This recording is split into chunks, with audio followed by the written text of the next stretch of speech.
Alright, so hello guys, we are back with another live stream of PUBG PC. तो क्या हाल है आप लोग के? कैसे हो सभी लोग? Thank you for joining. Without any further ado, let's begin the day.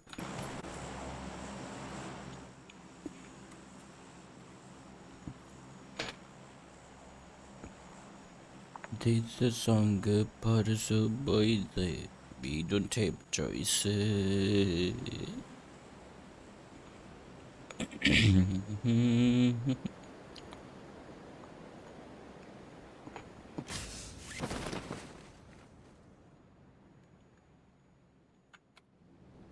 आ रहे हैं बंदे तो एक दो ऊपर भी है, 5 बंदे आएंगे अपने पास।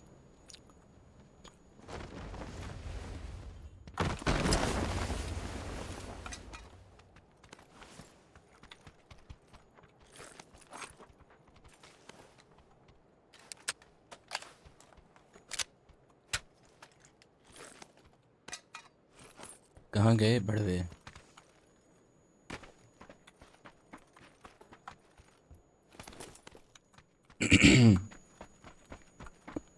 चाचा लूटना है पहले, ठीक है, तसल्ली से। कॉल देना लेकिन बंदे नजदीक होकर जाएंगे। अरे अपने पास मरना है क्या उनको?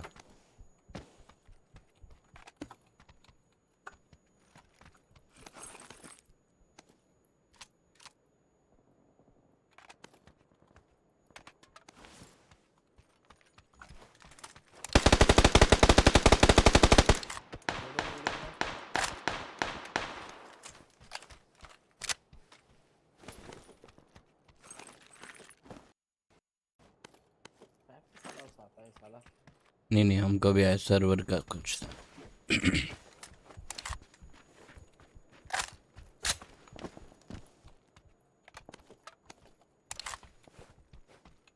एक बंदा ये वाली बड़ी बिल्डिंग में है।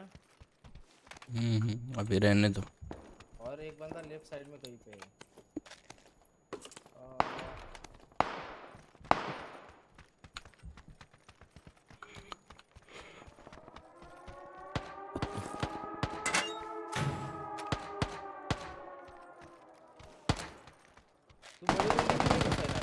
नहीं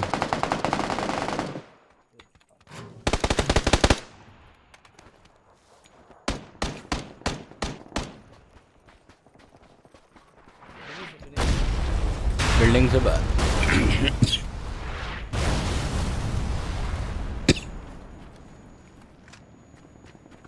अच्छा और टाइम पे बाहर आया मैं। एक बिल्डिंग से बाहर आने का बस। स्टार्ट में चला गया था, बाद में देखा मैं फुट रहा है सब कुछ। ये जोन आता है तो बिल्डिंग में नहीं रहने का। नॉक भी नहीं होते है ना, फिनिश ही था। कोई बंदा आ रहा है। कहाँ से? साउंड आया इधर से पीछे से। ओके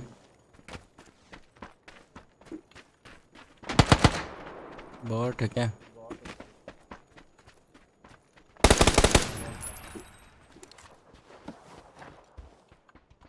ये सारे घर लूट लिए गए ये रोक के तूने? सारे नहीं, और भी होंगे ना बंदे तो अभी।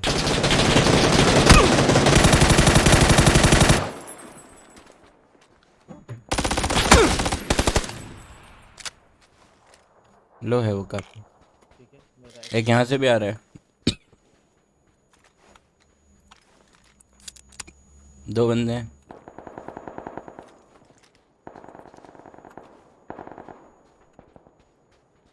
ये भाग गया लगता है। ये इस तरफ वाला भाग गया। एक नॉक दिया है। कहाँ पे दिया है? राइट इधर पीछे ये टूटे घर के पीछे। ठीक है। ओए अरे वो राइट वाला ही आएगा। राइट वाला 右邊一隻，右邊一隻，車庫門口。 बढ़िया है भाई। आएगा ये। ज़्यादा बाहर आ गए। बाहर तो आ गया लेकिन कौन सी गन यूज कर रहा था? दूसरी कौन सी? M4 रिलोडेड नहीं थी, अरे यार काफी लो था। कोई ना यार, ये तबीयत अलग भाई, गलत हो गया।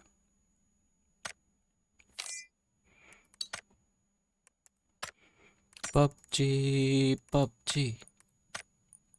हैसियत पूछो ना मेरी हैसियत देखो। ओह ओह ओह ओह।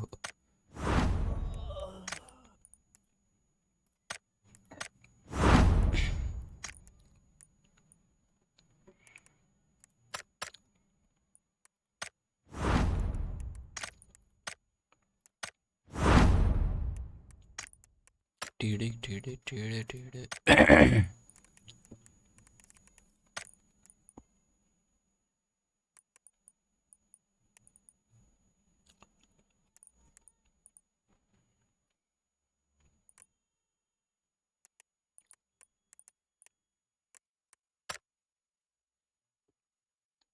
वो ऑल पे बोल रहा था कुछ बंदा, पता है? क्या बोल रहा था? पता नहीं, कुछ चाइनीज वाइनीज बोल रहे थे। अच्छा, उसके पार्टनर को खा लिया तूने? नहीं, नहीं खाया? खा लिया था वो, मतलब डेड हो गया था, हम्म। ब्लीड आउट कर गया।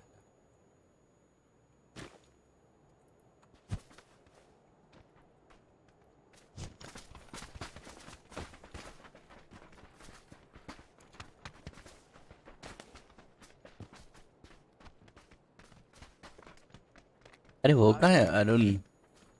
अरुण तो खेलता ही नहीं, उसका एक्सीडेंट हो गया था, वो बंद किया, बाद में पता नहीं गायब ही है ये। काम नाम नहीं करता है। एक्सीडेंट के बाद उसको कोविड भी तो हुआ था। तो फिर क्या है? बाद में तो कुछ ही नहीं, गायब ही हो गया डायरेक्ट। वही तो।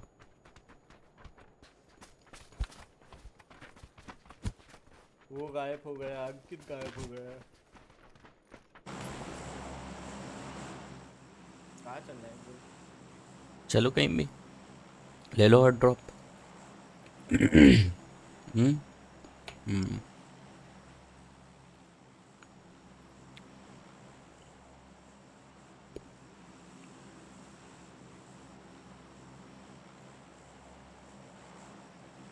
दिल मेरा देखो न मेरी हैसियत पूछो, तुम्हारे बिन दीवाने का बुरा हाल है भैया,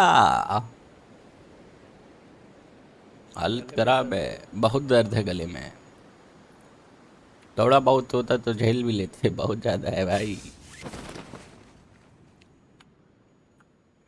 पबजी पबजी, एक बंदा, दो बंदे।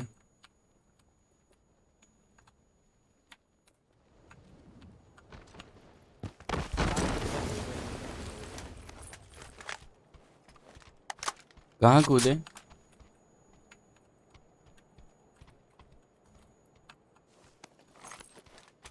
एक तो इस बिल्डिंग के टेरेस पे। दिखा, हेडशॉट है उसको।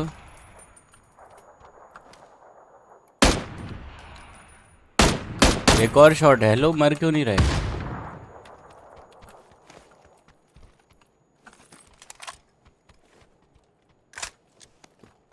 हमका तो सिर्फ S12 के मिला है, मैं नीचे गन ढूंढनी पड़ेगी।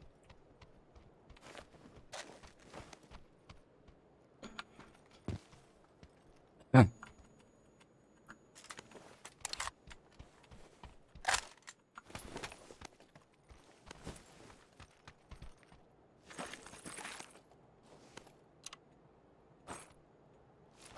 DPS नहीं।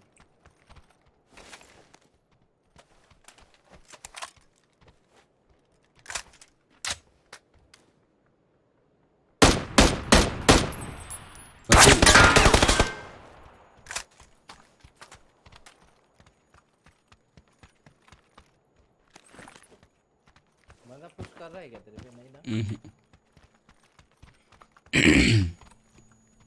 हैवी टैग्ड है दूसरा वाला उनका।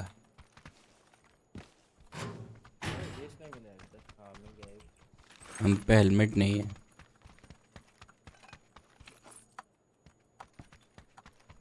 हेलमेट दिखाता है क्या?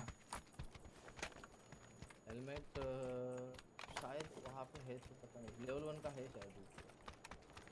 वो ये लोग टेरेस पे ही है। हेलमेट एक है इधर, लेवल 1 का है नहीं। अलग अलग उधर से ले रहे हैं पीक है ना, अलग अलग विंडो से पीक ले रहे हैं। उस तरफ वाला भी क्लोज आया क्या साथ में?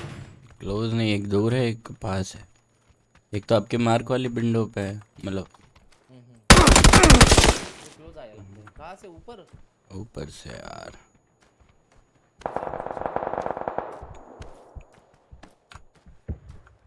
सेफ तो हैं बट पुश करेंगे वो लोग। कर दिया। कोई नहीं, कोई नहीं। आया नहीं अभी तक।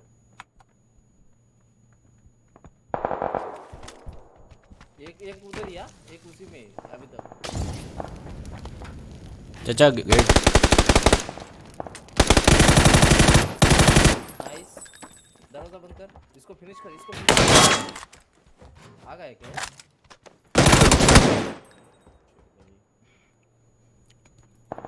हम हक दिए। जीने से आ गए। My bad. प्रोन होके स्कोप खोलने की जरूरत ही नहीं थी, हमने स्कोप खोला फर्जी।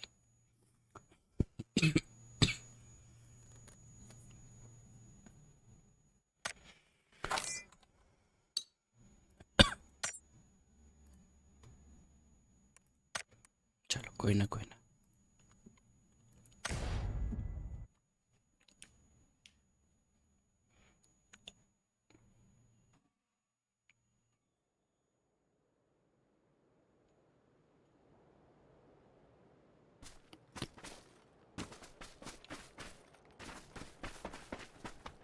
ये ठीक मैप मिल गया।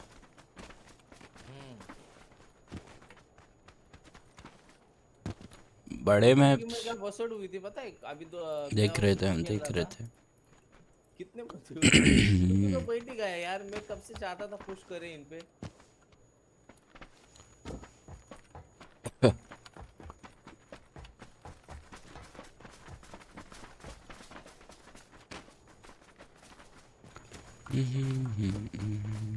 स्कूल चलेंगे, स्कूल में बंदे आएंगे।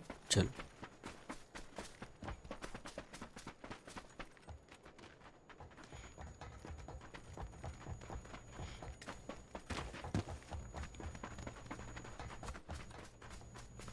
चाचा एक टाइम था, मैं जब पबजी पीसी नया पीसी बनाया था, मतलब स्ट्रीमिंग के लिए पीसी बनाया था हल्का वाला, वो पुराना मेरा i5 वाला i5 5th जनरेशन ऐसा कुछ था।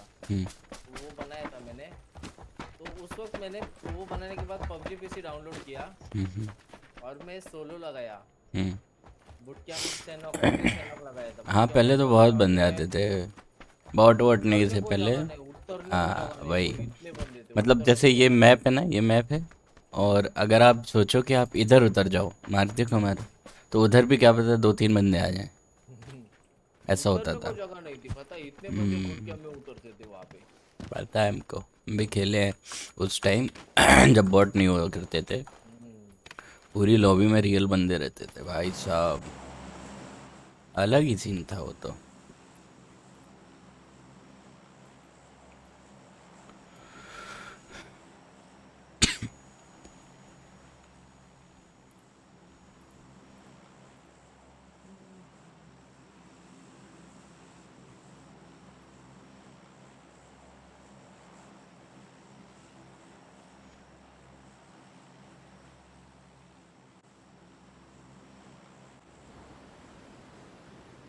हमारे पास था पेंटियम 4th जनरेशन प्रोसेसर और 1050 2 GB। मतलब सबसे गुड अगर आप कोई पीसी बोल सकते हो तो वो था मेरे पास। तो उस पर एमुलेटर और पबजी पीसी खेलते थे। पबजी पीसी मतलब एक आध बार, बहुत ही कम, एक आध मैच कभी खेल लिया। तो क्या होता था, जैसे हम लैंड किए, पैराशूट हमारा जब खुलता था और जब बंदे रेंडर होने लगते थे तो हमारे पीसी में से आवाज़ आती थी पी पू पा पू और स्विच ऑफ, और बंद होता था ना। स्विच ऑफ हाँ, सीधा। मेरा भी वो आई फाई जनरेशन वाला है ना, वैसे होता था। हम्म, कोई बंदा आए क्या? हाँ ना, बहुत है।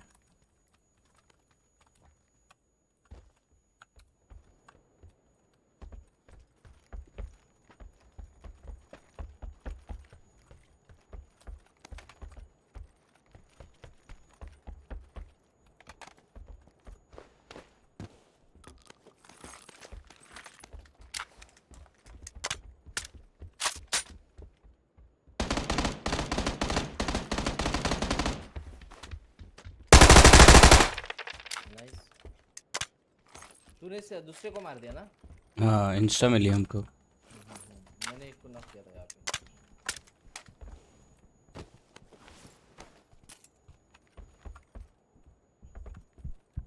ये बंदे सोचते रहेंगे क्या हो गया अचानक से।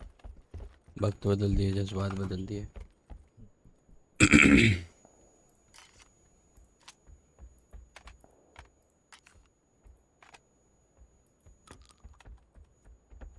कह रहे होंगे ऐसे कौन मारता है भाई।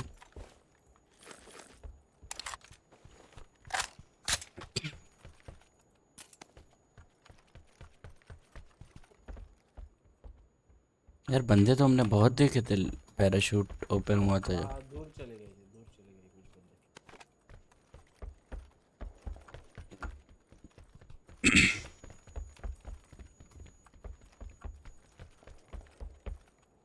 अच्छा हुआ इसका हेलमेट नहीं था।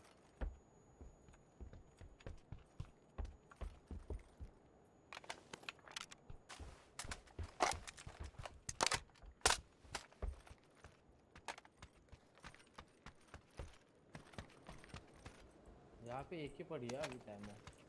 वो है, ले लेंगे फिर। हॉल में। ये स्विमिंग पूल में तो नहीं है बंदे?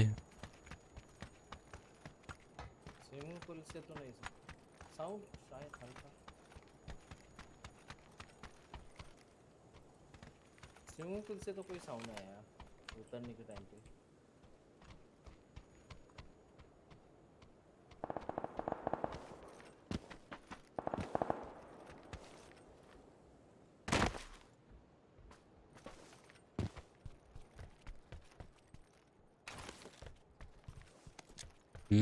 लूटेड है। Swimming pool. Unlooted, unlooted. हाँ, कोई डीएमआर वीएमआर है क्या? कुछ भी नहीं है, कुछ भी नहीं है, बुरे हालात हैं।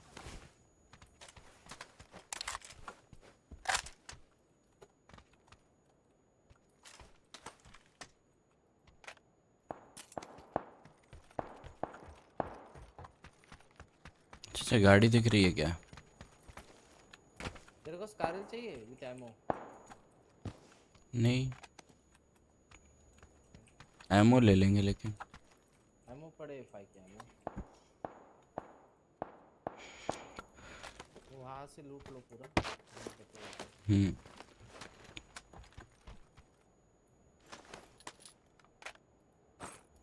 एक स्क्वाड है ना यहाँ पे उतरी थी, ठीक है? यहाँ पे उतरी थी येलो मार्क पे मेरे। एक्सटेंडेड मैप पड़ा है यहाँ पे। ओके। नीचे का फ्लोर तो लूटा नहीं था शायद। नहीं नहीं, आप थे ना नीचे तो हम नहीं। 2 एक्सटेंडेड मैप पड़े। ओके।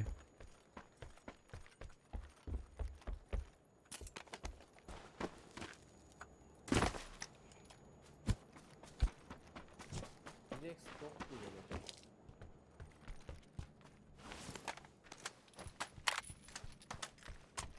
एप्स में कोई नहीं गया था ना? पता नहीं यार। चल आ जाओ फटाफट, अपन एप्स की तरफ चलते हैं। फटाफट लूटना पड़ेगा, ये ऐसे तो कुछ नहीं मिलेगा यहाँ पे।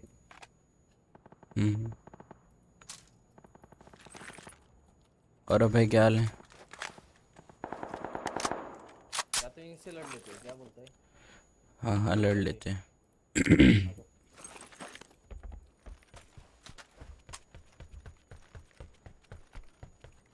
किधर है रोजक? रोजक नहीं है।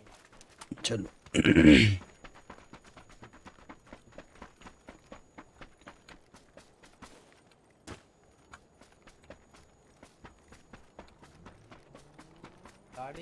गाड़ी निकाली, पुश बॉट कर का रहे है, हैं, पुश बॉट कर का रहे हैं, है। नहीं नहीं पुश कर रहे हैं वो लोग उन ठीक पे। है अपन पीछे चलते हैं इसको लेके। ये गाड़ी बंद करके धड़का दी रहे लेफ्ट साइड। ठीक है अपन वो रिच तक जा सकते हैं ना, अपन क्लोज फाइट ही कर सकते हैं। मेरे पास स्कोप भी नहीं है। इधर ही है लेफ्ट में, नीचे ही गैराज होती है जहाँ। हाँ हाँ हाँ हाँ। अच्छा गैरेज पे।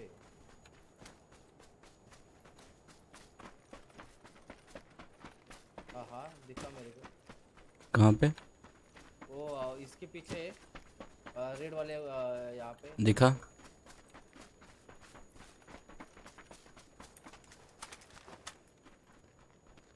अच्छा उधर ही है।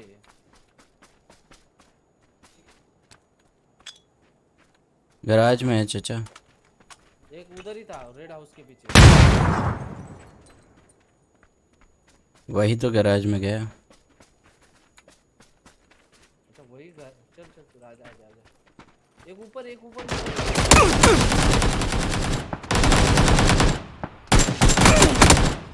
दूर से मारा बे मेरे को।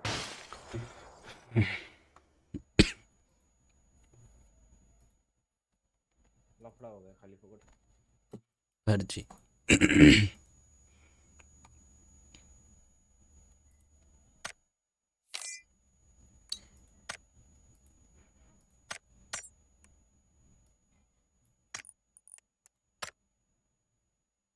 कोचिंग की नहीं कोचिंग की दूर था शायद। उससे क्या ही। दूर में फाइट तो होती है लेकिन लूट पूरी नहीं मिलती है लूट। और उसके बाद कहीं जाने के लायक कार वार नहीं मिलती है।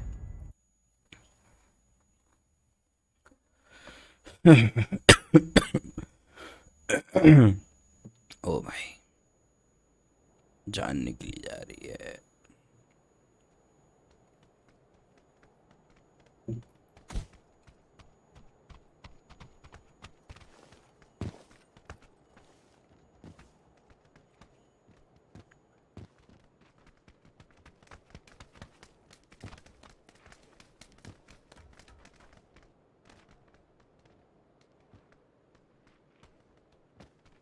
मिलिट्री चलती है इधर आ जाओ।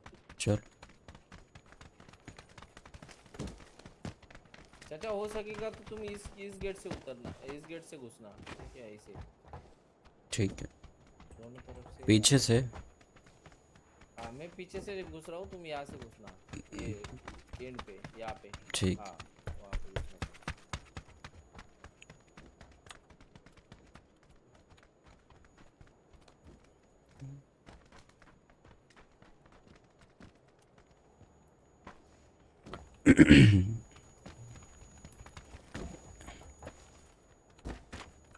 सब कुछ अल्ट्रा पे कर देंगे तो कितने एफपीएस आएंगे?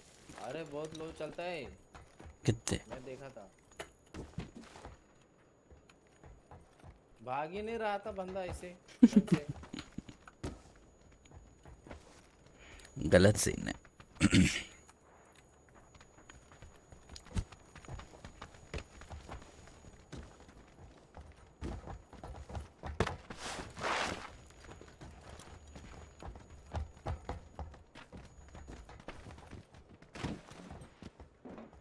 अभी ये लोग ने ना बॉट है ना कम कर दिए।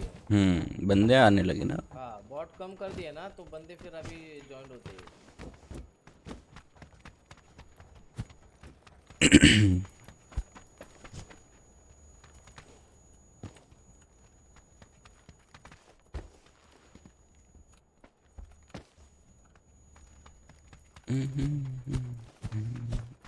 अगर बॉट कम कर देंगे तो जिनके पास स्क्वाड नहीं है वो लोग खेलेंगे ना सोलो डो। तो मजा आएगा फिर। पीजीआई है आज? पीजीआई अरे हाँ रे पीजीआई है शायद। कब से? कल मैं पीजीआई का भी किया था उस दिन, देखा तू? नहीं। कल पीजीआई भी चलाया था मैं। कहाँ पे? ट्विच पे हो रहा है? ट्विच पे मैच चालू है कि नहीं, एक कब से स्टार्ट हो रहा है मैं देख रहा हूँ।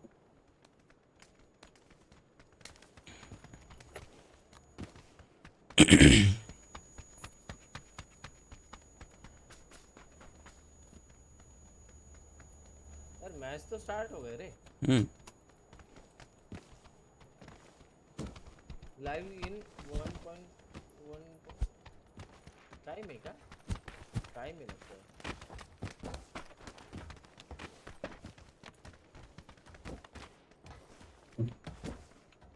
रुको चाचा 1 सेकंड में आते हैं, फॉलो कर रहे हैं।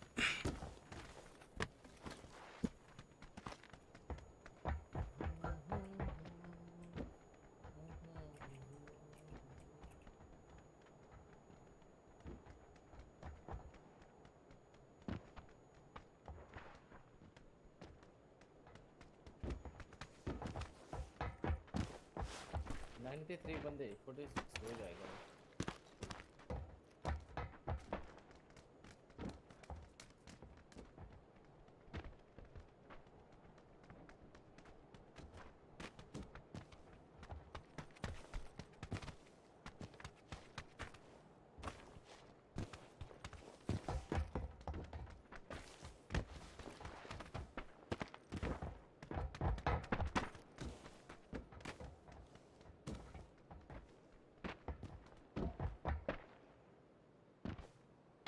हेलो। अरे ये ना ये जो स्ट्रीमर्स है ना बड़े जो इमुलेटर खेलते हैं, ये लोग शिफ्ट होना चाहिए पबजी पीसी पे। होता ही नहीं है ना किसी से। अगर ये सब हो जाएंगे ना शिफ्ट, तो फिर इस गेम को और उसमें भी कैसे मजा आएगा। चाचा सुनो तो, उसमें कैसे 6 M4 पे 6x लगाओ, 3x करके चलाओ, ठीक है। कैसे लेजर स्प्रे होता है, इसमें रेड डॉट भी नहीं संभलेगा उनसे इतना। 3x तो दूर की बात है ना। सही बोला। तो उनके अंदर से हिम्मत ही काम नहीं करेगी खेलने। अरे स्टार्टिंग में जब वो और खेलता था जिनमें ना, जिगरा होता है वो खेल रहे हैं, देखो हाँ, जैसे श्रीमान है, खेल रहे हैं ना। मॉर्टल भी खेल रहा है। मॉर्टल भी खेल रहे हैं, कर रहे हैं ना ये लोग ग्राइंड। बट जो एमुलेटर वाले हैं उन लोग को पता है ना, उनसे कुछ होना नहीं है उनके अलावा, एमुलेटर के अलावा बहुत बंदे हैं। गुरप्रीत सिंह वेलकम। सही बोला भाई एकदम। अरे वही ना यार, मतलब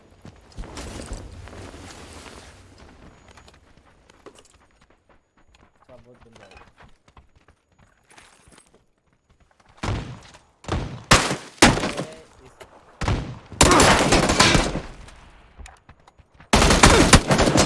मिली थी यार, तेरे को भी पेल दिस। M16 थी। यार मेरे को M4 मिली थी, रिलोड करना था मेरे को। मैं इसके से खेल लेना चाहिए था। अरे वो मैक्रो बंद कर दिया ना हमने, नहीं तो M16 से ही भर देते अपन सबको। बट फिर हम सोचे यार उससे लाइक बहुत ज़्यादा वो एडवांटेज मिल जाता है। ब्रो मेरे पास भी है पबजी पीसी, बट नो वो, अरे कोई नहीं यार, स्टार्टिंग में तो हम भी थोड़े नूब थे, मतलब हम लोग अभी भी प्रो नहीं है, लेकिन हम लोग अच्छे से खेलना सीख गए थोड़ा बहुत। पहले तो बहुत नूब थे पता है, मतलब मैं जब शुरुआत की थी ना, तभी एक भी बॉट नहीं था, सारे रियल बंदे थे उस वक्त जब मैंने शुरुआत की थी खेलने के लिए। तभी तो मेरे को स्टार्टिंग में 1 हफ्ता लग गया था मेरे को गन उठाने के लिए, क्योंकि गन उठाने से पहले ही बंदे मार देते थे मेरे को। इतना दिमाग खराब होता था ना, लेकिन नहीं, खेलना ही है। गन उठा के जब गन उठाने लग गया मैं, स्प्रे देना, फाइट करना, मतलब फाइट करना स्टार्ट कर दिया। गन उठा के तो फाइट कर ही सकते हैं अपन, गन उठा के रिलोड किया, फाइट करना स्टार्ट हो गया। उस वक्त भी मैं मर ही रहा था, लेकिन फिर भी एक तसल्ली थी कि मैं फाइट करके मर रहा हूँ, वो तसल्ली थी मेरे को। तो ऐसे ही करके धीरे धीरे धीरे धीरे ग्राइंड करते करते गए हम लोग।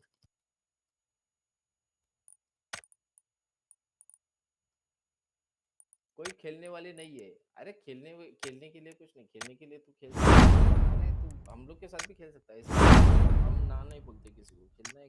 उस दिन भी बंदे आए थे खेलने के लिए, कल भी स्ट्रीम किया था, तब कल आफ्टरनून में खेलने के लिए खेल सकते हो, डिस्कॉर्ड ज्वाइन, कोई दिक्कत नहीं। कोई रैंक मैचेस तो हम लोग खेल नहीं रहे, रैंक है वैसे भी डिस्कॉर्ड पे दूसरे मतलब स्क्वाड है, मैं जाता हूँ वहाँ पे, लेकिन अभी है अपने साथ बंदे।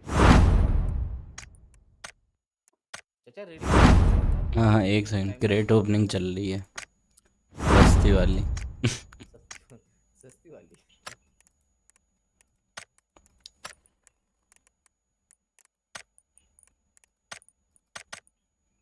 ब्रो आपका स्ट्रीमिंग टाइम, मेरा स्ट्रीमिंग टाइम आफ्टरनून में होता है। अभी थोड़ा चेंज किया, पहले मैं 3 बजे के आसपास करता था, लेकिन अभी थोड़ा जल्दी करता हूँ, 1 डेढ़ बजे से रेडी? स्टार्ट कर देता हूँ। और रात में करता हूँ मैं 10 बजे तक। रेडी तो कभी करो। कभी रात में नहीं होता है, 2 टाइम करता हूँ मैं स्ट्रीम, लेकिन उसमें से कभी कभी एक टाइम नहीं कर पाता, फिर मेरा काम वगैरह भी रहता है थोड़ा सा, उसकी वजह से।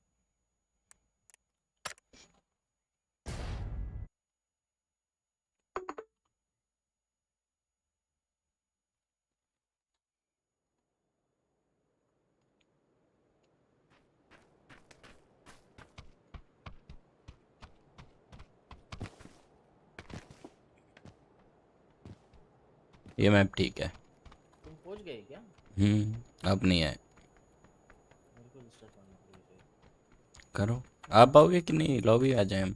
आ जाऊंगा, आ जाऊंगा। ओके। बट आप दिख भी तो नहीं रहे हो उधर। तो फिर शायद नहीं आ पाऊंगा, देखता हूँ मैं। करो करो, बताओ फिर।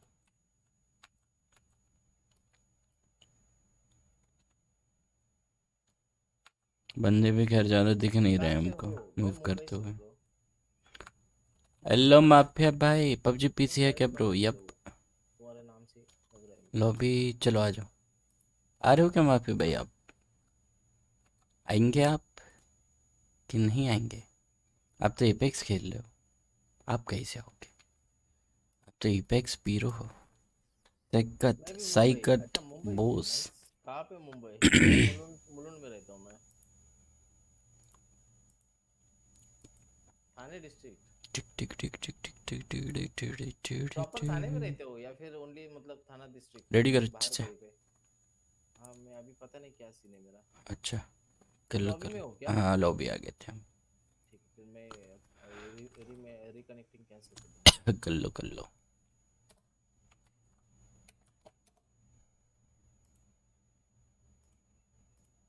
उल्लासनगर, ओके। उल्लासनगर। टिक टिक टिक टिक टिक टिक टिक टिक। और क्या करते हो, काम भी या फिर कुछ?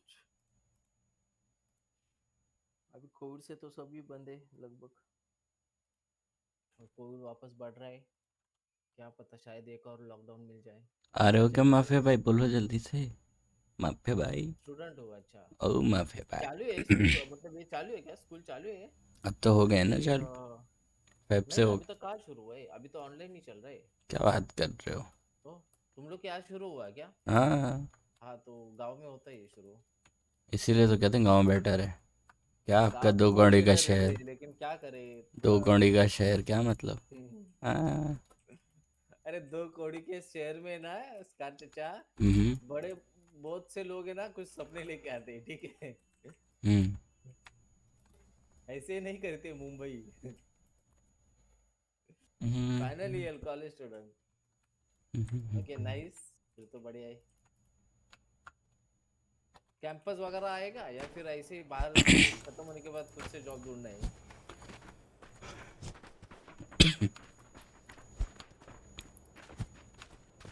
चाचा मेरे कॉलेज में ना, हम्म, मैं डिप्लोमा का 3rd ईयर कंप्लीट किया ना, तो हम्म, बाद में कैंपस में सबसे पहले सिलेक्टेड मैं हुआ था हम्म, जॉब के लिए। क्या बात है। 1 साल किया, छोड़ दिया। छोड़ दिया, मन ही नहीं लग रहा था। तो बोला कहाँ उठक पटक करूँ यार, इससे अच्छा यहीं अपने कूद खुद जाना का काम करूँ। स्टार्टिंग में। कूदो। बोला यार खुद का कुछ करूँ। हम्म,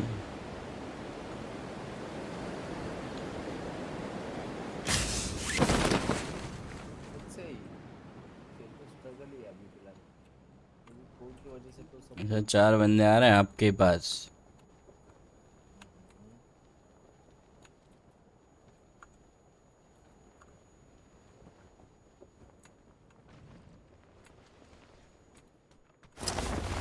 आई एम डेड। पता नहीं कहाँ ही उतरे हैं। बड़ा बिल्डिंग में उतरा हो क्या? ऊपर चढ़ा था सबसे ऊपर, मतलब जहाँ केवल पैराशूट से जंप कर पाते।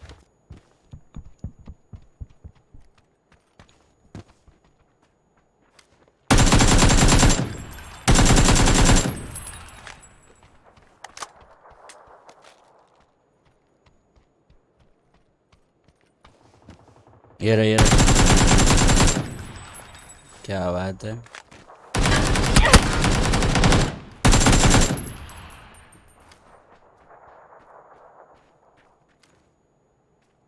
इसको फिनिश करूंगा, इसको मरने दे, तेरे को मारा है ना उसने। प्रभात बॉय।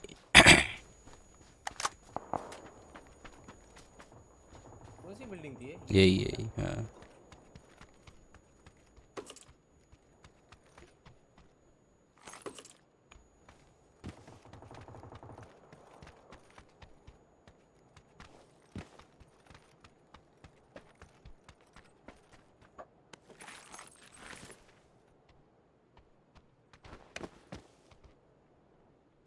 आवाज आ रही है किसी की?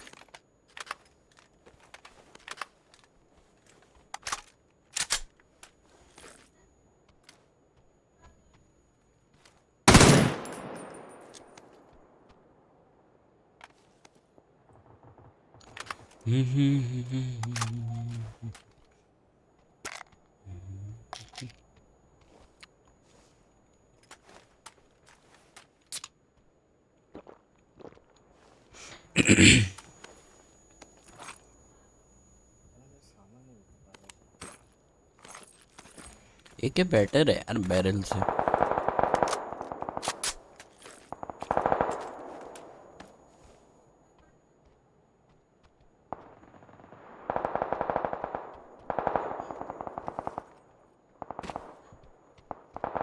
यही है बिल्डिंग ऊपर टॉप पर।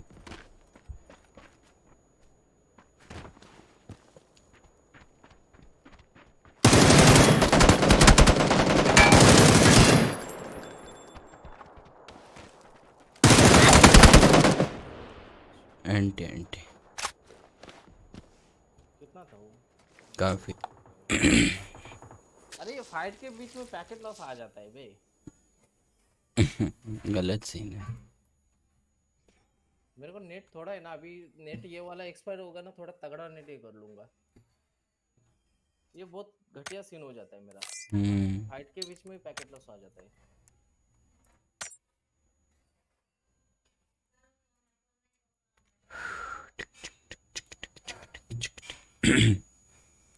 तक दूम दूम।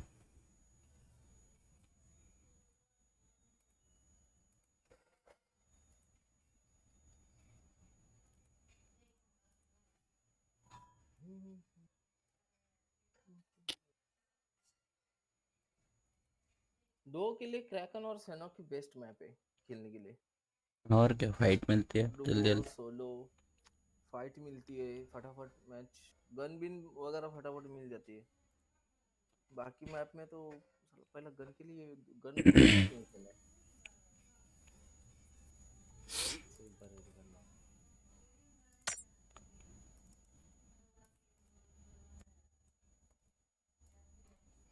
फिर से रेडी करो। हाँ।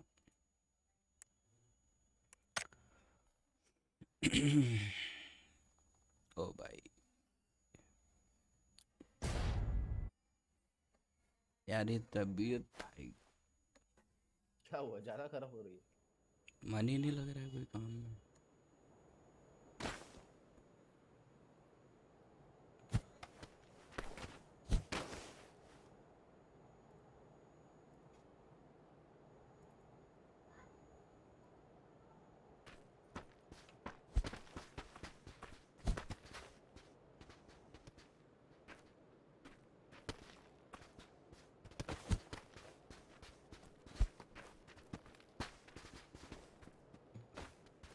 आपके क्रॉसर का कलर कौन सा है? मेरा ये ब्लू वाला।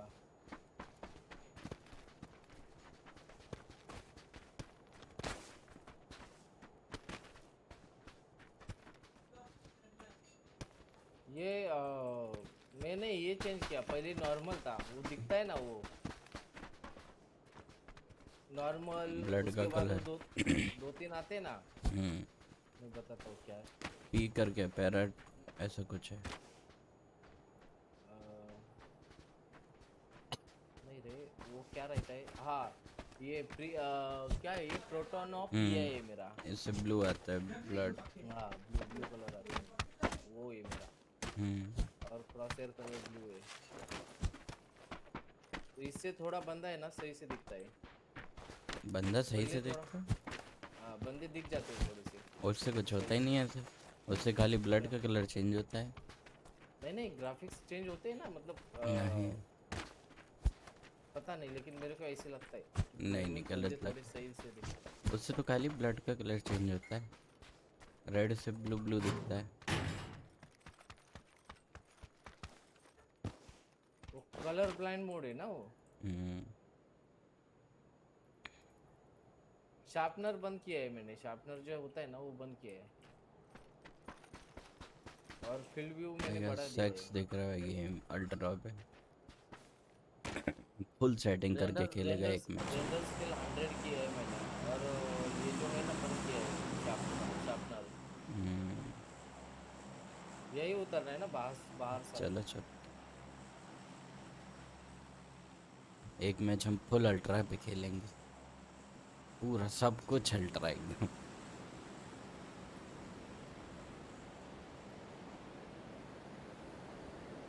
रेंडर स्केल अच्छा, भी मेरा 120। पीसी झेल नहीं पाया, तुम तो रह गए तो ठीक है। हमारा भी बुरा हा- नहीं है पीसी। हालत ऐसी खराब होगी ना।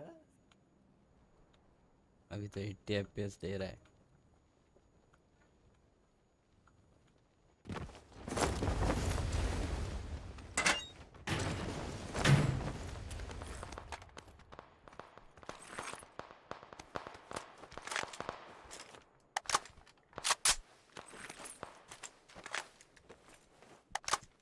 तू ये बड़े बिल्डिंग में नहीं है ना?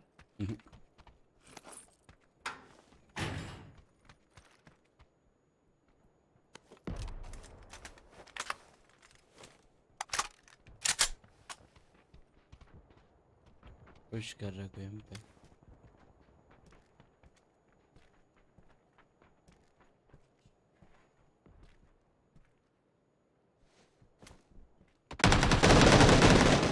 अरे कितना मारा है? बहुत बढ़िया।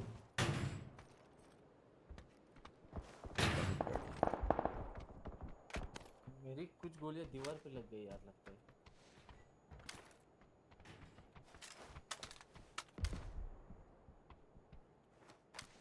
यही से निकलेगा, यही से निकलेगा चाचा, दीवार से, दीवार, गेट से हाँ।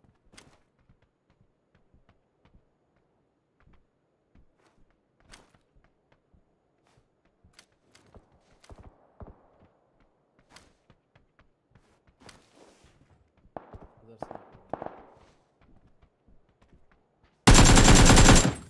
लो ये।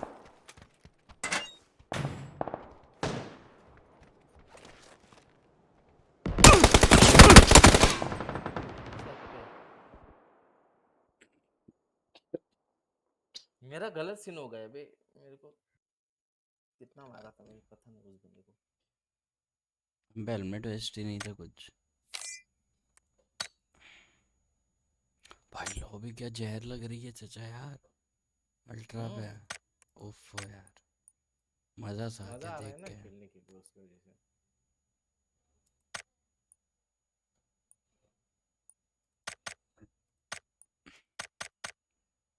पीजीआई देखे क्या? देखना है। वो देखता हूँ, मैं चालू है कि नहीं देखता हूँ।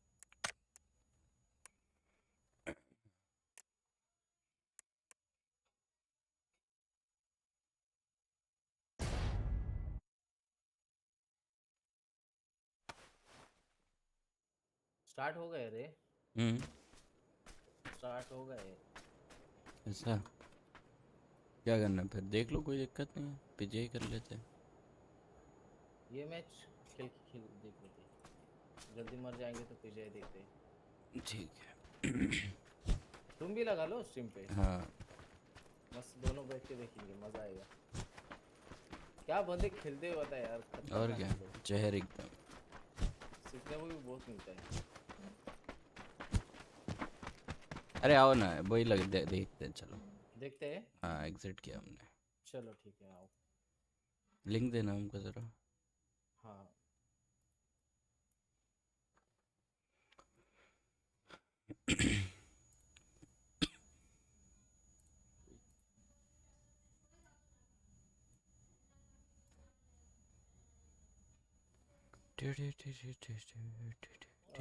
शेयर कैसे? ओके हाँ, यहाँ पे शेयर का है। Copy URL. ये लो ये लो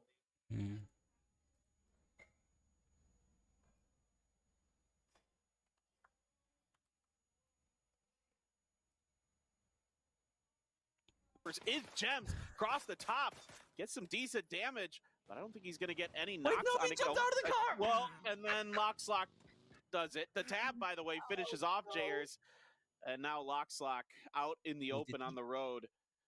Did Jims Probably going to notice? be a sacrifice. Did Well, Jims he should be notice? watching his kill feed. He should know. I mean, he obviously saw who knocked. Wait. I don't think Jims is aware that there's a knocked player in the. Oh my lord! Let's hold that thought for a second, because it doesn't matter. He's gonna slaughter people regardless. Booyah tried to get the buggy going, but that ain't gonna happen. I don't think he has a clue that there's a guy crawling around asking for help in the middle of the street just north of his position. Yeah, I mean, that's one where you got to have that kind of spatial awareness to know where the vehicles could be, and the fact that you should have seen the knock in the kill feed should alert you to the fact that someone is probably pretty well out in the open based on how K7 was driving, and you might have a chance to do it. Now, one thing I will say for Attack All Around is, as we saw with Gems there, they are very talented snipers. I will say this is a team that, to me, gets it done with their sniping, controlling space more than they do up close and personal. And we saw this, you know, where they were kind of afraid to take fights during the weekly finals, particularly against Liquid and some others, where they just seemed like they were a little bit not only outclassed, but psychologically outclassed. And look at this, they are going to get to अभी red dot का spray देखा था Spins NC down का right below this. Does भाई he not साहब। know either? Oh boy. तुम्हें कौन सी Switch just कौन सी drove game down अच्छी to लगती the है? ORM warehouse बढ़िया and है has हमको no तो। clue that they're ORM racing बहुत just aggressive above. है। I think those बहुत guys gotta एकदम up the volume in क्रोध game में खेलती है or सही something अपने else, नाम के because the साथ। fact that no, now he realizes, Lockslot, you are घुसते direct one. बंदे हाँ और क्या बंदे देख लें बस वो। Whatever घुस work you जाते want to हैं। add next, that's up to you. But oh my lord, इन पे he spray should आएगा। not be alive. आगे Considering देखो, it breaks 4 them AM। one of the भाग गई, warehouses, भाग so did गई। 4 AM. And once अच्छा ही again, वो as नहीं we've मर mentioned जाते अब। before, we'll kind of tread the same mill here. PUBG is a game of a half hour's length, but it's a game of seconds when it comes to these मतलब जैसे rotations. दरिंदे लोग Freaks होते हैं from ना, just a few moments earlier, वही they हैं would have 4 had a AM, potentially सही had a chance बताएं। to fight for those warehouses against 4 AM. But now it's all 4 AM with ends just on their northeast. Yeah, so with a circle that's this far north, you might be asking yourself, why are they doing this? Well, because of the way that the circles work with the unplayable terrain and things, there's a pretty good chance that this circle actually does end up shifting up to this area of north of La Cobreria. And the reason being that it's one of the wider areas in here that still has playable terrain that can fit, you know, the next couple circles in it. So for 4 AM, I've seen this time and time again. Well, I should say I've only seen it 2 times because I've only seen this particular circle like 2 times. But that being said, the 2 times I have seen it, 4 AM has been involved, and they always rush right for these warehouses, Toby.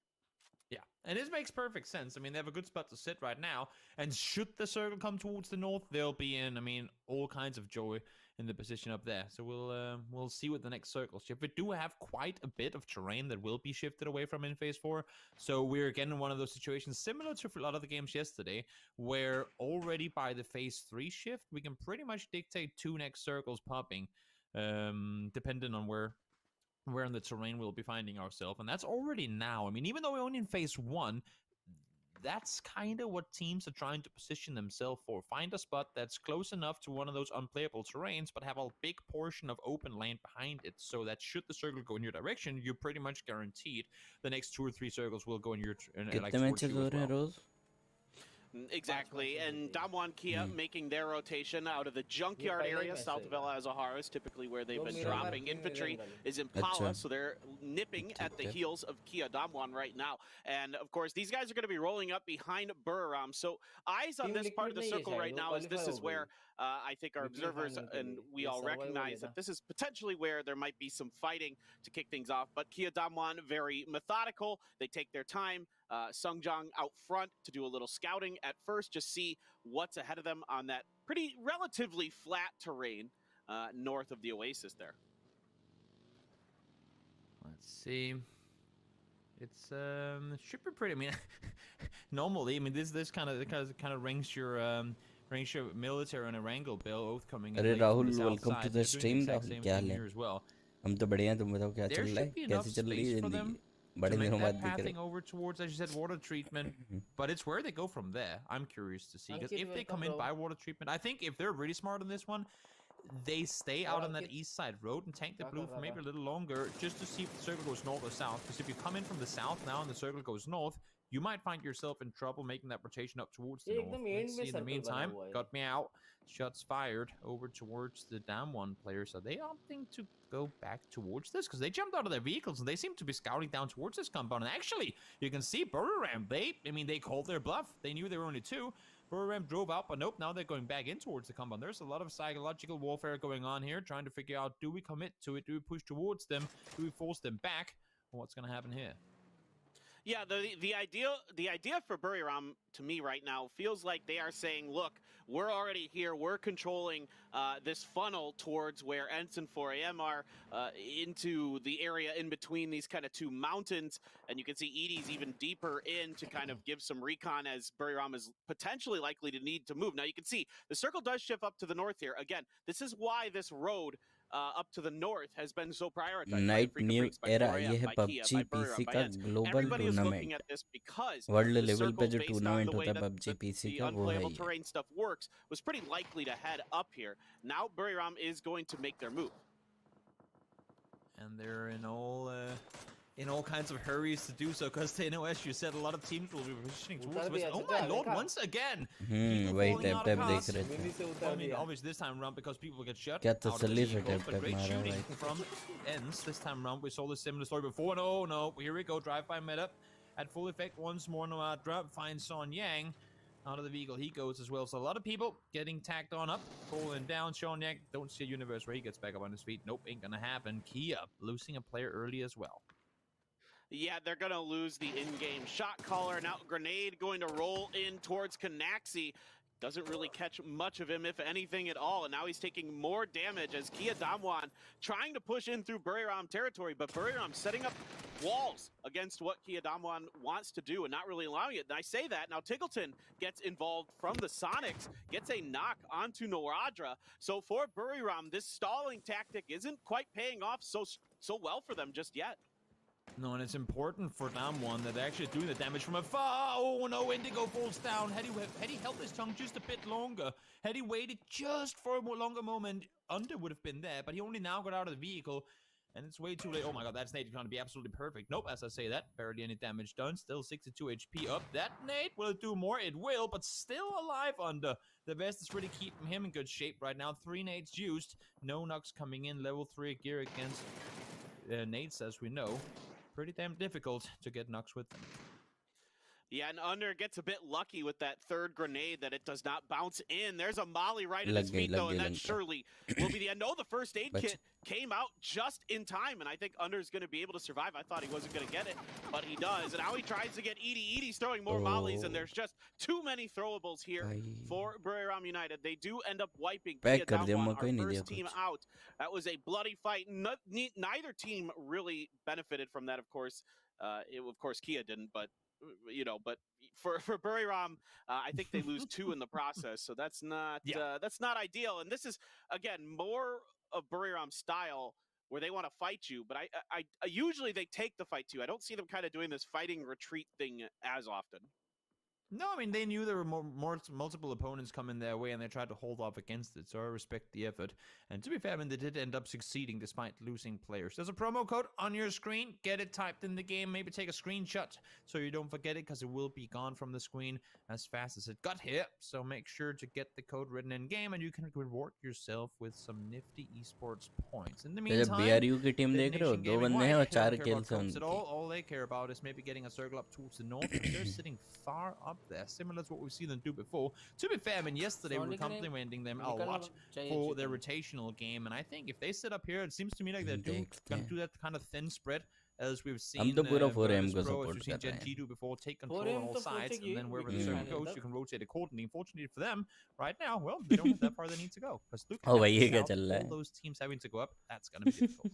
अरे कल I देखना mean, चाहिए this था is बहुत going to बढ़िया end scene था भाई maybe the most साहब. north I've ever seen in a circle end on Miramar to start. So for Detonation Gaming White, they could take ये control क्या of है those northern Kamlesh hills, भाई? ये and PUBG really का nobody जो else has world pushed में into it yet. Now tournament maybe होता है ना somebody पबजी like पीसी का, Furia or ये वही Navi चल रहा है. might take a crack at trying to wrap around Cobra idea and come up and in. Meantime, Virtus Pro अरे इसमें pushing cloud through. Nine You've वगैरह got नहीं है TSM क्या? and Africa Oh, kind no. of trading shots with each other, and so they're going to try to या वो work qualify on कर it the. through this. There नहीं, is नहीं, Burram ahead of them. 32 Oath team में slamming best in to attack all around. भी है JQ मतलब does invitational finally tournament get है the ना knock on a 32 reload. Best team Another one. He's going to get okay two. Okay. That's a big double for JQ. Wow, what a hold. क्या ही Janku, कर दिया great भाई. spray that. Gets the first one, gets down behind the cover again, and now finds the second. Now K7 in trouble. Virtus Pro, the polar bear has come around the corner. Found one, found two. Down they go, and K7 also eliminated within seconds here. What a great push from Virtus Pro. And to be fair, I mean, I thought they were crashing something else, but I guess, at least for now, they have a shack that seems to me like Snakers might want to come and say hello to.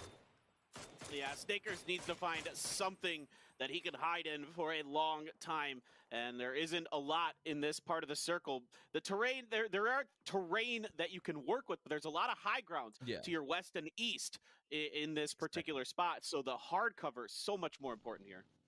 Yeah, it's incredibly difficult to play anything in the open when you still have those elevated positions. And there was just a vision. Does he know that Vard is inside the truck? We have two people proning in a bus. Wookie proning with a bolt. Okay, now it does get up. That makes more sense. And then Vard proning in the back of a semi-truck. This is the most passive I've ever seen CSM play. But of course makes sense. They're sitting dead center circle. And they know that once the next circle shifts, which should exclude at least the west side mountains, they'll have a chance to maybe push out of that parking lot and go play in the open a little more. Yeah, you can see neither Jagdish भाई team ये really PUBG का wants to global do anything right now. Tournament They है. don't want to suffer any unnecessary losses this early. वही देख रहे थे They're in PUBG PC compounds, का. they can share it. Maybe if one of them PUBG gets a knock, Global they might try to Invitational take Tournament. advantage of that opportunity. But we're waiting and seeing. And here is Furia making that rotation towards the northwestern side of the circle, finding this path that I don't know if I've ever even drove down this particular path that they're going through, Toby. But they are going to find themselves quite a bit of open real estate up on the northwestern side. It is infantry on the opposite end of the circle, northeast, for them as they control quite a bit of space, leaving 9 in the back. Buriram still just waiting. Everybody able to find something in this circle right now.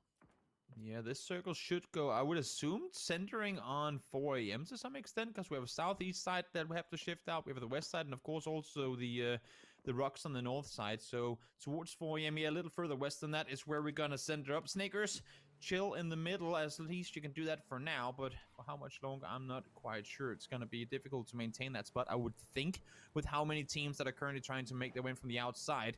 Okay, so Malofo goes down. That should allow Fury to push forward, but here comes the Nation Gaming White. They want to get over and get their teammate back up on his feet. Yeah, you're going to send Machao wide on the flank. Gokri and C's up the middle. Gokri's going to be the guy looking to get the res potentially, but Furia getting right in the face of Machao. Machao's waiting for it. Necro gets out of the vehicle. Hasn't seen him just yet. Machao's spray initially not well controlled, so when he gets about half damage in the Necro, grenade going to fly. He tries to step up, finish the job. In the meantime, C's does get killed demo over on the side, so they're really trying to get to Melifo, throwing everything they have at Furia to get it done. Grenade splashes in front of the rock, and Necro looking to get that first aid kit off.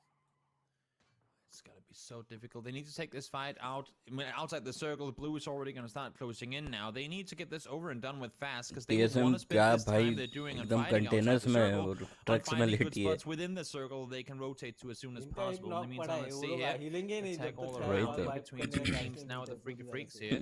It's gonna be, I mean, it's fortunate for them that TSM hasn't done more to try and push forward towards them. They're kind of just chilling out in the parking lot, at least for now. But again, of course, as long as you're center circle, you don't have to move too much with it.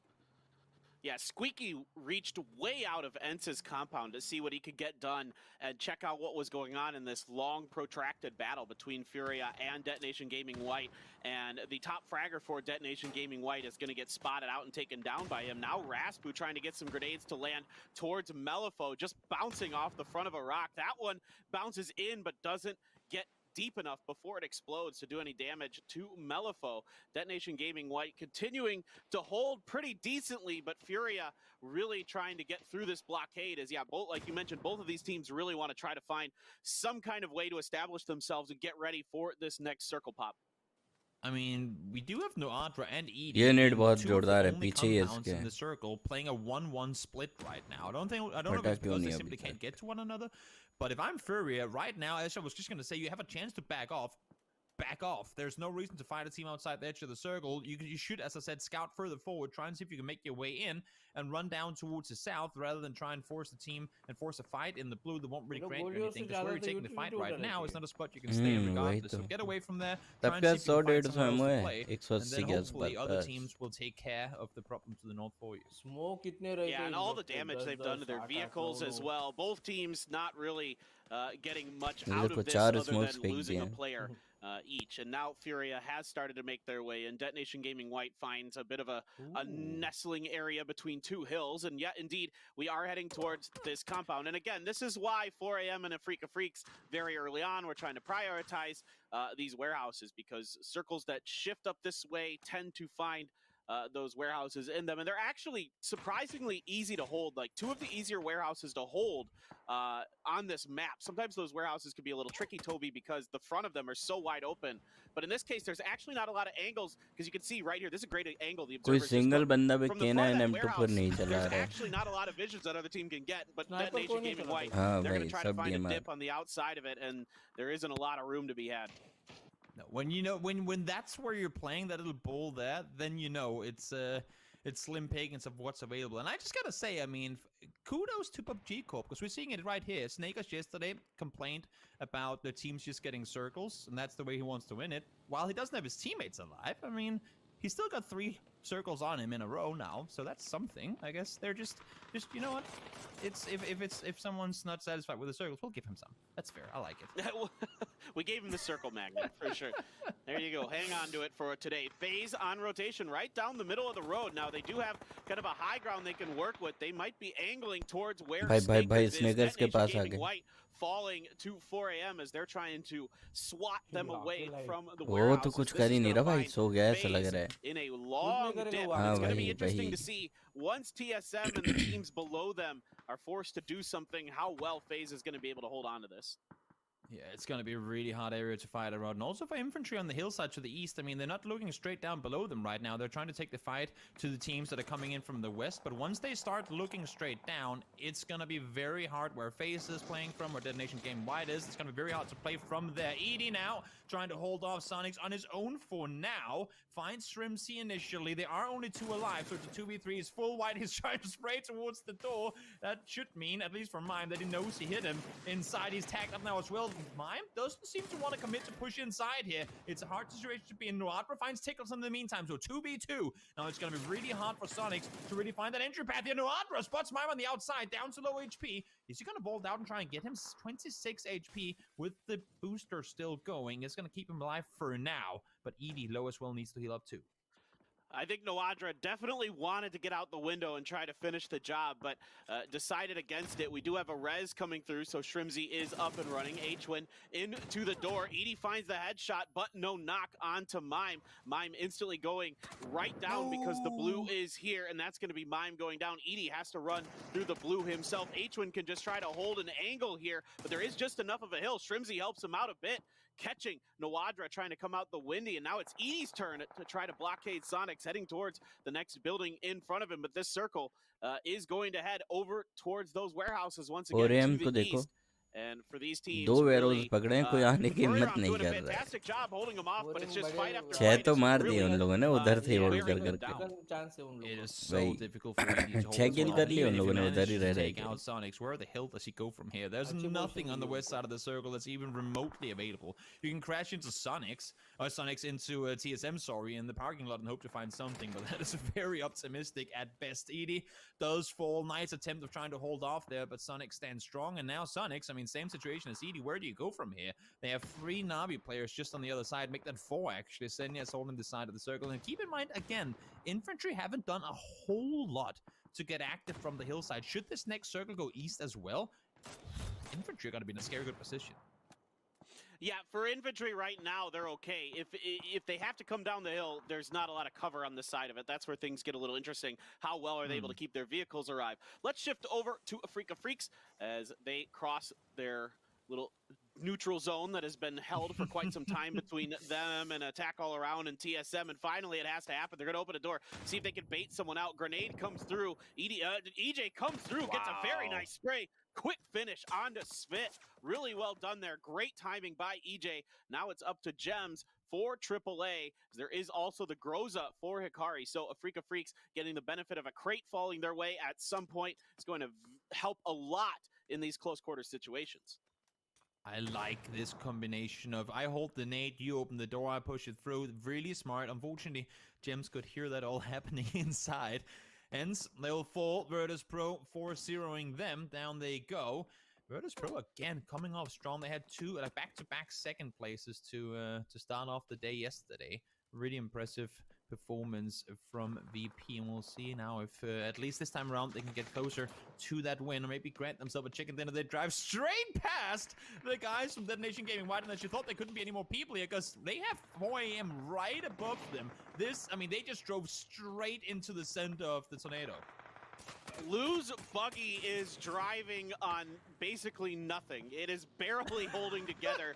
It is being held together by glue and toothpicks as Navi now gets into their backside. So VP trying to circle around and get a good angle into Detonation Gaming White, never able to get it done, and they are going to get taken out after Navi cleans up Sonics. Navi versus 4AM देखनी है यार, वो नहीं चाहिए Detonation fight. Gaming White, it looks like next. उसमें आएगा Meanwhile, मजा. 4AM could sit उन दोनों के inside पास of अच्छी this position है. warehouse still and just kind of cause problems for the other team. Tab pops up. He's going to find Melifo. He's going to get the finish on the Valkyrie as well. So just C's left as that grenade. Nobody's alive for that one to find, and C's is able to avoid any damage just yet. There's a circle that infantry was praying for. This is it right here. They're sitting tight for now and will be able to do that for a long time as well. Sees finds the double on Navi. You have Orange alive still on the other side, and Sees, oh my lord, nice moving around. Gets behind the wheel, gets on the other side and finds the third as well. Sees. He does fall in return, but oh my lord, what an effort to take down Navi. Yeah, that was a heads-up play by our Japanese अरे player. ये Really सीज good ने मार sweet दिया seat सीज slot ने there, and now it's state over to विट change infantry. करके On top नेट of कर दिया Afrika था Freaks. और Afrika Freaks has finally gotten Attack All Around out of the way. TSM still remains inside of the cars out there. Hikari going to be knocked by 9. Taking a whole bunch of damage himself, down to 1 hit point. Zhao Yang falls as well to the fire of Akkad. So good long-range shooting by both of these teams as Afrika has to push up this hill. They have to come up this backside. A good grenade from Longsker. Going to find the knock onto Hansia now. As Afrika Freaks uphill battle, literally and figuratively, is starting to go sideways. Yeah, it's extremely difficult, if not near impossible, for them to get up here when they have no support from below. The only way they can really get this in success is if other teams are kind of trying to, do something to apply suppressing fire up the hill, but it's not possible. EJ has to fight with TSM down here, so he can't do anything to help above, and you can see infantry now starting to push down, trying to take more control. It's gonna work for them for sure. Iroh, with the shotgun, we've seen him try and utilize those more often lately. EJ falls. Iroh falls as well through the smoke. God, V. That's terrifying. And by the way, while all this is going on, 4AM sent 3 members up to the hill underneath infantry in this small little dip that's on the cliffside there. But Godv is hanging back as an Oh, anchor bhai, gets ye taken kya ho down gaya? by infantry. Ye to Wookie galat Bookie ho does gaya find yaar. a headshot onto Longsker with God that ko bolt. maar dis. Now infantry, as good as they've been doing from the top, they've been taking a whole lot of damage, particular to those helmets and vests. We'll see how that. Oh my God, Lou! What a grenade! That just is incredible from him. so far away. Oh my God. That- Well, was- 120 meters ish, give or take. That's a max distance nade that just took out 2 players. Snakers found 1 as well, and I gotta say, Snakers, I mean, once that smoke fades away, I don't see how you stay alive here. You have pretty much the entire circle looking your direction, maybe with the exception of TSM right now. This is gonna be a very hard cross to make, but we'll see. We'll see if it's gonna happen. I mean, Virtus Pro managed to cross the road yesterday on Miramar when we weren't expecting that to be the case, so maybe Snakers will be allowed to as well, but I highly doubt it. It's going to be tough for sure. Keep our eye on Snakers as Phase 8 reveals itself. In the middle, it's going to be to the east side of the road. Infantry still 4 up, but again, pretty banged up, as a lot of the teams are at this point, just because of the nature of this. Over the top is Bullying, trying to get a little extra damage into Forever. Just barely nicks him, as now the grenades starting to fly here from Crazy. That's a steep hill that grenade has to go up, so you're not really able to get it probably as high as you would like. Meanwhile, Bullying is on Snaker's duty, watching that Murado to make sure that he भाई isn't sir able to Snickers get तो out अभी भी there है वहीं and cause any बताओ problems. Yeah, to be अभी fair, भी I mean, at जिंदा this है वो. point, I think they should maybe just give up on trying to hold off Snakers, because best case scenario, he can become their help in trying to shoot 4am, or maybe 4am will have to focus him once he's trying to cross. So it could maybe, in a weird universe, pay off for them to let Snakers stay alive for at least a little while longer. TSM, in the meantime, are going to start making their cross as well. Now Xiaoyang falls on top. Lou able to find him with a bit of distance to it from down below. And the thing is, 4am, it's going to take them so long time to get up that hill. He's trying to reverse all the way up the hill. Okay, he jumps out in the midst of it. Crazy tried to go for a good angle. Not going to happen. Longska able to take him down. And now, I mean, this really is a king of the hill battle. Lou and the remaining 4am players trying to push up here, but it's really hard to push up against this infantry team. Yeah, these grenades just not able to get up. Lou gets one, not able to get another. Zhao Ying's going to get him down Forever up front. A lot of the bullets hitting the ground, and that's going to be infantry wiping 4am. ओ So they भाई go high out ground को पूरा in फायदा मिल fifth- गया in पूरा fourth एकदम. place, I believe, as we have Afrika Freaks, Oath, TSM, and Afrika. I say that Afrika goes down right as that graphic popped up. So it's Oath, TSM, and infantry with Free Snakers. looking pretty good. But Snaker's still alive. And Vard has found a rock to hang out in, and somehow, some way, Snakers is getting underneath infantry. All their attention over towards Vard right now. Well, we never thought he was going to be able to cross the rope, but we also said there was a weird universe where it might happen. Let's see. In order for either TSM or Oath to win this one, I'd have to say it requires them to hit at the same time and do a lot of damage in order to do this versus a 3-man infantry that are just looking for kills. You can see they know, wait, we never found that guy on the other side of the road. He's got to be down here somewhere, and I think Snakers is in for a tough 1v3 here in just a moment. Yeah, it's a smart isolation by infantry, recognizing that it's a 3v1v1. So they want to find one player at a जल्दी time चला and take दिया him down. गोली. First, it's going to be Snakers. They're trying to थोड़ा suss out. जल्दी गोली That's चला not a दिया great spray भाई from Longsker, but Bullying is there as well to get the job done. And now, Vard, the 1v3. Can he do it? Yesterday, Iroh was left alone for TSM, wasn't able to get it done versus TSG, who picked up a win on Miramar. Now the stuns, the frags, the utility coming out for infantry as they look to close this one out. Bullying's going to flank out. Let's see if Vard can get this. He sees the head of, we probably should have seen the head of Bullying there, but now Longsker underneath him on the tree gets some damage. Vard going to opt for a stun. Still has this M4 out, but he's not able to do it. It is indeed क्या ही क्या inventory taking our first game of the day. भाई साहब क्या ही zone का फायदा लिया इन लोगों ने Prime position. Oh, Look at for the real, wale? excitement as well. They had वो तो good मर गए games too थे ना. yesterday. I mean, we talked about Virtus Pro, we talked about Oath. Infantry 2 had Seize some मार really, दिया था really उनको. great games yesterday, where unfortunately, again, it just didn't end up Oh, going their way. भाई, First game जहर that comes भाई. to mind is the one that ended down by Primorse when they were all caught in the shack there in the end of it. Actually had a chance to push out with 3 teams left, but Pio took them all out. Really, really great performance here in this one. Even though people might argue, yeah, they were just sitting on the hill, there weren't anyone there. We saw it by the end of the game. Their vehicles were broken. They all they practically had no vests left because Freaks had been shooting at them. 4am from below had been holding them at bay as well. They weren't really able to peek anything down below close, which they probably would have wanted to. because they were like always looking their way. So they could only really shoot at the targets that were with some distance. And to be fair, I mean, they played it really well. Once it came to 4 AM trying to push up and Africa Freaks doing the exact same thing, they held off extremely well. So yes, while circles might have gone their way, it was not just one of those easy wins, quote unquote. It was a very hard-fought victory, and they brought it home very well. Yeah, it's really well disciplined by infantry, and I think this is what's scary about this team is we know the fragging potential is there. If they can kind of get their shot calling together, if they can get that discipline, that kind of rounds out their game a bit, much more like I would say Tianba or MCG from China, two other teams in their region who I think are a little bit better at, you know, kind of knowing when to be wild, when to frag out, when to go for those aggressive attacks, or when to take it easy, wait back and just control the space around you, keep those other teams at bay. And yeah, it helps on the side when 4 AM has to leave that warehouse. There's that really steep hill that's in front of them. So, and you can see it's really tough for 4 AM to get frag grenades up there. Time and time again, those frag grenades are coming up just short of infantry. So that's good awareness by infantry as well, recognizing the terrain they have to work with. Yeah, exactly. I mean, spreading out when they see that, okay, they're actually within nade distance now. We can't sit on top of each other. Because in the beginning, they were really close to one another.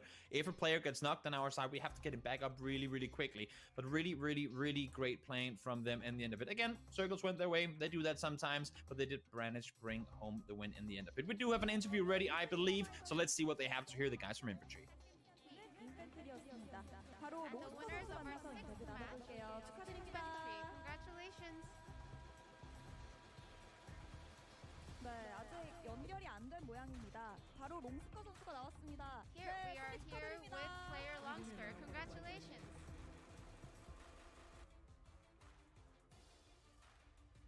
네, 이렇게 해서 중국 선수의 활약이 계속해서 이어지고 있는 가운데 The Chinese teams are doing 어젯밤에 really great 팀원들과 in this 어떤 이야기를 tournament. 나눴는지 좀 궁금합니다. What kind 먼저 of conversations 여쭤볼게요. did you have amongst your teammates last night? 你们战队的选手们都谈了些什么？我们就像每次打完比赛回家喝的话就可以。 그 음질이 좀 상태가 안 좋은 것 같은데, 네, 한 번만 더 물어보겠습니다. 我们在现在这边 Sound 的音量 quality is pretty 现 bad, 在 so 有 we're 点不 just 好， going to 可以 ask 再 one 说 more 一次 time. 吗？我们会像往常一样，就是打比赛日子的话，晚上回去喝了饭就睡觉了。 저희는 이제 어젯밤에 그냥 평소대로만 계속 경기에 So 임하면 last 될 것 night 같다고 we 얘기를 talked 했습니다. about how 좀 we can just 평소대로 play the 뭔가 game as 침착하게 we 오늘 usually 수비적인 do. 면에서도 굉장히 좋은 모습을 보여준 것 같은데요. And I think today in the game you guys really showed some really good defensive strategies. In your opinion, what do you think is the 你 greatest 现在 strength 觉 that 得 your 你 team 们队的 infantry has? 最好的优点是什么？强点是什么？ 觉得我们队最强的强点是4人的配合吧，然后沟通也是在一旁。 저희 팀의 강점은 저희 팀의 선수들끼리 소통이 굉장히 A 잘 really great 이루어진다는 strength of 것이고 our team is 저희 that 팀끼리의 we have 조합도 really good 굉장히 좋다고 communication 생각합니다. between our 네, teammates and our 파이널도 자신 teamwork is also 있으신가요? really 파이널을 exceptional. 어떻게 준비하실 건가요? How are you going to 你 prepare for 在 the 周末 finals 决 this 赛也 upcoming 有自信 weekend? 吗？你们打算怎么准备周末决赛？我们只要是比赛，我们就会很有自信。 저희는 시합이라면 무조건 자신이 있다고 생각합니다. Every match 네, 자신감 we 있는 feel really 모습 confident. 파이널에서도 기대해 보도록 하겠습니다. 롱스커 선수 인터뷰 감사드립니다. Thank you for your interview. 씨. 네, 이렇게 해서 인펜트리의 롱스커 선수 만나봤고요. 저희는 분석 데스크로 계속 이어.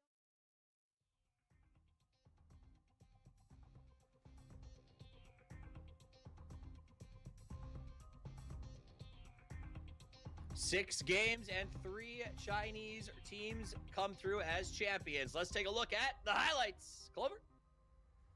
You know, Buriram came into this match and they came in pretty strong here. Canoxy and Eddie worked really hard to kind of command control out to the north. We saw a lot of teams send it up north. So we talked a bit about circles and how rough these circles can be. And I think that the PUBG gods hurt us because this is probably one of the strangest and toughest ones yet. And it's one that I think a couple really struggled with in terms of finding placement. But the one, of course, who wasn't that is infantry this game. Looking at the circle, why it's so rough with this one is that it's a kind of an unusual place to play it out in. A lot of the teams haven't really been playing the endings here, maybe you've been rotating past here once, twice, or 3 times. If you're a team like Navi that likes to drop at like CORSAIR, but if not, you're not gonna be up here. That means that you're not gonna know the area that well. Of course, you've been here, you know. Okay, well, there's a compound here and there, but it's all about playing the endings. That's how you learn where the sidelines are, where the good dips are, depending on where the circle is, where the other team's gonna be playing from. And it's really hard to just adapt on the fly like this, especially against these teams which are the best in the world. But one thing Infantry did really great on this this game itself was that they were basically just holding everybody away from them. They didn't want anyone to get close to them. We saw them early on taking that compound in circle 1, actually, just piece of where it ended.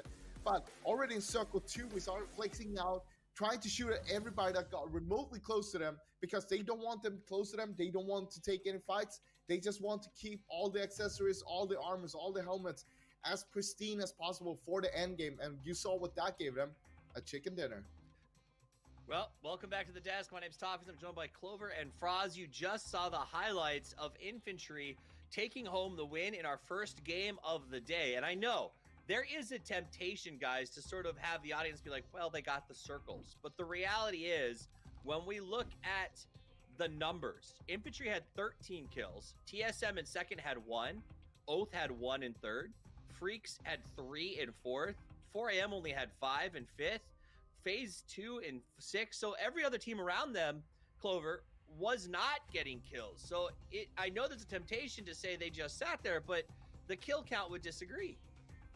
No, and you know, Frost hit the nail on the head. They just waited until the opportune moment so they could keep themselves primed for the late game. We've seen Infantry make it up late pretty much every game yesterday. They, I think, hit 4th place 3 different matches. And so they know how to be patient and wait for the time to strike. And with that circle not really giving them any reason to move, you know, they did have a couple of kills going into phase 6, phase 7. But as teams started to move, you know, we saw Afrika be one of the first to try and cross the street. That's when Infantry said, you know what? No, we're not going to do this. And that kill count started to skyrocket. Anybody else that really challenged that position, Infantry held their own. They kind of did a bit of a 2-2 split. And that's where we saw those kills come from. Let's take a look at the match results. You can obviously see a lot of points for Infantry off of this one, though, again, points don't matter here. All that matters is the chicken dinner. And as we saw the setup for that, Froz, it was a bit of a triangle. A lot of teams hoping that the circle would go towards them. Infantry on the hill, TSM in sort of the God parking lot, and I believe it was 4AM in the warehouses. And was that wrong? Oh, is that a wrong way to approach it, to sort of grab some real estate and be like, you know, hopefully it shifts this way? Or do you think those teams really executed the best they could? Well, we talked about Infantry and how they were holding it down. They were doing a great job. 4AM, same there. 4AM actually went to the warehouses in circle 1, coming from the east side of Oasis. They actually rotated up on the north side there. I think they were beating Ends that was trying to get to it as well. But they were holding down, kind of same thing as Infantry was doing, trying to hold people away from the warehouse itself. It's 2 warehouses, so it's kind of hard. Even if you're 4 up, there's a lot of angles, a lot of space for people to crash in. The hardest one, though, is going to be on the southwest side where TSM is. And we saw a lot of teams actually getting in there. It's just too hard to hold that by yourself. But sometimes you just got to take what you're given, especially if you're not coming in early on. Now, it is not going to be easy, but, I mean, TSM did make it to the end. They got themselves a 2nd place with Vard. But Infantry did something really good, actually. Towards the end there, how they were holding it, we saw how they were approaching towards 4AM when they were just overwhelming them from the high ground, playing it to their advantage, basically just peeking, go back, take a few shots. But then when it was down to Snakers and Vard left, they were going on the low ground. Both Snakers and Vard was expecting Infantry to come from the high ground. You can see how they were looking upwards, because high ground is where you're going to have the advantage. So they're not anticipating Infantry to come from the low ground, but they were trying to come from both sides, more or less. It seemed like the only weakness Infantry kind of had in that spot was the south side of their hill, Clover. And TSM, I think, was in the only position to potentially beat them, but they suffered greatly at the hands of both Freaks and Oath, essentially, who just created a funnel on that side and opened the door for Infantry. Yeah, TSM had kind of been in that compound for quite some time, and they were sharing it with their neighbors, you know, Attack All Around and A Freak of Freaks. And even as Frost said, you know, teams were really waiting until the moment where they kind of had to move. And we saw Freaka push into Attack All Around, which then pushed Attack back into TSM. Likewise, Oath had that really unfortunate rotation where they lost 3 and all that was left was Snakers. So he did try his best. You know, we did see him kind of moving around that tree looking for opportunities and openings, but unfortunately, if anything, I think that fighting that happened between Oath, COD, TSM, A Freak of Freaks gave Infantry and 4 AM the time to really focus on their fight so that Infantry could clear out 4 AM and then focus back down south onto the hill where the rest of those teams were working their way. Our newest team entering the fray will be Day Trade Gaming. Froz, can you give me a little bit of insight into the team as they join the fight? Day Trade is the team that we saw last week survival, actually coming in pretty late, but they did really good anyway. They didn't really get themselves that win, of course. We didn't see them in the weekly final, but same thing in the weekly bomb. We saw them have a good, decent results, but it's not really there. They haven't got themselves a win yet here in the PGIS, and that's a huge deal, I'd say. They're one of the few teams that are still looking for that one.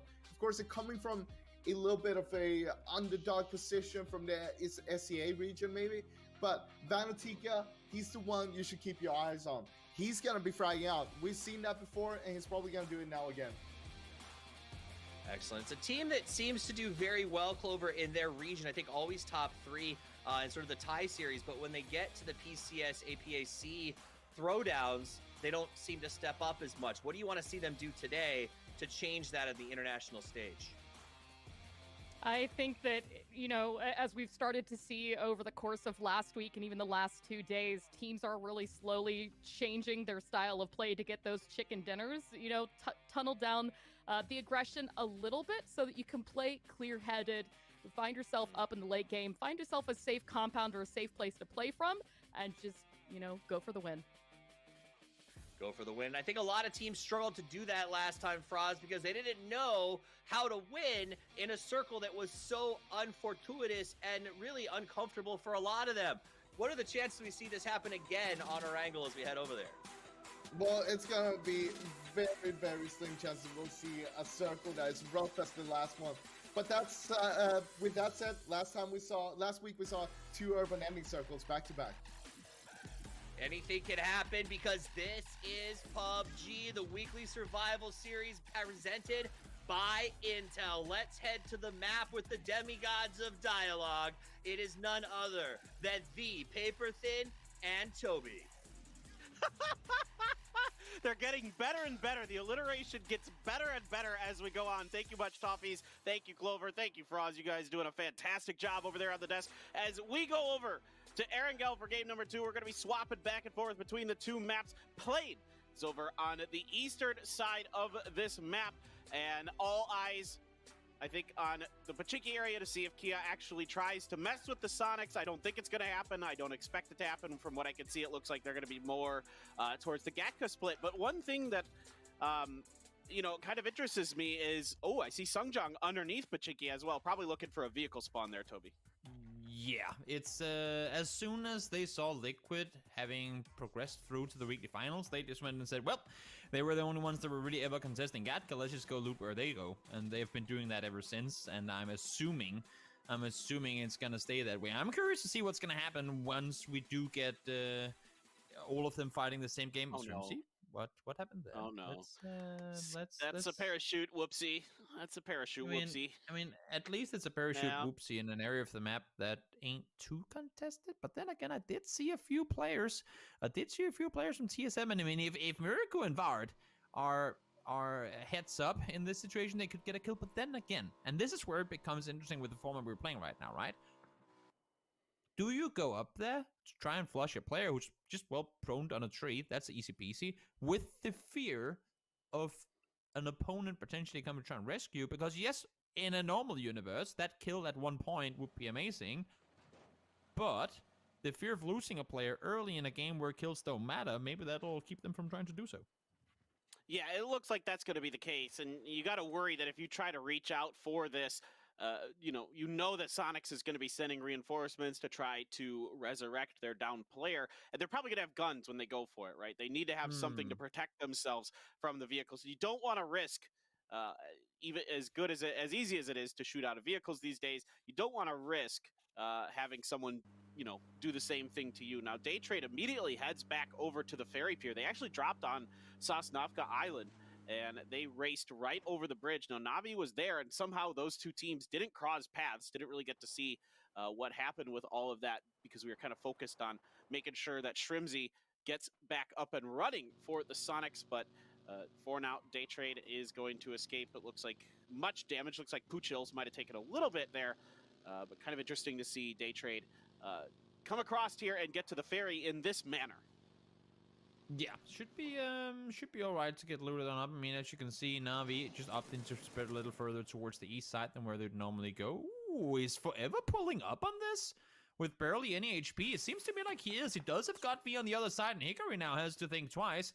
Is he gonna stay? Is he gonna leave? You saw your viewers on the east side of the building, and there's more 4AM players coming. Hickory, now is your time. Now is when you can leave. Yep, he's instantly jumping into the US. He ain't having any piece of this at all, and I completely respect this. But Godv, is he on a mission? Is he a man on the chase? Let's see. Oh, this is what people can do in this day and age. Unfortunately for him, didn't reload his SNR before going for the chase, and I think with a card over here as well, that's gonna be Godv returning around. Yes, it is. I mean, we've seen this with 4AM time and time again throughout this tournament. They've clearly practiced this a lot with these drive-by shootings, with side seat swapping, getting over. And we saw Sonics yesterday on Erangel. Today they're trying to do it to Afrika, catching them in rotations. They're all over the place. If they see you in a vehicle, their first thought isn't drive away from you. It's switch to the other seat and try to kill you. Like, that is their first instinct, and I think that's kind of fascinating to see that. They're one of the teams that I've seen that's really kind of honed in on that idea so far. Yeah, and I think many teams have followed suit, especially with the patch making it easier to shoot while driving. I see very few teams just opt to keep driving. If there's a player shooting at you, they tend to shoot back. Especially now. Early on, it was, a select few teams that did it more than others, but I feel like now pretty much everyone is kind of at least giving it a go at one point or another. Oath, in the meantime, they're opting to leave military, and I think that's about time. Yeah, it's a good time to start thinking about it, although this one is pretty much like you and Poro talk about, the plain bagels. This one's really pretty is. plain. Even though I love plain bagels, like my absolute favorite bagel is a plain one with plain cream cheese, just slightly You've toasted. got to be kidding me. Mwah. Oh, that's exactly what I love. It's my favorite kind of bagel. That's why I was sitting here. I was a little offended when you guys started talking about this, because I'm like, no, it's the best bagel. What are you talking about? This is meant as a compliment, but in one way I'm disappointed. No, this is in like... another way, I'm not surprised at all. It's oh, that's Shrimzy taking a deep dive and breaking his ankles there. That's unfortunate. But plain white bagel, plain cream cheese type. This is person. like I'm just starting not a surprised, sentence. baby. I'm just not surprised. It's like starting a sentence with no offense, but Yep.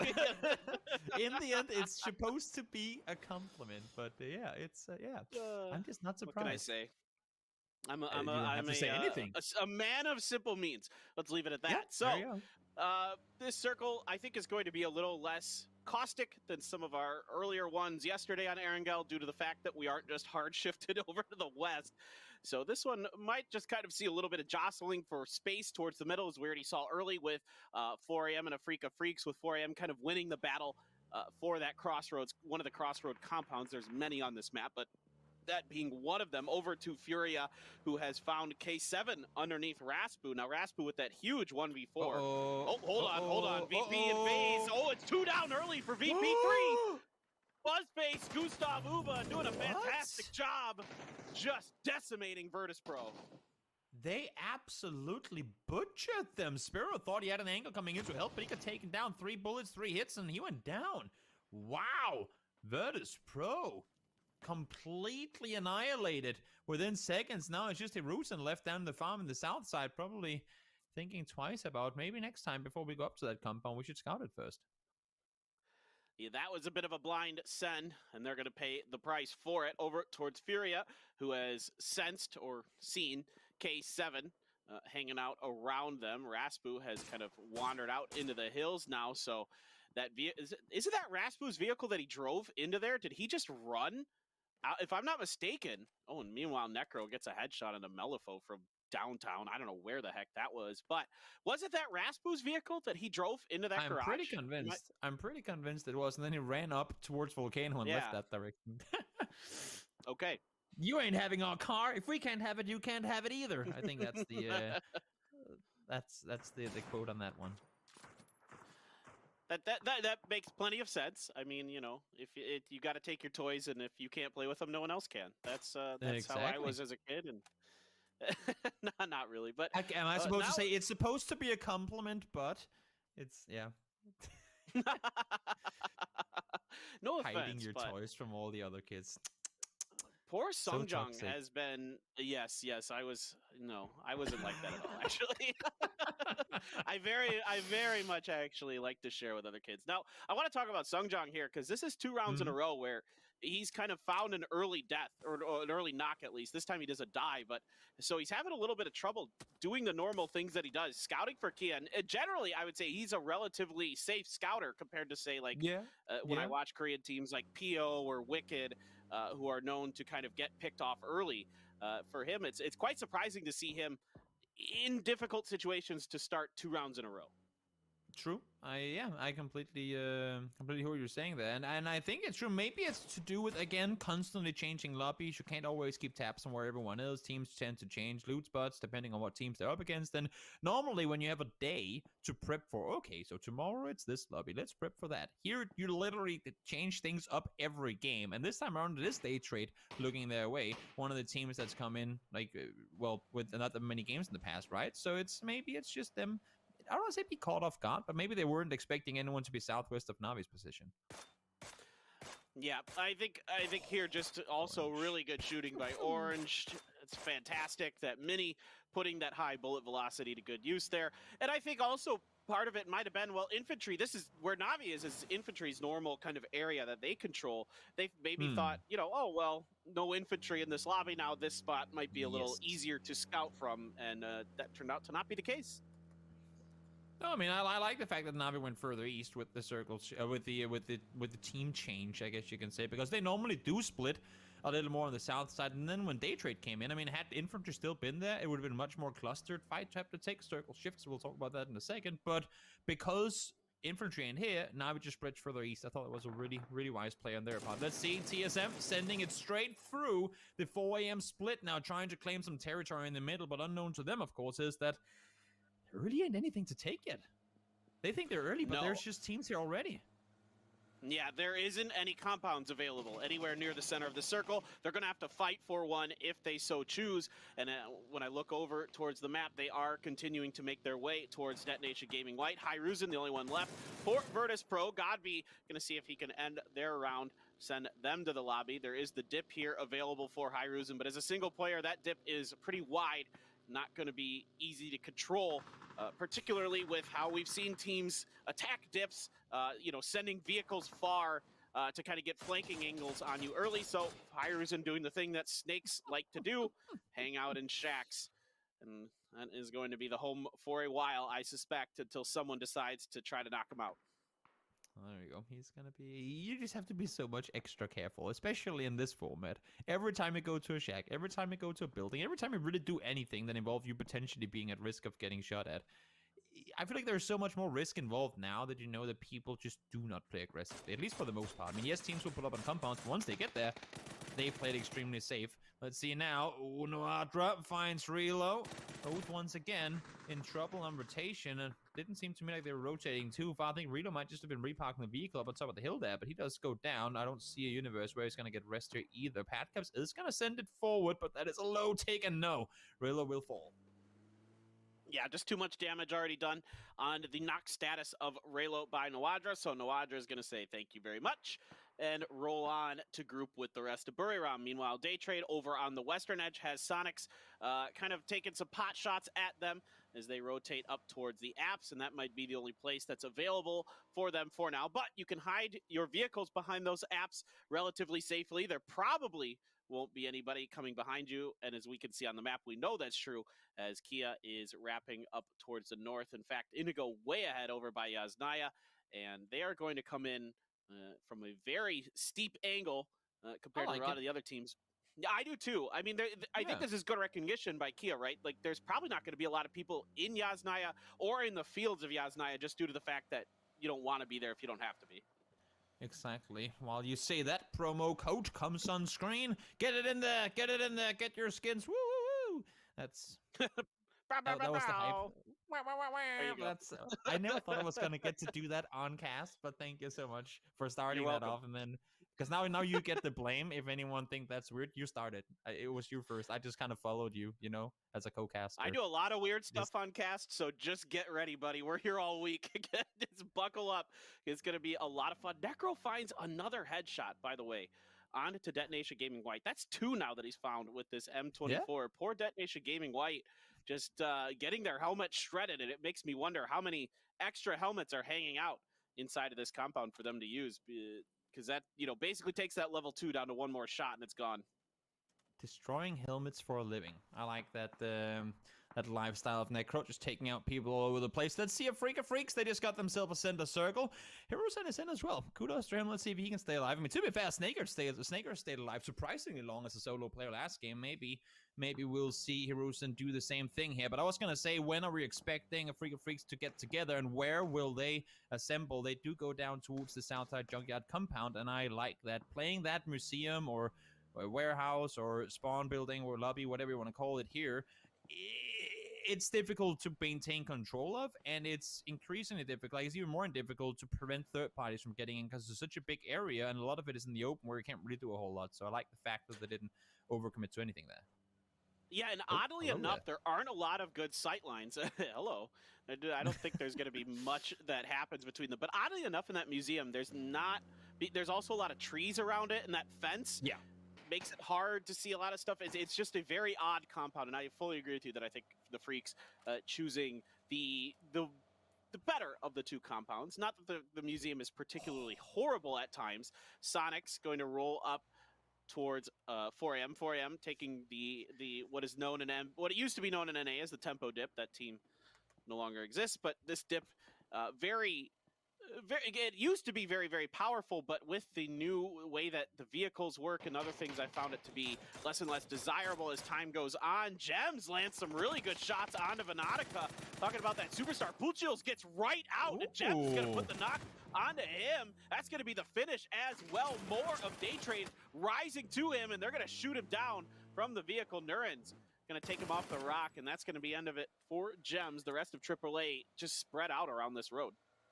Gems committing surprisingly much to get these kills, but as you can see, his vehicle's all the way down by the road. There wasn't a whole lot he could do. He could potentially have tried to stay safe and not really peek anything, but went for the kill, got 1, but went down in return, and an attack all around just ain't really in position to kind of trade that. Now, they are on the inside of the circle, so they could potentially do something in a few moments' time, but they weren't in a position at the time he was taking shots towards the guys from Daytrade. So he will fall, 1 for each team, and Na'Vi now trying to find their approach to the circle. They found K7.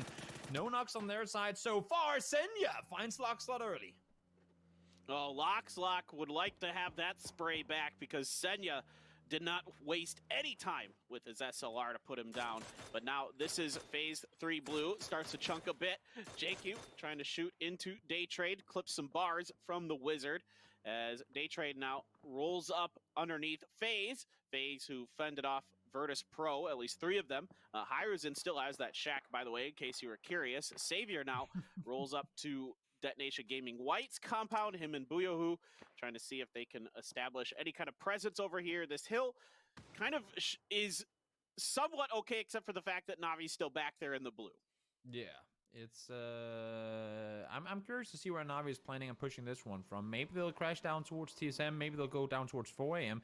Sonic's now leaving as well. They're gonna be going right past the shack. Did they see? Oh, they didn't see where they went. They saw them leave, but they have no clue. Mime, this is terrifying. Why do you pull up on this without any vision? Oh boy, that's This two is down a full-on quickly. There's no universe where they win that. There's absolutely no universe where they win that and they don't. Godv and all of his guys from 4 a.m. stay put, and they only get one knock, and he's gonna get back up on his feet. And that was... They saw 4 a.m. leave the compound. I was going to mention that when they got it, because that's the best way to get a compound. When you see the team leave as you pull up, you know for a fact this is free for us to take. In the meantime, let's see, Ghost up, shots fired towards Burram. They're committing to this one too. But I'm surprised by how they just kind of blindly pushed down into 4 a.m. there. I thought they would have expected people to be there at this point.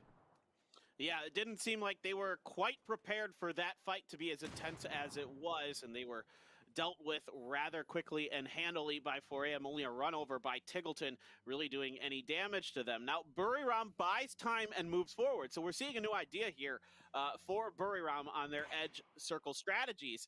Do some damage and then retreat and try to get more towards the center. I do too.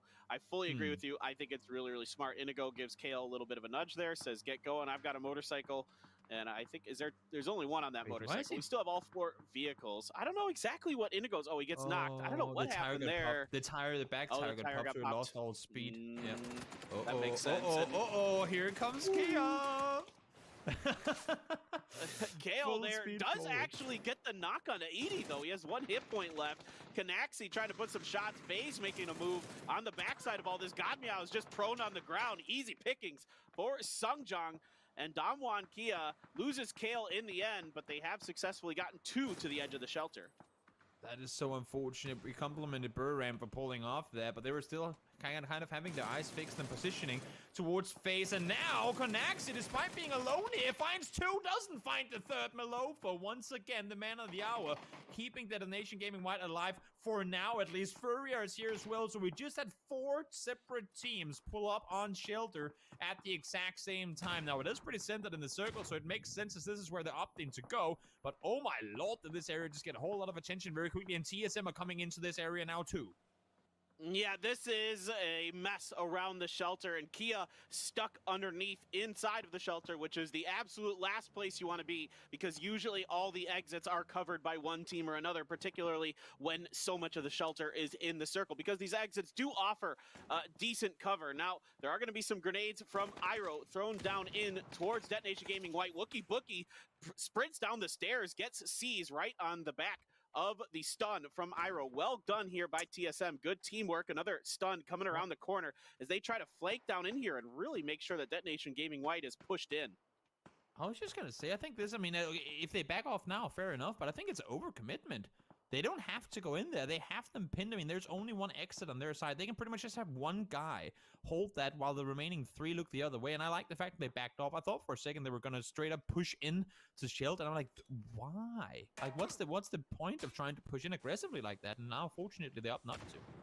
You see, this is what I would have wanted Sonics to do. They knew there was no one in the forest. They had a chance to at least just throw a flash. 1 guy can run over and peek down, anything, instead of full speed sending it. And there you go. Oh, that is sneaky. They get down forever because of it, too. I don't know if it was intentional, if it was just kind of the path of the vehicles went on, the trajectory there. But that was really smart. They find 1 Luna falls as well. They try to pull up on a Freak of Freaks, and it ain't working out for them so far as I say that. Hansia falls. Scott V able to find 1, but he's in trouble, too.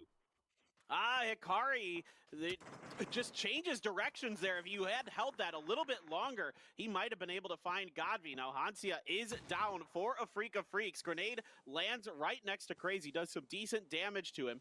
Akkad now hanging out around in the eastern building. Na'Vi making their move off of the backs of the fight between Afrika and 4AM, seeing if they can kind of profit from the chaos, but there isn't a lot to be had as they're going to actually try to send it into this compound as well. They're going to have to make this work pretty quick. Someone on the hill could get into them. So yes, indeed, Akkad just pulls out. I really like this from Akkad. He has no business trying to win that fight, and he gets over with the rest of his teammates.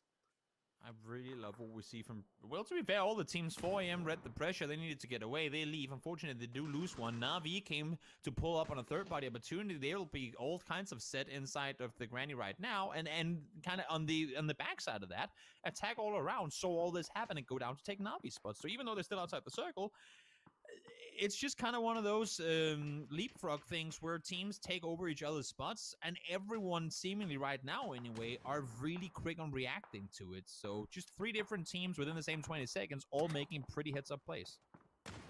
All right, now Godby, the back of this becomes a problem. Hikari's grenade blows himself up. He had it in his hand, and Godby lands a perfect one onto him, takes him down.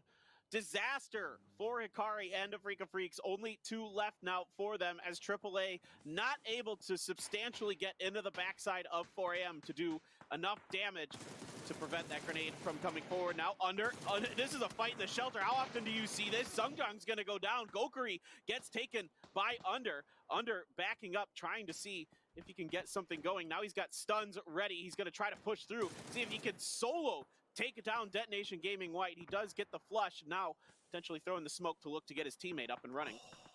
We just excluded almost the entirety of Shelter. Where in the universe do people play from now? We have 5, make that 6 teams in and around Shelter, and there is none of them. Like, TSM can opt to stay on the hillside there, but there's really only space for one team. Within the next couple of seconds, 39 until the circle starts shifting, chaos is going to unfold in the southeast of this circle. Yeah, this is, I mean, this fight in this shelter, it'll be fun to watch, but I'm not sure that either of these teams, no matter how well they come out of it, is going to really be able to do much after. As we mentioned earlier, those exits to the shelters very well guarded typically. Now Under still trying to hold the front line. Sungjung took some damage from a grenade. Still some throwables available here for Detonation Gaming White. In fact, quite a few of grenades we see there in Melifo's hands as they are ringing out around. Sungjung dives to the side but takes a whole bunch of damage. It's actually Furia who's joined the fray. And they're going to find the knock onto Sungjung, all up to Under for Damwon Kia. It's all unfolding now as teams get closer to one another. You simply cannot play around here without having to take fights to one another. Ents in the meantime are crashing towards the Granny compound as well. So plenty of action unfolding as we speak. Under does fall in the end of it. So Damwon Kia will be down and out. Melofor and Macau trying to stay put. And now FaceCAM trying to take the fight to Oath here. Face falls early. Uber finds Padcaps immediately in return. Trying to do more damage, but is flashed and has to back off. Balefrost now the only one up here for Oath trying to hold on his own, but that's going to be difficult. Nope, down he goes. Virtus Pro out. 4AM was out earlier. Now Oath falls as well. Yeah, now Ents has had to slam into this compound as well, kind of backfilling in where 4AM was outside of Navi and Afrika Freaks. Furia still trying to finish the job underneath as Detonation Gaming White continues to push forward. Everybody here going to have a tough time once they come out, but smoke in the front, and Detonation Gaming White does not have much choice due to the fact that the blue is going to force this issue. Machao comes up and gets 2 onto the stairs. What a spray from him, but unfortunately it is potentially going to all be for naught as FaZe has plenty of throwables available to make it raid on the inside of these of this shelter, and now there is the Molotov as well, and this is surely going to be Detonation Gaming White going down. Yeah, they've parked the vehicle for him not to be able to get out of there. That is just, that's just unfortunate. Not a whole lot you can do. You can see, oh, that's an unfortunate flash. You can see Iro without, like, outside his area as well over the other entrance, sitting tight with the shotgun in hand, waiting for anyone to come running up from there. Melofo wants to see if he can do anything to get out, but I'm not even sure he can get past that car there. Blue now coming, it's phase 6, it's gonna hurt. It does get past, but as expected, nothing he can do at all. Detonation Gaming White falls. Phase 7 kills, still 4 alive, but they have a run to make now as well. Let's see where the new circle goes. All right, still heading towards this compound where 3 teams have set up shop, so this is going to be quite an interesting ending, I feel like. A lot of teams in a compound. You can talk about how the circles go towards compounds and that teams can win it, but if there's 3 teams there, that makes that situation much more interesting, I find. Flash not able to hold off TSM's push. He and Daytrade find themselves out in 7th place. Still 6 teams up as FaZe has found just enough of an angle around the side. Some good shooting into the windows on the side, but now Ents and TSM kind of putting the pressure onto them.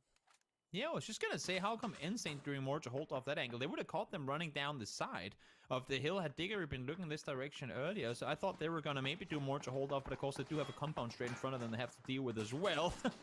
Attack all around, props for the effort, props of trying, but didn't work out at all, and just one more vehicle adding to the already stacked junkyard. There's cars all over the place, and who knows, maybe TSM will add some more. They have to get down the hill, maybe they'll opt to make a car for it in the open. I'm not quite sure. There ain't a whole lot of places they can play, if not in the open. Here they come, full speed forward. Where are we going, TSM? Where are we headed? Is it a compound crash, or are you trying to go somewhere else? The vehicles are coming flying on in. The compound is looking good, but there's also a tree on the outside. Nope, they're not opting to go for the tree. They're crashing the compound as well.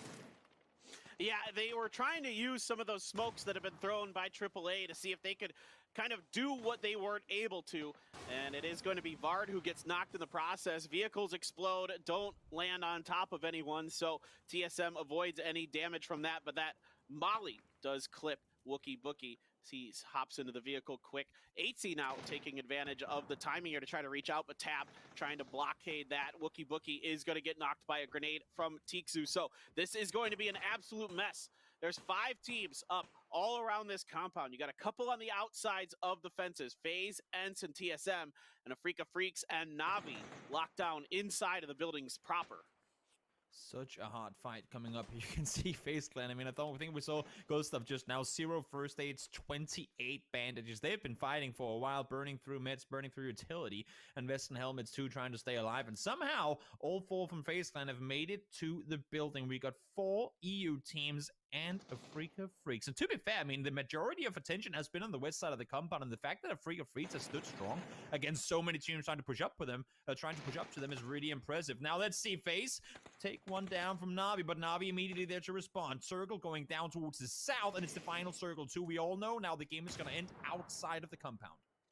Yeah, it's looking pretty decent for TSM. They kind of have priority on where the middle of the circle is going to be. Now, this fight between FaZe and Navi has to continue. 8C does find the knock onto the tab, and the finish has come through. There's another member knocked. It's just Senya looking like he's the only one alive for Navi. Rustenmar going to finish off Orange with the Groza. Now, FaZe does have 4, and they have successfully claimed this building for themselves for now. And it is in the Phase 8 circle, so they can wait. But of course, when we get to Phase 9, the star goes right to the center, and that's where everybody has to try to finish their round. This is going to be so difficult. It's not ending just outside the compound. It's actually a pretty decent split. It's at least 50, 60 meters outside the compound. And I think you can see ENCE trying to utilize exactly that. They don't want to be caught inside any longer. They want to get out, and Rustenmar finds Uber with the Groza instantly. There are still 3 alive from FaZe inside the granny, but if ENCE can play this one smart, they can maybe wrap around and try and take control on the south side. Then the only issue would be, what does TSM do? Because they're playing the south side as well, but from the other edge. Molly comes in. First FaZe not hit by it. Rustenmar is pushing up now, trying to get a good angle. Can't see anyone in the immediate approach. Yeah, Fuzzface did get Tixu, Squeaky, and Rustenmar trying to dislodge him. 8C gets a molly right in his face, sends him running up into the attic.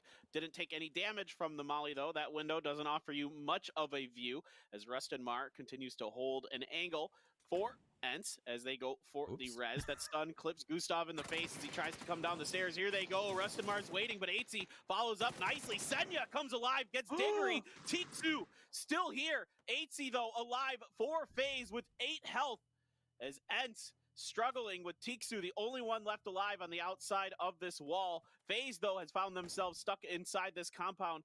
8C looking to go for the res onto Gustav. And he's going to have time to do so as well. Tixu not in a position to really compete with anything. He's, as you can see, outside. Now he's going to start tanking blue as well in a moment's time. Squeaky does fall in the end of it. Senya is a thorn in the heel, I guess you can say safely. Took down one from ENCE and also did damage to another, making it difficult for them to really wrap around on that inside of the compound. 8C now exposed to Afrika Freaks, but they're focusing over on the other side, and Senya again!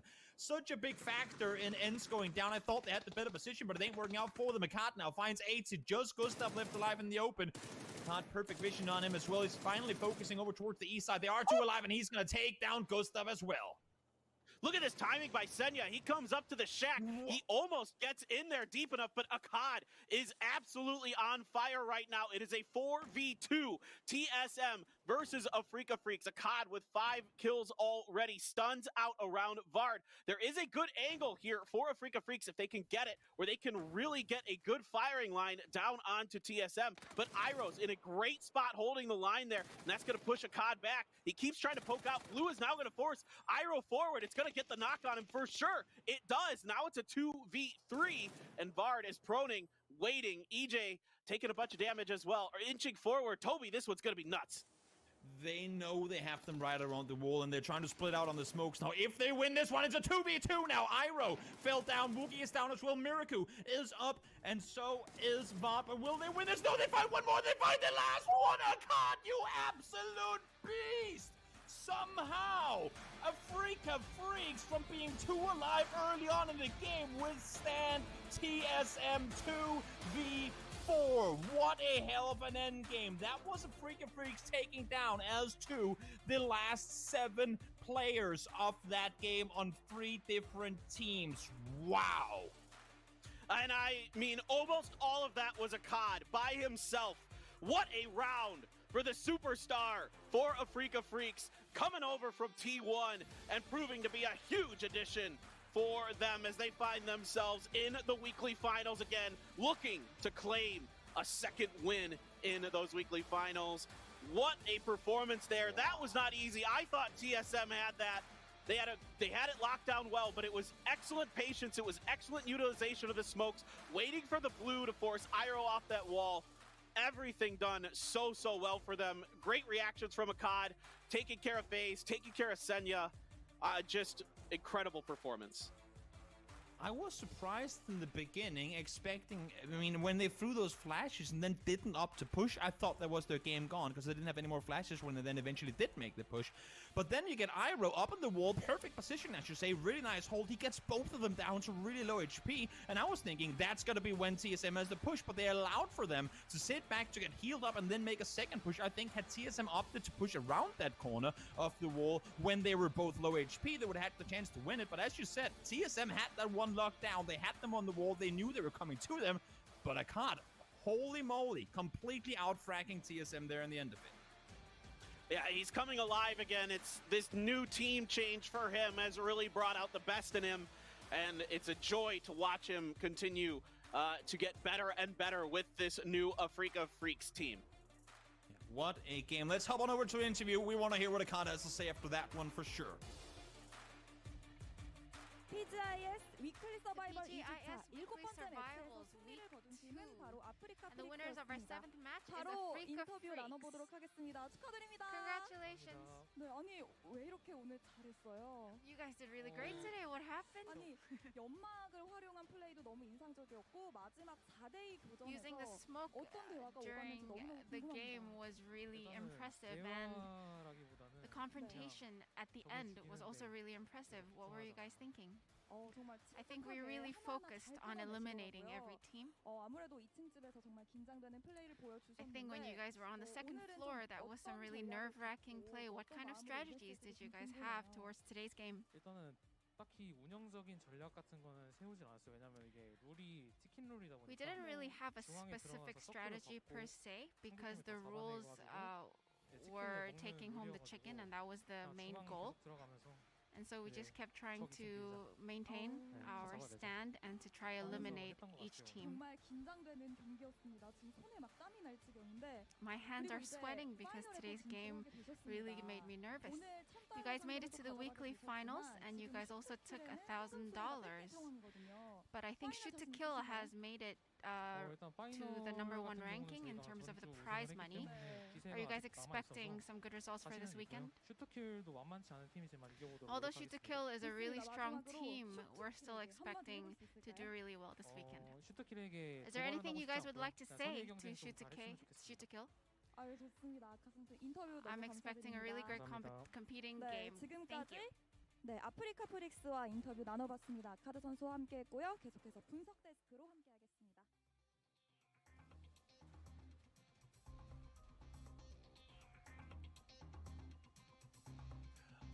Akkad, a god, Afrika Freaks. They come out with a massive win. Let's take a look at the highlights. Oh my, oh my. What a play from Akkad there. He getting himself 8 kills in this game, but him taking out TSM there by the end, that was just amazing to see. We saw, of course, TSM trying to make an execute with Iroh on top of the wall there. I like the play TSM was trying to do, but it did just not work out. You can't do that against a play like Akkad. Akkad just took them out one by one. We saw how he was utilizing the smoke and just creeping his way up there towards the end. But them just being 2 up against what was it, 4 EU teams and being able to just take them all down. It's just amazing to see.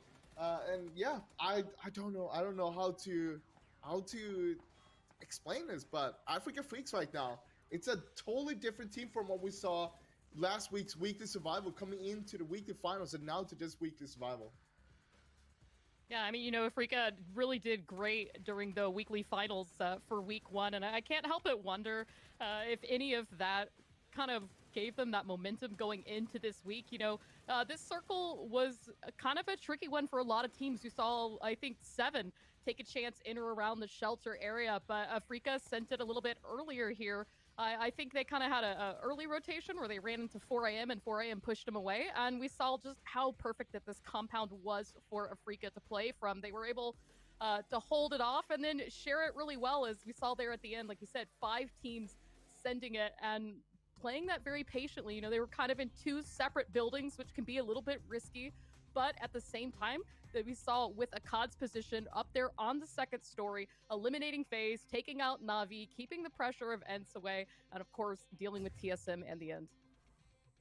Welcome back to the desk. My name's Toffees. I'm joined by Clover and Froz as we talk a little more about what we just saw.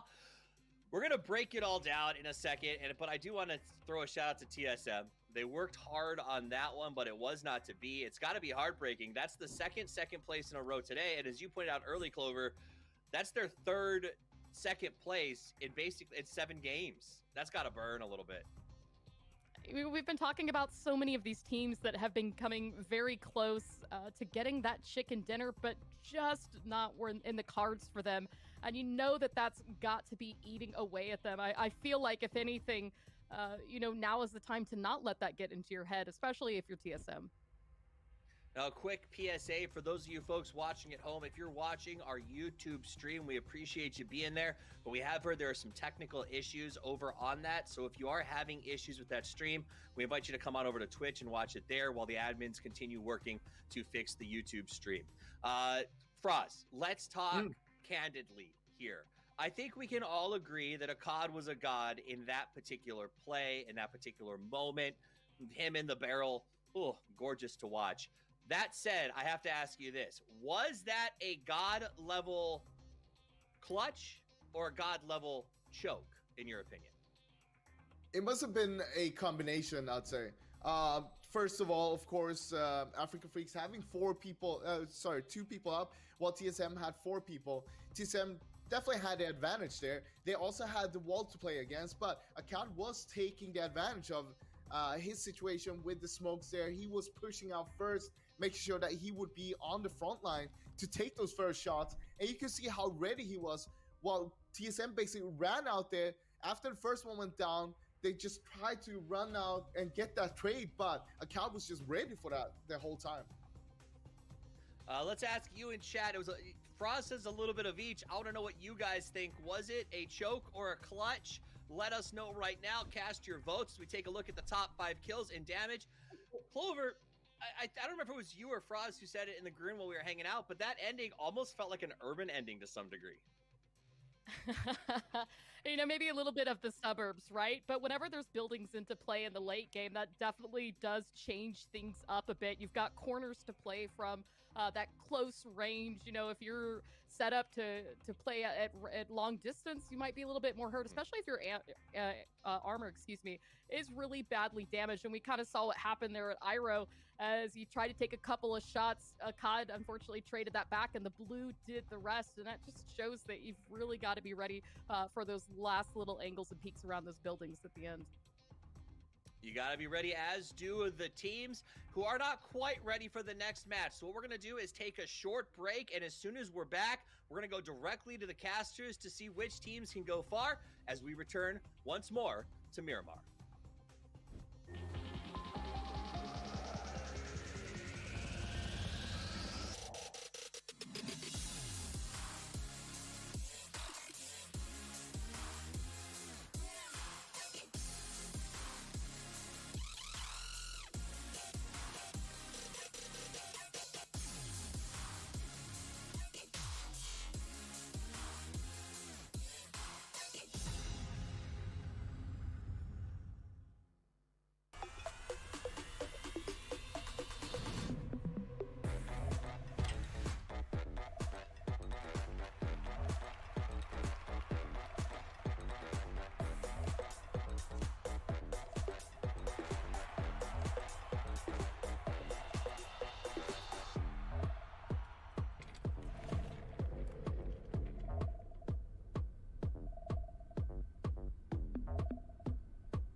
Hello PUBG esports fans.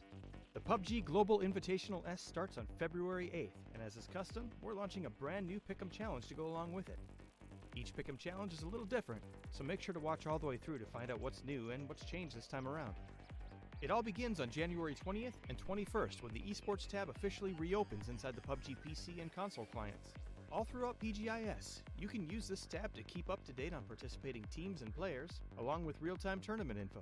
This is also the first chance you'll get to purchase the first set of killer PGIS gear and begin supporting your favorite teams. Since this is quite a long tournament, a second set of gear will become available at the end of February. The first challenges begin on February 6th, and you'll have from Tuesday to Saturday each week before the weekly final begins to participate in the challenges and pick your winners. Rewards from the previous week will be distributed before the next challenge begins. Now let's talk about those challenges. We've got 3 different challenges this time around, molded to work within the PGIS tournament format, so pay attention even if you think you've played it all before. The first challenge is to guess the top 4 teams that will advance to the weekly final each week. If one of your selected teams makes it to the top 4, you'll get a prize according to the rank they end up in. Simple as that. You can pick 1 team per voting coupon you wish to use, and 4 teams are guaranteed to be worth EP, so choose wisely. The second challenge alternates its win conditions every other week. On weeks 1, 3, and 5, you'll have to correctly guess which team will score the highest kill points during the weekly final. A correct answer will award you a whopping 200,000 EP. On weeks 2, 4, and 6, you'll have to guess who will take home a chicken dinner during the 10 weekly final matches, with each correct answer earning you 25,000 EP. You can only win once per team, but the good news is you don't even have to pick which game they'll win, making this challenge even easier. This challenge also requires voting coupons, so make sure you plan out where you want to spend yours before making a selection. Voting coupons can be obtained by purchasing PGIS gear, or through one of the free methods we'll talk about later. 30% of the revenue from PGIS item sales is given back to participating teams, so pick up some cool PGIS gear and show your team spirit. The final challenge requires you to pick the winner of the 32-team event match that takes place from March 5th through the 7th. This is a free event and requires no voting coupons, but can still net you a sweet 50,000 EP for a correct guess. Looking for ways to grab a couple free voting coupons and some EP? The first one's easy. Simply log into the esports tab and you'll pick up a free voting coupon once per week. Make sure you grab them though, there's no going back if you miss a week. Secondly, we'll be randomly showing codes during the PGIS broadcast. Codes for a free voting coupon will pop up during weekly survival broadcasts, and codes for EP will pop up during weekly final, rank decision, and survival tournament broadcasts. Fans who are quick enough can enter these codes in-game to earn free voting coupons and some free EP.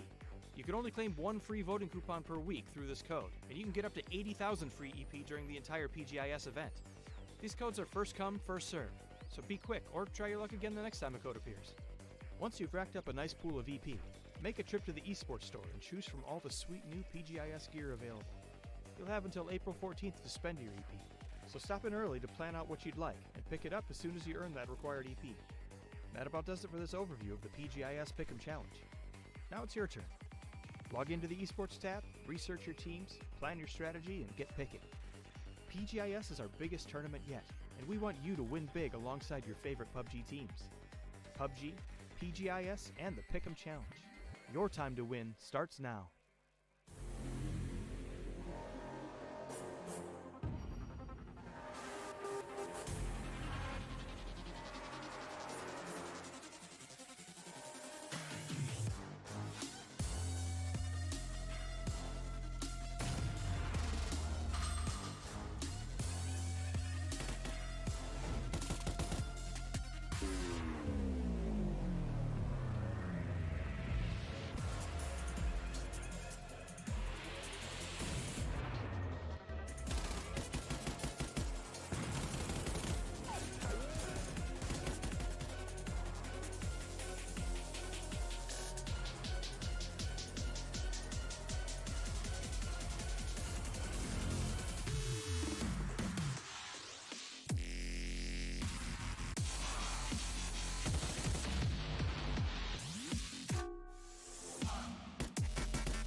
And welcome back, everybody, to Week 2, Day 2 of PGIS, the weekly survival, coming at you right now. We're 2 games in, and it is going to be Infantry and a Freak of Freaks coming through with another incredible finish here at this event. We've been seeing tons of them, and Akkad, you know, I think there was so many interesting things going on in the end of that one, Toby, because there were still, you know, 4 or 5 teams left at phase 8 because of where that circle ended up, and it felt like there was, you know, a lot of different teams that could have taken that one.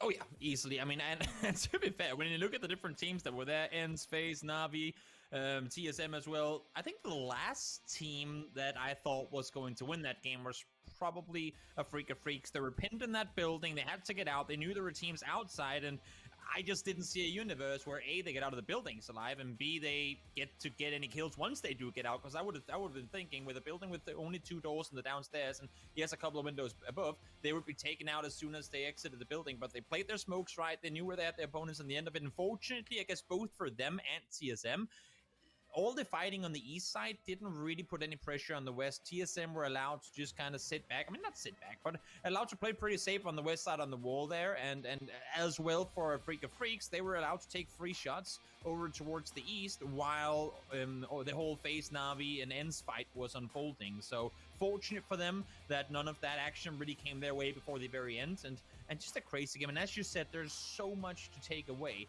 from that last moment, and that's one of the things that I really love about PUBG. We really get to go in depth with the analytics, because in the game, in game time, it's a matter of 20 seconds when they push out and go aggressive there, and Iroh's on the wall trying to peek around the corner. But I think you and I, Paper, we could probably spend a half hour, if not even more, breaking down all the minute things that happened.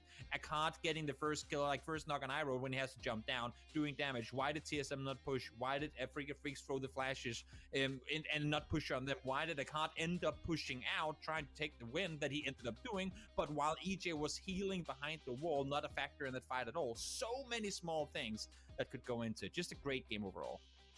Yeah, and there's the fight between ENCE and FaZe and Senya, essentially. Senya, the last one alive for Na'Vi. That also was a big factor in all of that, because they just beat each other up. I mean, Senya's the only one who comes out of that alive, and he's the last one to run through, and he tries to get behind the shack, but Akkad finds just enough of an angle from the window to get it going. Now, guys, we are moving back over to Miramar here. This is the last match that has any prize money attached to it for the weekly survival, so the winner of this one gets $1,000 and gets to go on to the weekly finals. And now it's going to be Zenith joining us this time around. The NA boys coming at you for game number 8 of the weekly survival here at PGIS. Let's get on into it. Plane is up, and I look at this plane path, and a little bit different than the first Miramar plane path we saw. This one further south, so I don't think we're going to be ending up north of La Cobreria on this one, Toby.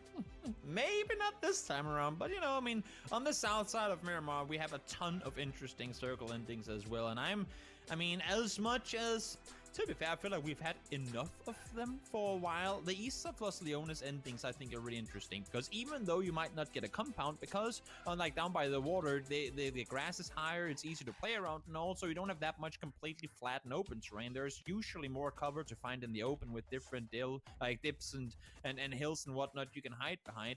I think those east side Los Leones circles are actually pretty interesting, even though we always have like 9 teams sitting out there from phase 1, just because they know the circles are going to eventually go out there.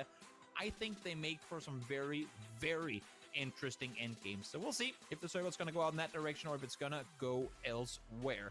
Everyone getting loaded on up, and I'm not really seeing anything now that could that kind of activates the radar or the alarm bells here, because it seems to me like teams are spreading out pretty decently to get themselves looted up.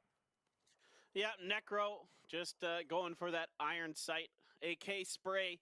Not really able to connect to it. Now, if you guys don't know, that Chumacera is a site that both Furia and Daytrade both really like. So when they're in the same lobby, they're kind of butting heads from time to time over this. And at times before the event, they were straight up fighting for this spot. Now, it is going to be a Western shifted circle. And these are circles, Toby, that as soon as I see this, I think FaZe. I think some of these compounds around Monte Nuevo, that they did such a fantastic job controlling and navigating that these are really instantly, that's a team that I have my eyes on for this one. Oh yeah, for sure. They have very good, I guess you can say, win rate when it comes to these West Side circles, as long as we do stay around Monte. The thing is, we've seen so many of these circles continue to go west. Even worse off, northwest, where you're really forcing teams out into the open. You have that big mountain kind of splitting off El Pozo and Monte Nuevo on the west side. That is just so damn difficult to do anything with. You saw Tianba up there in the first week in ranking decision matches when they were sitting there and just shooting at everything. I believe they had 16 kills by the time they had to come down the mountain and died. And there were still, what, 5 or 6 teams left in that game? The one that Gen G managed to win against Damwon. I mean, there are so many difficult areas to play if you have an aggressive team playing that hillside. There are so many other areas you really can't do anything from. And then if we go down towards the south, down towards what I like to call the Trident, you have the 3 roads coming up from Val del Mar. Those big elevated, like those big mountain ridges are so damn tall compared to the like lowland roads that you can't traverse east to west. You can really only go north and south there. So this is where I just do not envy the players. One unfortunate first circle rotation here can really mean you being in a buttload of hurt for the rest of the game. Yeah, it is really wild on those southwestern Miramar circles because it is kind of all about finding the right mountain, finding the right spot on the mountain, working that north to west push that you're eventually going to have to make one way or another. And then if you do have to go east to west, just seeing if you can somehow, some way find the ability to find a timing to get through there. Now, Under and Vard going to be dangerously close to each other here. We'll see if either one is going to be. I mean, I think Vard pretty well knows that Under came since Under had a vehicle, but for Vard, I don't think he wants any part of this. I think TSM, again, so many second places. They're playing so darn well, just like Virtus Pro, just like Oath. We've seen them come close, but no cigar. And over to Zenith, our new squad coming in for this game. They've been playing pretty decently, honestly. I mean, I think, of the 4 NA teams, yeah, they might be the ones that had the least amount of expectations on them. But Kickstart in particular has impressed me as a player, and they're pretty tenacious. They do find ways to get into late game situations. They just haven't been able to put up many wins.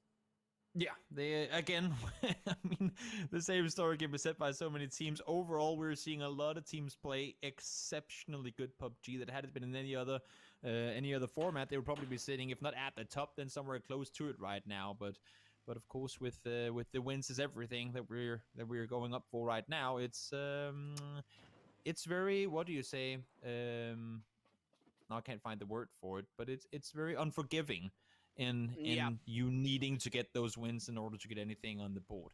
But I gotta say, I mean, while we didn't see it happening, Virtus Pro, Spiro left Power Grid at 1 minute 29 seconds. That is, I mean, he barely even landed before, like, you see the circle. As soon as he saw the circle, essentially, because it pops at 1:30, he was in the car and just sent it to the compound that him and Batulins are in now. They know, they do not want to have to come down from Power Grid late in this circle. They full speed sent it practically with no loot at all, because they knew the importance of getting a good spot in the circle. So that's, again, some heads up rotations, and you gotta say, FaCe, I mean, they opted to play west side on this one, and because there's nothing they can take on the east at all. Yeah, Furia, Rusty Zera does see some members of FaZe up in the oil drums there, but he's gonna get backed off by some shots. And going back over to Virtus Pro just for half a second, that compound, that red brick, Circles love that compound.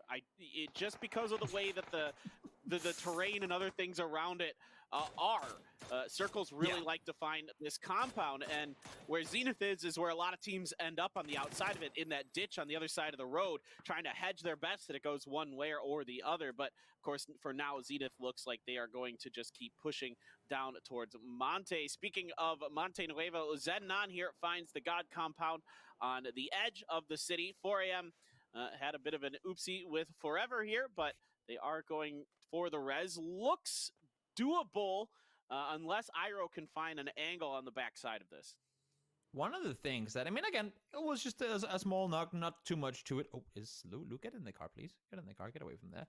One of the things is that we're headed towards the west now, and while it might not, you might not think it has a massive impact right now, you just saw, they just used 4 smokes to get that res up.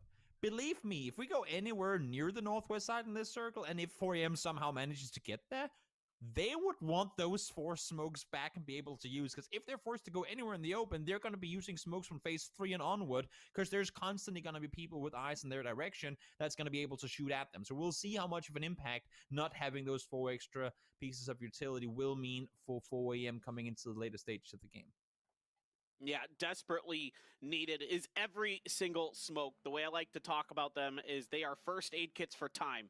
They buy you time where in other situations you wouldn't be able to have it. Of course, they offer some cover as well, which is even, a big part of their strength, of course. And that's why the teams, you talk to them now, and it's always as many smokes as we can carry. You know, you'll see players with sometimes up to 8. They'll forego any frags or mollies. They'll put one player on their team who's specifically designated to just hold on to smokes. Now, Monte Nuevo has been occupied by the Sonics.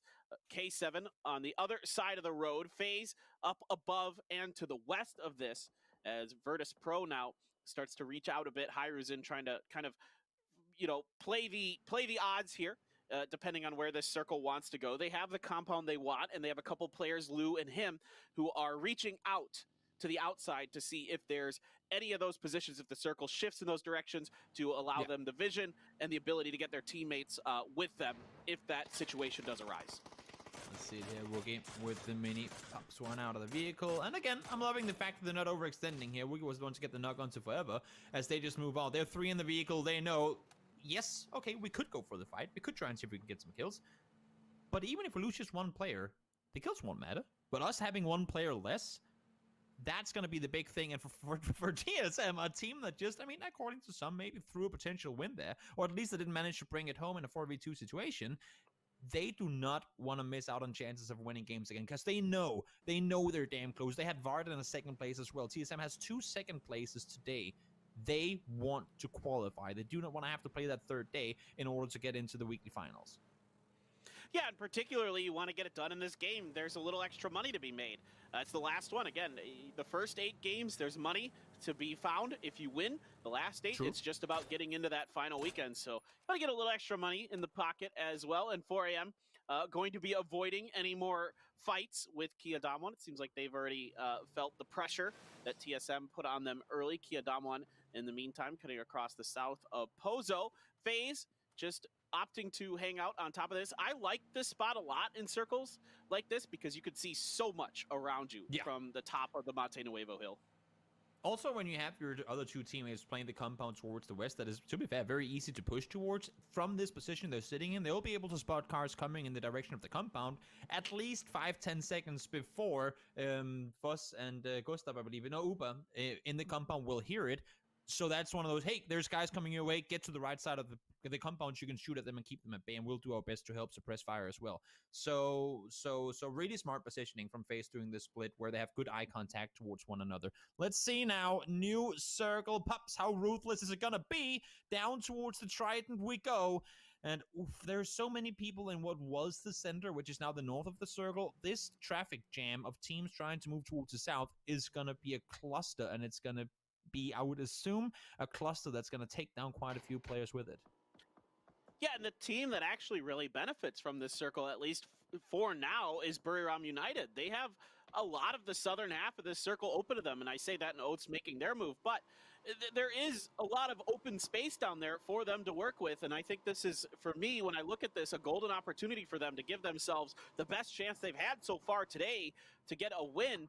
And they need to kind of figure out how they're going to attack this situation, because like you mentioned, up on the north, it is going to be a bottleneck of various different teams trying to work to their south, and Sonics there with a little bit of a stunt maneuver from HWin, TSM, AAA driving parallel to each other. Navi and Furia set up along the edges of this road, but nobody's really keen trying to do substantial damage, really trying to set up a gauntlet to try to barricade teams in on this road just yet. Oh, but you don't want to spin out there. That's unfortunate. I think a tire might have been popped. You can see Miracle now taking fire from Bestalog as well. Shots fired, shots connected as well. 18 damage done. Did Bart? What? Wait, the car can't drive. What? I've never seen that before. He has 3 tires, but somehow the car's just stuck there.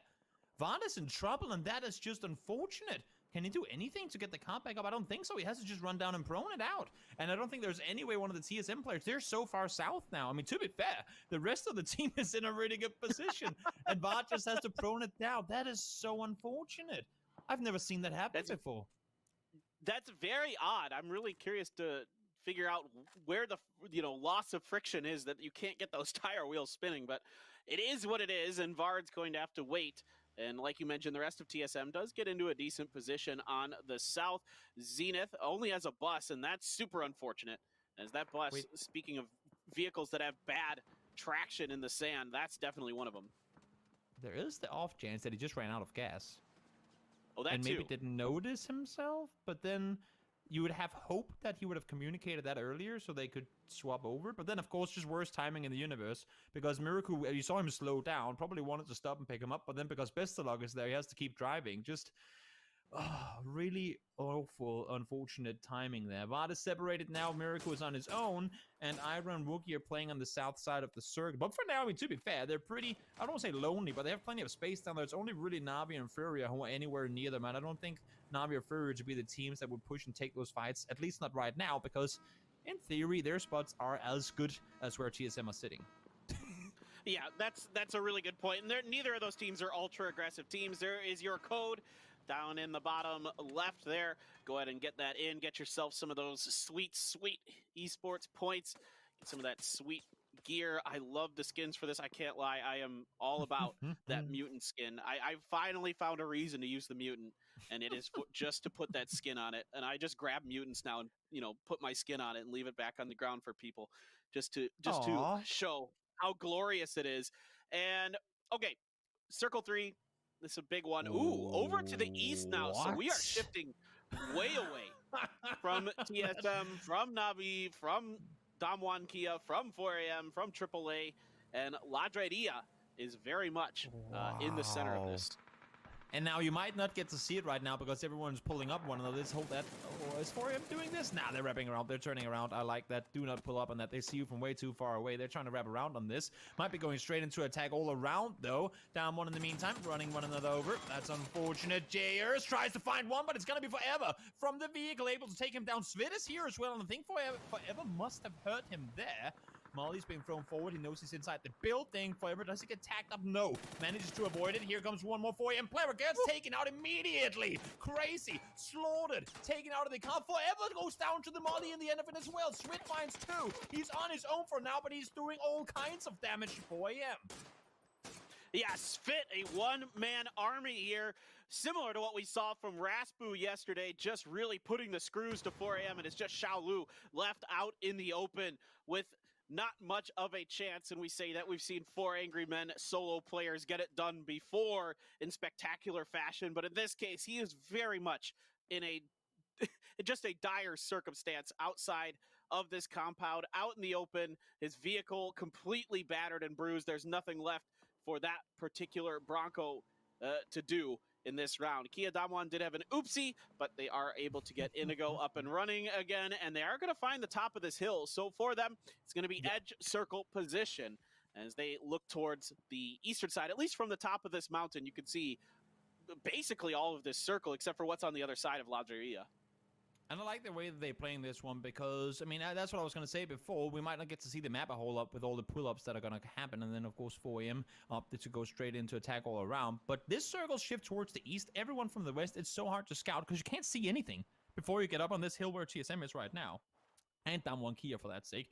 They have to get to the hillside because when you look at the map feed, you have a massive mountain, and on the north side you have Monte Nuevo. So if you're coming in from the west trying to transition east here, there's no way in the universe that you could have any info on what's going on the east side of the circle where it went towards. So you're essentially coming in with zero info, and what we saw from 4AM, I mean, they have to just crash forward, and you can see Sonics as well trying to get any info they can should they have to leave this hillside anytime soon. Yeah, Svit and AAA have left Xiaolu to his own devices as they head back towards Monte Nuevo to wrap around the top side of it and going to be chunking through a bit of blue. Janku just did a little extra damage to himself. He slammed into the side of that pole there. That's okay, though. Plenty of time, plenty of opportunities for AAA yet. Southeast side is going to be Navi underneath Oath's position. And next circle popping very quickly. And now we head right down to this area, right to Oath. So this is going to be opportunity, golden opportunity for Oath, for Buriram to maybe get their win and punch a ticket to the finals. Cannot unsee Snaker's tweets now. They just got a circle thrown straight to their face. And to be fair, they all just went down towards the south rather than play that center little divide in the hillside. In the meantime, down one, pushing up towards Furia. They knew they were here. They know what they're running into. And Rusty's going to fall down immediately under. Able to find the first one, but Kale taken down to low HP as well.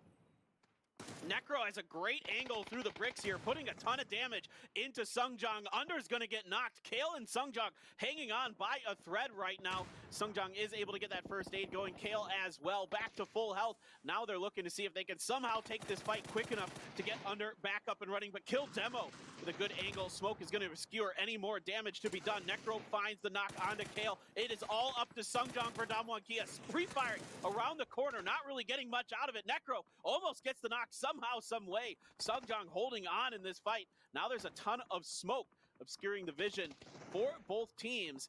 And Furia looks to try to close this out. They want to get it done, and there it is. A Necro around the corner, and that's going to be Damwon Kia out early once again here today. What a hold from Furia. Not only did they get the kills, but they only lose one in the midst of all of it. Great play from them. Sonics, they did lose two. Tickleton, I don't know if he got a tire pop or what happened, but he fell off the bike and ended up dying because of it.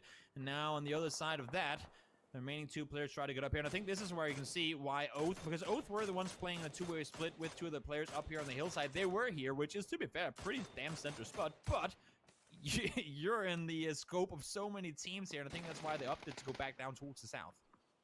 I love what Kill Demo just did there, recognizing that that vehicle was very damaged. He could blow it up and expose Shrimzy, even though there wasn't too much time available for him, but he at least gave himself the potential to get that knock. Now over to Zenith and Ent. The battle rages on the outside of it. Phase K7, this is outside the northwestern part, even further away from Furia. Yeah, tire popped. Now it's on fire. Now it's going to blow up. They have to get out very quickly. Away! Lockslock gets knocked. Yeah, get away from it. Fortunately for Lockslock, doesn't bounce towards him. Two down now. It's a shooting gallery for TSM. There's no universe where I imagine K7 getting out of there alive. Survivor trying to drive off of this. Not sure if it's going to happen or not. Spiro and the remaining players from Virtus Pro have all just pulled up. Same position Oath were in before next to Sonics, and they're looking for information here. Wookie, Nate Savior, so he's going to go down. Tixer in the meantime and the remaining Ends team trying to hold off here against the guys coming in from the south. Zenith trying to push forward. They do a lot of damage. It's just Chictro and Diggory left alive. Blue is forcing them to move forward as well. You can see Kickstart all alone is going to go down at the end of it, but plenty of damage done. Ends down to just two players. Yeah, Ents, it's going to be very, very difficult. We're heading up to the northeast phase now in a crossfire between Furia and TSM and some other teams. Furia and K7 involved in that fight as well. So some members of phase trying to wrap around, potentially looking towards the remnants of Ents up there. Navi in this fight with Oath. Oath opted to come down here and really make sure that this southeastern corner was theirs against Navi, but they got to win the fight. And it is a 4v4 right now. And I say that Patcaps gets knocked by Batulins. And 8C gonna hawk a grenade into Furia. Let's see if that one connects with anything. Rusty Zera already down, so not much for that particular frag to find. A whole lot for him to do there, and I'm looking to further and see how they're going to play on this. Are they allowing for phase? I would assume so, yeah, to get into this not really out of position. Or are they going to, because there is still a shack, there are still a few hillsides that can be played uphill, but at the same time, I don't see how they get up there without a lot of other teams noticing. And should they opt to run uphill now, because phase is this close, they would probably spot them trying to back out. So it's going to be real damn difficult. In the meantime, down towards the south, Navi now leaving the compound and Oath. I mean, Oath is going to be a little... I mean, even though it was going to be a hard spot to play from, Oath is going to be a little bit sour that they opted to go down towards the south. Now the spot they were in before is pretty much the center of the circle. Well, now what they hope for is that, you know, Navi kind of does some scouting and takes some damage ahead of them for them, and they can kind of play off the back of it. We see that a lot with these teams. Buyo, who had a second there where he had Fuzz lined up, but now the circle is here. Is he just going to kind of allow this to happen? I mean, he's got him dead to rights if he just pulls the damn trigger. Buyo, finish the job, my friend. Don't make us wait. Oh my god. Okay, well, that was odd. I think he could have taken that fight a lot quicker. It wouldn't have I mean, he was dead no matter what. At least you are a thorn in the paw of FaZe there. But now Furia, speaking of paw, is going to try and come out and swat FaZe, but it's damage from Daytrade off to the side, up on the high ground. That's going to kind of keep them pinned at that fence line. And yeah, we do lose pack caps from Oath. As finally the battle between FaZe and Furia kicks off a bit stronger. Necro is knocked, so Kill Demo, the last one alive from the team from Brazil. He did not accomplish anything there. That was so confusing. So confusing. Yeah. But yeah, happens. I guess is the comment on that one. Happens indeed. Uba is trying to see if he can find the last Furia player. They know he should be in there somewhere, but at the same time, they can't completely tunnel on it. And as soon as he peeks in the other direction, Kill Demo spots him, unfortunately. Cannot quite find the knock. He's going to stay alive for now, though. But, I mean, to be fair, I mean, as much as they didn't really do anything, FaZe are forced to spend time on this, where they probably want to push forward instead. And fortunately for them, over the top comes ED, finds one, but he is going to take a FaZe player down as well. 8C down to low HP. ED not found by Gustav, but he's given up his position. I mean, I got to give FaZe a ton of credit. They are fighting tooth and nail on the edge of this circle, and it is not easy for them, and they're making it look pretty damn good, even though now they've run into Buriram, who is starting to rotate more heavily in this direction. Canaxi coming to reinforce Nawadra and Edie to try to set up the blockade. 8C does fall. Now it's Uba, Fuzzface, Gustav to try to work this ridge line, see if they can get rid of Buriram, because if they can get rid of Buriram, the western side of this circle is theirs if they decide to try to push it, but instead they're going to back off, regroup, and rethink their strategy. It's gotta be a feels bad for, I mean, I just kind of helped but get my mind back to Oath. They were, I mean, they were up on that hillside, they went down, at the time I understood it, but then to get killed by the guys that took your position, because I believe Virtus Pro killed... Yep. Can we get the Virtus Prone going in the chat? Virtus Prone, I love it. People were already starting to spam it yesterday. Can we get some Virtus Prone in the chat? Because I think they're embracing it at this point. Just full on down on their stomachs. They go, waiting for more circles to go their way. I mean, on Miramar especially, you can definitely get it done. There's plenty of dips and dives that you're allowed to put your belly down in. Now, FaZe has found this road to work their way through. Buriram, by the way, still convinced that FaZe is maybe hanging out over on the other side of that hill. And now, finally, they're starting to look the other ways. Sonics have found a shack to prone in as we get the prone meta going for this particular game. I like the shot there with the pan in front of you. Now, does the pan on the ground block bullets? I actually have questions if these two are on fire and basically dead. It's going to be one. Fuzzface looking for the second. There it is. Fuzz is going to find the double and the finish onto the Sonics. But I actually have to ask Toby, is the pan, if it's on the ground, does it block bullets?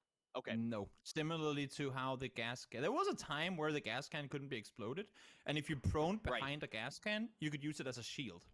That was pretty interesting times in PUBG, but now, of course, it doesn't really work that way anymore. You just explode.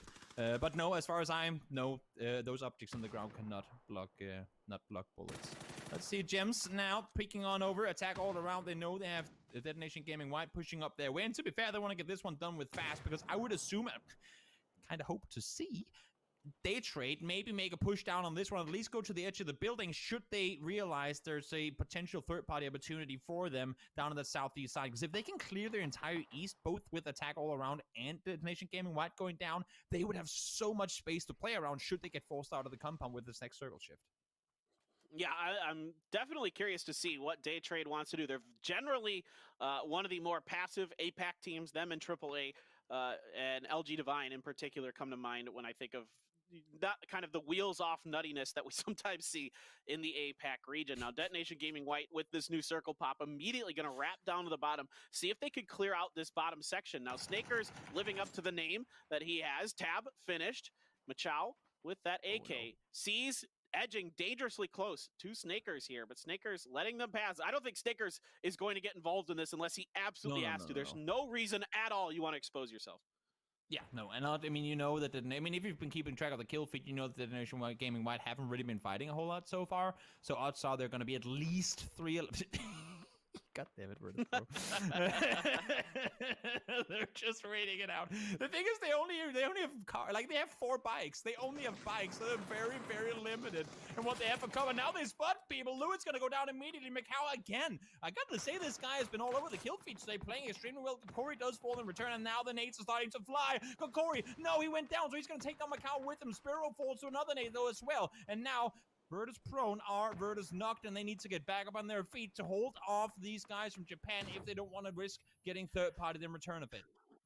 Well, Buriram sensed blood and bit down like the sharks they are, came right on top of Detonation Gaming White as that battles immediately they came down on it when that battle started, and that is going to put Melifo in dangerous position.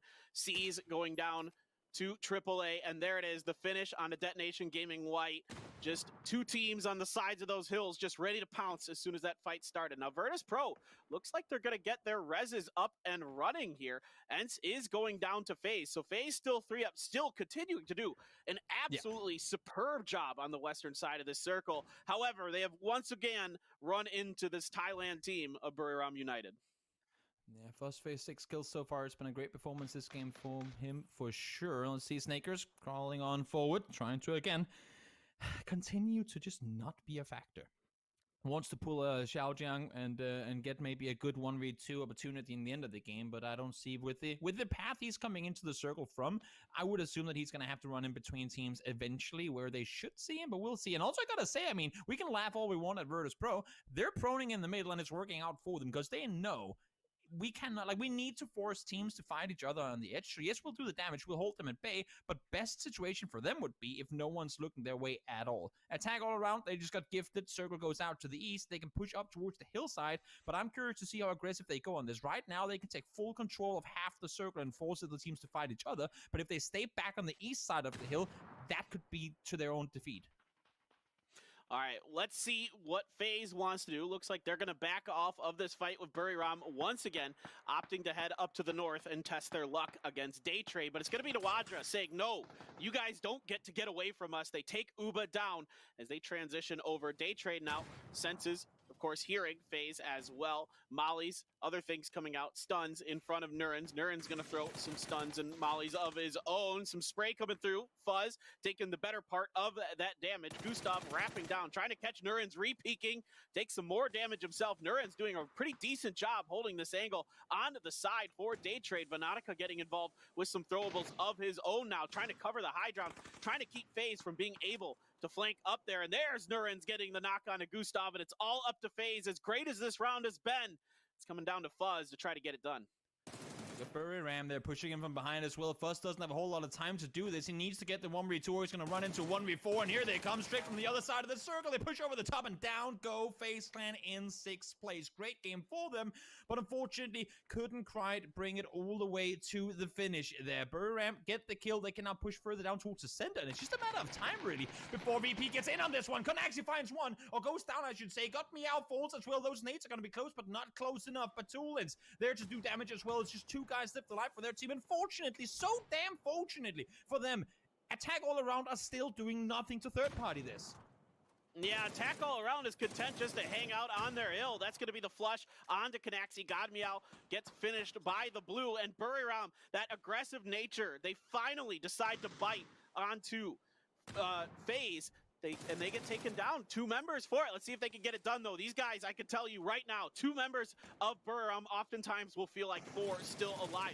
Edie gets the one on the Batulins. Noadra under the hill, able to escape any damage on that one. Edie still watching the top of this hill. Daytrade on the left, though. Nuren's gets some damage. Edie not able to get the knock, but Noadra gets the knock onto Vanatica on the side. So Nuren's alive just barely for Daytrade as Noadra comes up, not able to finish off Virtus Pro. Only Batulins going down for them so far.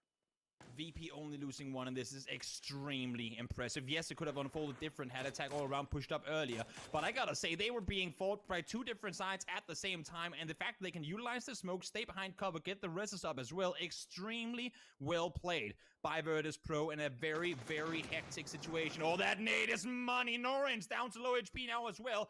We will see now if this ends up the way that I thought it was. Keep in mind, Snakers is still here and attack all around. They have finally been bit. The snake has come to life, and he is still up and running. Now, will he be the one to clutch the game home? I'm not sure. We'll see in due time. Not gonna lie, I'm rooting for it at this point. I would love to see Snakers clutch this out. RYZEN does get Vanonica out of this. Nuren's the only one alive for Day Trade. 3 up for VP, 3 for AAA. Svit smokes around him as they look to maybe try to get the res. It's gonna be heal time for Snakers. Get ready for this final fight as we are in phase 9. Believe it or not, folks, this all comes down to this. Gems catches RYZEN completely unaware off of his side. Snakers now gets a little bit of damage into Lou. RYZEN gets finished off with the blue. It's going to force Snakers forward again, immediately popping that first aid kit. Plenty of smoke in front of him, plenty of time to potentially get this done. Oh, this is so tricky. 1 versus 2 versus 1 versus 3. This is an absolute cluster of a game. Lewis down to low HP. He's on fire. Does get the first hit off just in time. Spiro now on fire as well. But here comes Snakers around the side. Finds the first. Doesn't find the second. Oath eliminated in 4th place. It's a snake versus a snake. It's a 1 versus 1. Gems has 2 teammates. Snuck but can't get the rest. Here is Day Trade over the top. But no, attack all around. Wins the game. They were so passive. The camera even swung to Day Trade. They thought they had it for a good time, but attack all around are the ones to bring it home. But what a game. What a cluster of an end game that in so many ways should have never gone their way. That was a wild one, no doubt about it. It just kept dragging on. There were so many teams alive. There were so many areas to hide in that final circle. And that's what allowed Snakers. That's what allowed all these solo, it felt like basically Virtus Pro was a solo player because they were so clustered up on top of each other for so long. And what a wild finish. And it is going to be AAA again for the 2nd week in a row, finding themselves in that weekly final. And this time around, they pick up a little extra cash on the way in. I cannot help but say this because, of course, it's amazing they got to win a game, but that was a it was a clustered win that shouldn't have been as clustered as it ended up being. They were, as I said, it could have been to their own defeat that they played as passive as they did, and it almost ended up being. They had so much control, or they had a chance to take so much control on the east side of the circle, and they didn't do so, and it ended up being them being completely tangled up with opponents where it could have been them just controlling the edge of the circle and holding other people towards the blue. But overall, they win the game. They're the last team to get a piece of the prize pool, and you can only congratulate them for bringing home a chicken dinner in a game with so many good teams. Yeah, I mean, that's just a weird situation, and that just comes down to instinct and, how good you are at your mechanical ability and where you're able to control your fire, what directions you're looking, things like that. And it's going to be AAA. I think it was Gems there at the end, if I'm not mistaken, who clutched it out there. Okay, good. I was like, I think it was Gems. He is truly, truly outrageous, is Gems for AAA. This is a team that, again, they're very passive, Toby, and they are like you mentioned. They're gonna get wins sometimes because of that, but that could have been a little easier for them. I agree.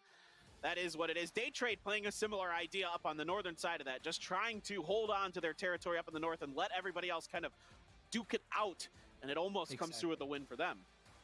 It was a crazy game. Day Trade almost being the second team to bring home a win in their very first game. But now let's hop on over to Attack All Around and hear what they have to say after that win.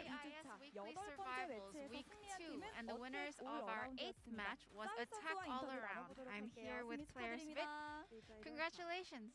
마지막에 네 팀이 남은 상황에서 정말 치열한 교전이 너무 재밌었습니다. When there were 4 teams left, that was some intense play that you guys did. What kind of conversations did you guys have amongst your teammates? จังหวะนั้นนะครับ ใช่ คือคุยไม่ได้คุยเลยกันก็คือโฟกัสข้างหน้ากันหมดเลย4คนนะครับคือต่างฝ่ายต่างทำหน้าที่กันครับ 다 개인 그냥 열심히 그냥 집중 많이 했습니다. We all were just focusing on ourselves. 플레이를 보여주셨는데 어떻게 보면 동남아에서는 현재 유일하게 진출을 했고 Maybe in some way, right now, you guys have made it to the weekly finals and you're the only team that have made it from East Asia. What is your strength as a team? ทุกคนได้เตรียมตัวมานี่มี วิธีอย่างไงที่เตรียมตัวกันนะคะ เราได้ไปซ้อมมีวิธีการเตรียมตัวไงครับ ค่ะ ที่ได้มาแข่งเอเชียใช่ไหม ใช่ มีวิธีแบบที่ทีม attack all around ได้เตรียมตัวกันว่าทำยังไงได้กินไก่ อ๋อไม่อะไรนะเมื่อคืนสั่งไก่มากินนะครับ 어제 그냥 치킨 먹었습니다. 네. We just had some 자, chicken. 이제 파이널에 진출을 하게 되셨는데 You guys have 자신 made it to the 있으신가요? weekly 각오까지 finals. Are you 들어볼게요. guys feeling ตอนนี้ confident? ได้ How do เข้า you รอ feel? บ weekly final แล้วคิดว่าจะชนะได้ไหมคะ อยากกลับไปแก้ไขมากกว่าไม่ได้อยากกลับไปชนะ อยากทำให้ดีกว่ารอบที่แล้วครับ 우승은 별로 신경 안 쓰고 그냥 지난번보다 We don't care much about actually winning the whole weekly finals, but we would like to have a good result compared to our previous games.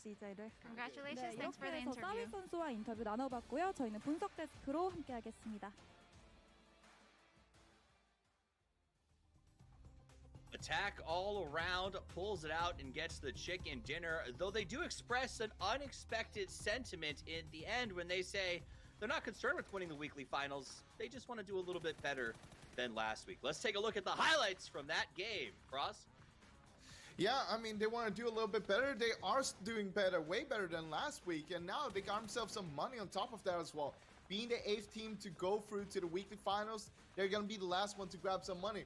But when it comes down to the win itself, there was two key points, I feel like. One is their rotations when they came from west of Monty and they went all the way on the north side to the east and got in just next to Day Trade, more or less.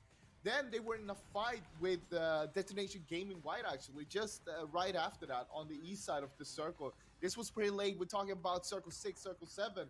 But Detonation White Gaming actually opted to go down on the south side, basically just letting attack all around, getting into the circle and getting into a better position to actually hold them out. And what happened is from that position, attack all around basically just took control of the game. They had half the circle. They almost lost it towards the end. It was down to a 1v1. But before that, it was looking like a short game for them because we saw all the other teams. We saw Day Trade, we saw Virtus Pro, we saw all fighting each other. And attack all around was just basically watching and making sure that, all right, we're waiting for the right moment to strike and just take home the game. Then they managed to do so. They get themselves a nice win that will send them to the weekly final. Clover, I asked at the start of today, will attack all around be able to get back to that weekly final, as they aren't necessarily a team that's favored to win the tournament overall, and they come through. I don't want to say it's a unique strategy, but with, I guess, really understanding how survival rounds work. Yeah, I mean, they played that very passively. I think you could even hear the frustrations from the casters saying that there's a lot of opportunities for them to third party some of those fights, especially most notably that situation with VP. But that patience paid off because what ended up happening is, you kind of heard Frost say everybody else took everybody else out, and that really just made it easy for Gems to focus on the very end against Day Trade, win that 1v1 out. And you know what? I mean, it may not be the craziest win that we've seen so far today, but hey, a chicken dinner is a chicken dinner, and whatever it takes to get there is gonna be plenty enough. And as you see, of course, it got them $1,000 as well. Doesn't matter if you win by an inch or a mile, winning is winning. Ask any racer here. That said, though, there were some interesting choices. We'll get into Virtus Pro in a second, Fraz, who I'm sure is in a very dark place right now with yet another top 3 finish. But I want to talk about attack all around and how they just sort of let Virtus Pro take a fight with Day Trade, and I think it was Buriram. I thought VP was going out a lot earlier with where they were, and attack all around seemed like they just weren't interested in taking any of those chances. I mean, I feel like no matter what you're going to say, they played it right. They got the win, and they did exactly what they wanted to do. They didn't want to take the fights. They didn't want to take the chances, the risk to actually lose someone, to get someone knocked and then get pushed by someone else. They were playing it passive. It's nothing wrong with it. They played it totally right. They got themselves the win. Now, VP, I'm surprised that they actually managed to stay alive for that long, being in the center prone like that. what should have happened is we saw a few pushes against them, and they should have gone down way earlier. When the first push came into them, it should have been like just a roller coaster of more pushes coming in, one after another, because people are going to see the knocks. They're going to know, okay, they're just going to be there. They're going to be knocked. They're going to be in the smokes. Get those utilities out. Get them out of the game. But VP, they stay strong. I got to say, I'm quite surprised how they managed to get that second place there. You can see there, Fuzzface put on his game face as he came out with 800 damage. Did some phenomenal work in that one. Unfortunately, yet again, FaZe goes down after a hard-fought battle. Clover, second time in a row. That last game, I think we saw them get 10 kills in the chaos that was the Suburban ending, and still not make it over into the top 3, and yet it happens again. What is FaZe missing? What's not clicking for them right now?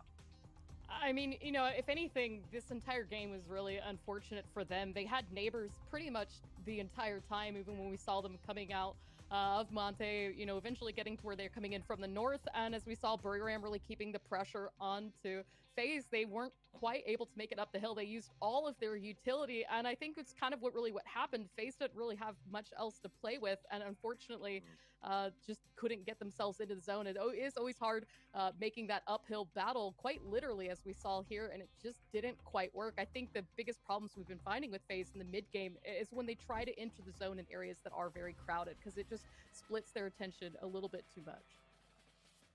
Petrichor Road will be joining us as they now enter the top 16 to try to win their chance in the weekly final.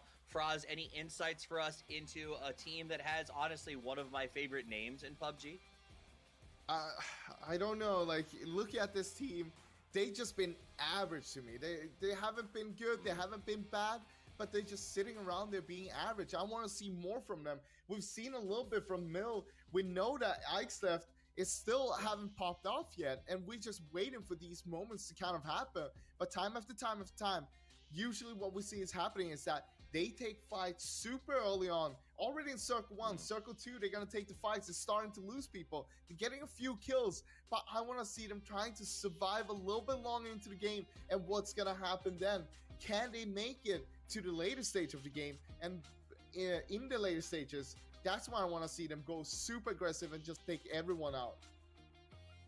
You know, they are often, or I like to describe them as the most predictably unpredictable team in the tournament. They've been known, I think they put together 3 back-to-back chicken dinners when it came to PCS Asia. Haven't been able to put a ton together here just yet, but to a certain extent, this format could favor a team that is able to put up a big day.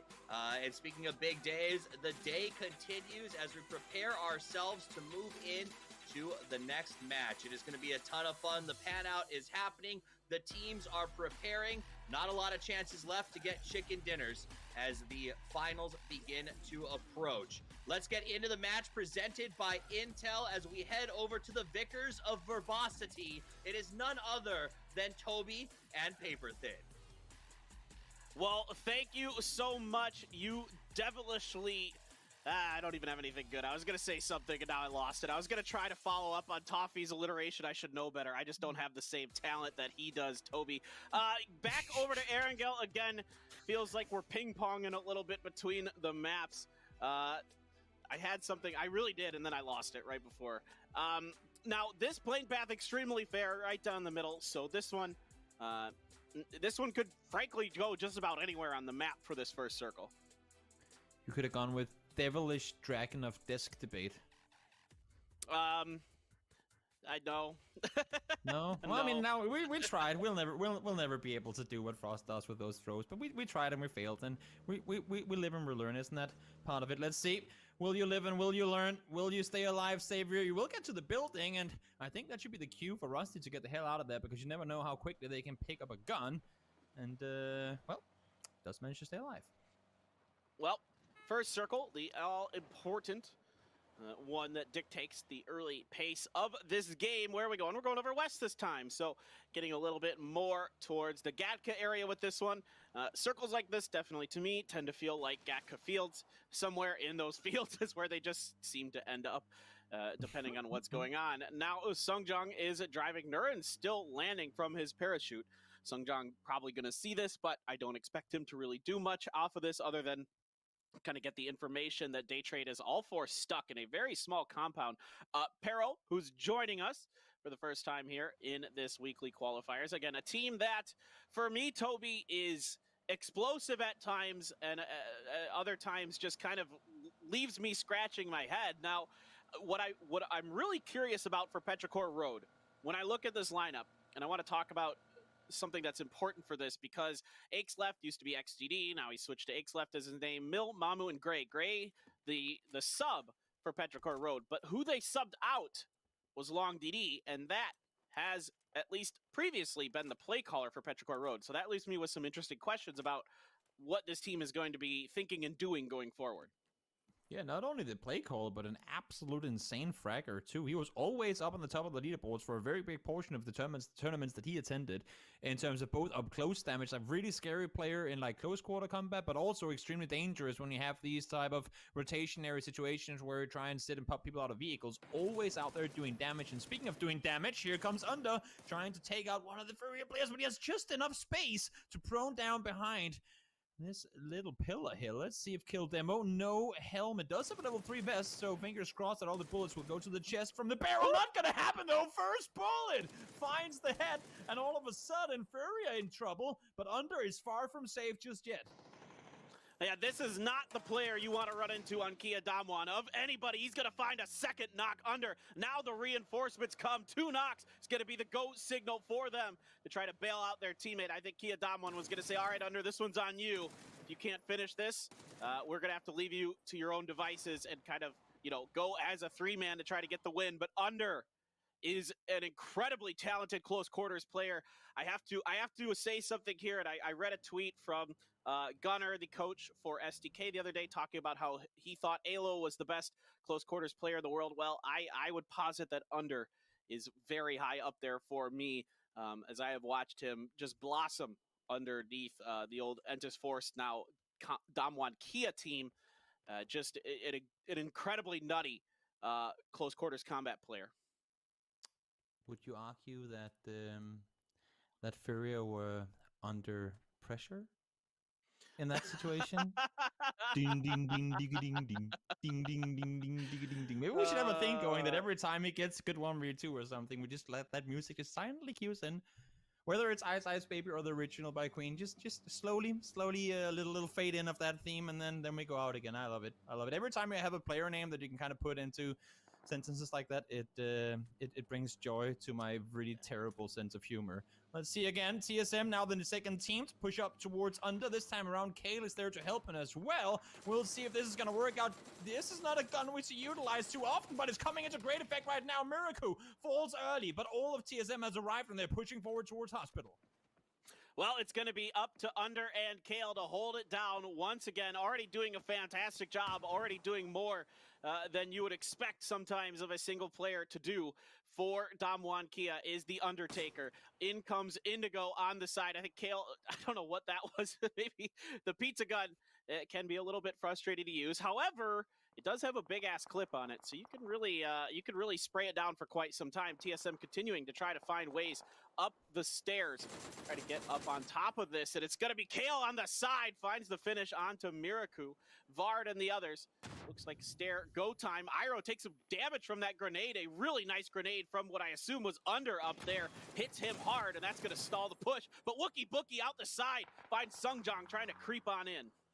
And Wookie Boogie is completely isolated out here, at least for now. It's just him on his own out on the side, while Vard inside and Miracle try to hold up here low. Let's see if they're going to work. Iroh it is, sorry, not Miracle. Iroh with the shotgun again, making use of the up-close beast of a gun here. One shot, one hit, and one knock comes in. Just exactly gets out of the building before the molly gets in there as well. And once again, with the boogie, gets one more, and they will win it in the end of it. So even though they lose Miracle, they stay alive. And I was going to say claim Hospital, but no. Here comes K7, full speed forward. Yeah, everybody wants this compound after it gave the team a win. I believe it was K7 even who got a win off of this compound, besting 4AM in a circle that ended up around here. They want to take this back. They want to reclaim it. They know TSM very much beat up, but my goodness, Iro, if you've been questioning why he carries that pump shotgun around, that right there is exactly why. It is absolutely devastating up close and personal inside of buildings. Now, Wookie Bookie looking to see what K7 is doing, trying to relay to the rest of TSM where they are moving and how they're going to set up. But for now, for TSM, they are very much just in a wait and see mode to see if they can catch K7, you know, kind of overstepping without much information. Question here is gonna be if they know Woogie is far out to the side. And did they know? No, they did not. That Savior was this close already. Savior downstairs finds the first one. Vard goes down. All of a sudden, we're in a 2v4. TSM in trouble. And again, I mean, as much as they get kills here, it ain't gonna matter too much in the grand scheme of things because they will be, I mean, just 2 players going into endgame, and that's gonna really, really reduce their chances of winning the game. Savior seems like he's picked up on Iro's strat as well. Brings in the shotgun. Woogie Boogie now down. Iro 1v4 with a shotty. Let's see what you can do here, mate. All right, Savior inching his way up the stairs. Just checking his corners, checking his angles. This is a tough one to come through, and they are going to surround Iro, not even giving him a chance. And that's going to be the 3rd pump shotgun kill of the game. I feel like we should keep track of that. We might be on pace to set a new PUBG esports record for most pump shotgun kills in a game. At least an FPP, because I believe back in the TPP days, we saw a lot of people. Well, yeah, TPP. A lot of people rocking yeah. the dual barrels or the Saigas, and they were pushing buildings. Yeah. Yep, good times. Said some. It was interesting, at least. Yep, it was interesting, that's for sure. But I mean, I gotta say, when you think about it, and I've been catering it for a while now. In these close quarter situations, okay, phase 1 maybe a little early to leave a DMR, but there's probably an argument that can be made that he just simply hadn't found the DMR yet, Iro. But when you pull up on buildings like this, those shotguns are terrifyingly effective. So it's a pretty smart play to drop that DMR. If you win the fight, you can always go back and pick it up again. Yeah, I mean, they took that fight pretty effectively against Damwon Kia, but K7 with the opportunistic timing, get it done. And again, managed to wrest control of Hospital for themselves in a circle that could potentially end there. With the way this circle is shifted with quite a bit of water, some of the North still being in this, now this could very well end up really just escaping the south part of all of this and leaving all of these teams completely befuddled that are down by this hospital. It's not very likely. That's why everybody's rolling down in there. Now Petrichor Road and ENCE, North looting teams kind of parallel running next to each other as they drive towards this. There was FaZe and Buriram earlier, but FaZe has gotten ahead of that. The rest of the teams pretty well centered in the circle, except for 4AM, who's hanging out in North George. Damwon Kia hanging out by this bridge in front of these 2 teams as they try to cross. Let's see what exactly Damwon Kia wants to do. This is not a team that I know to set up traps very often, and I'm pretty curious to see if that is actually going to be their intent here. Yeah, I mean, with the way they're positioned right now, it would make perfect sense for them to try and see if they can keep people from rotating across that C circle. Pups towards Hospital we go. We know that at this point, it's, I would say, a 99% chance it won't shift towards the north anymore, unless we see some really absurd shifts. And even if it does get absurdly shifted towards the north, I don't even think that's going to happen. So everyone's expecting the game to go down towards at least Hospital, maybe all the way down towards Everest, with the next circle potentially going south as well. I would assume to see everyone that are currently on the north side going back. You can see ENCE already wrapping all the way back towards Rozhok to get down towards the south, and Virtus Pro now as well, coming in to the hospital area, grabbing control of the warehouses on the east side. Well, you could see teams kind of learning from what we saw in the last time a circle came in this area. K7 takes the hospital, and now Oath might try their hand at it as they're slamming in there. The Sonic do some damage at the beginning. No! The vehicle flipped. Oh no! It doesn't block the damage. It takes 2 members of Oath down. Absolute disaster for Oath as they try to get it, manage to get it stabilized. Bale taking a bunch of damage. He's going to get knocked, and that's going to be it. Oath goes down. The vehicle flips on top of them, and they are out of this one. No way that just happened. That is so unfortunate. In the meantime, now let's see Furia getting pulled up on by Daytrade, and they succeed in that one in a matter of seconds as well. Wow. That's... Woo.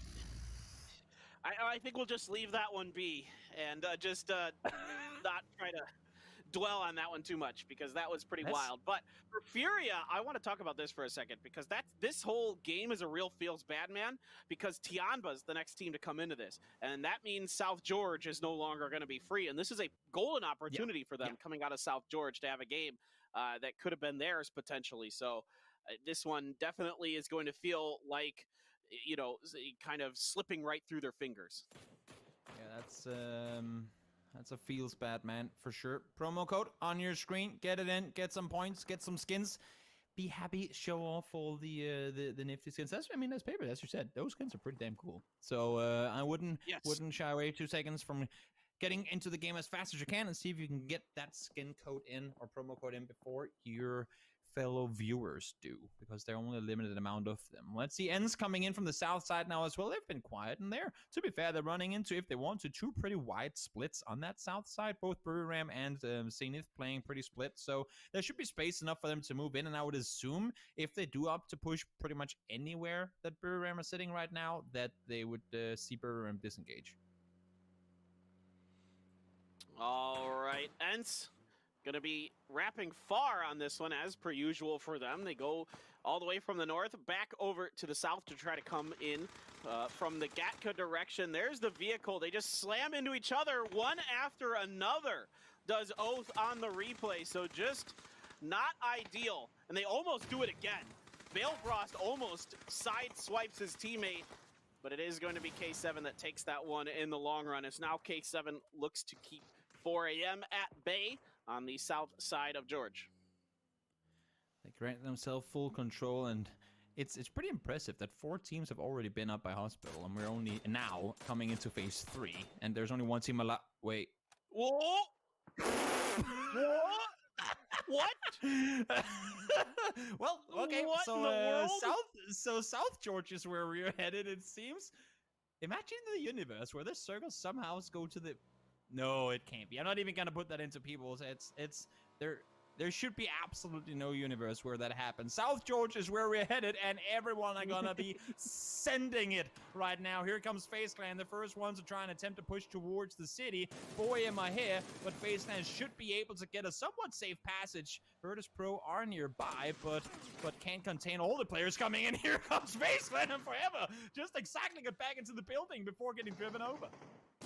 Yeah, Fuzzface gets taken out outside. Crazy's gonna find Gustav trying to get into his building. Uba is trying to outduel Xiaolu, but Xiaolu quick on the trigger, gets the headshot and the finish by Godby, and FaZe gets dismantled coming through, and it's just going to be 8 left in these buildings. They aren't. This is going to be wild, Toby. This is actually interesting because a lot of teams have already set up on the outsides of South George, so it's going to be tough for anybody to dive in.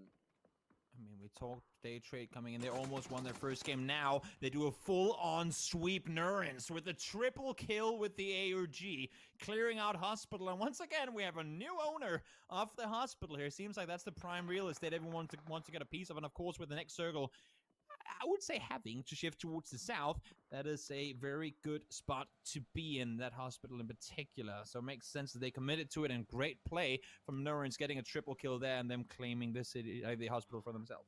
Well, I kind of feel like Buriram's now sniffing around that Hospital like they want to take it next, and that's typically a Hospital is a place where people go to heal, but in PUBG it's the exact opposite. Everybody's just fighting over it now. 4 AM and 8 they want to clean this snake out. They don't want him to be a problem later on. No, I mean, and there should be no reason for them not to. They're in a position from where they should be able to do it. There are 3 alive. They know exactly where he is. They're gonna start lobbing nades, and I would assume to try and get him taken down. But right now, at least, as I say that, if that was a nade, there would have been a whole lot of damage coming in. But nope, he is up for now. 4 actually of 4M are now over here. And this should be a push from 4AM because they do not want to have a snake in their midst that could take them down if they look away for 1 second. They want to be able to just look forward and shoot other teams come in here. They want to be able to deal with them instead of having to deal with this. Oh, is he going to throw the gas can downstairs? No, it won't matter. Crazy from the other side gets him down. I like the idea. Use everything you can to your advantage. Unfortunately, he couldn't get the gas can in position fast enough. Maybe wanted to throw it downstairs and explode it, but ain't going to work. Face fall in 11th. So Zenith, in the meantime, has the western edge of all of this open to them. They can actually start to kind of work from there. Those compounds are available to get into. We do end up shifting down towards South George, as we pretty much had to with that particular circle. There just isn't really enough real estate on the north for the circle to shift away from the water, kind of get it done, unless we were ending, I don't know. I can't even imagine a circle where that's possible. Zenith is going to have to roll into the western edge of this and sit there for now. And I wouldn't be too surprised to see Kickstart, cross the street here, recognize that this is also open, get as into this as you can, and get set up for what is likely to be a finish somewhere at least near the outskirts of these buildings on South George. Loving the constant moving forward scout by Zenith. They came in as one of the last teams from the south and managed to rep all the way west around. Now we're in phase 5 now, coming into it in a few seconds from now. This circle can again go everywhere. We can hop straight out to the water, and then it will be perfectly set on the bridge if they happen to cross all the way over. So the fact that Zenith managed to go all the way to the west and get themselves into a good spot there is a very smart play from them, avoiding all the action on the south and the east side. I mean, think about what ENCE has been doing this game. North, south, now back up to north, all the way over the long bridge.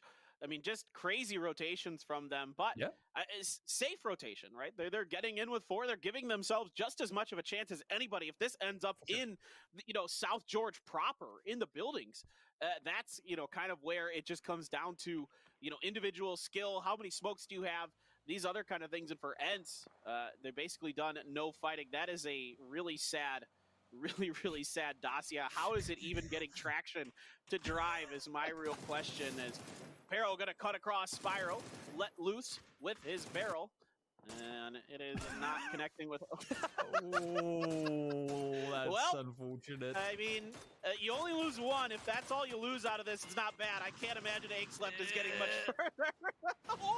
He gets to the dip just barely. Wow. Which but is he's outside of the circle. Yeah, exactly. He ain't safe, just slipped. Let's put it at that. And don't think Virtus Pro really has anything else to worry about right now. So they have plenty of time and space to focus on what Left is doing down here. Is Mill gonna commit to... Oh, okay. Spira was alone in that warehouse too, so they need to commit to the rest now. The smokes are there, but you can see all of a sudden, actually, it's on Virtus Pro to play this one defensively. If you fight the second hit, that'd be insane, but no, Hirosen stays alive with barely an HP. Look at his HP bar in the bottom left corner. He's down to just 1 tick there. Wow, had he taken down 2, that could have spelled disaster for Virtus Pro. Yeah, I mean, we know Left is actually insane. A very, very individually talented player, and popping off with some early damage, shooting and running, trying to get it done. But finally, his luck is going to run out, as it is going to be Batulins. But quickly, Batulins gets knocked by Gokuri from afar over up to that north hill, and we are shifting way up to the north. Still a ton of water in this one, and now ENCE. These rotations are looking actually like they drew this up, like they planned it out. I mean, just incredible stuff from them so far here.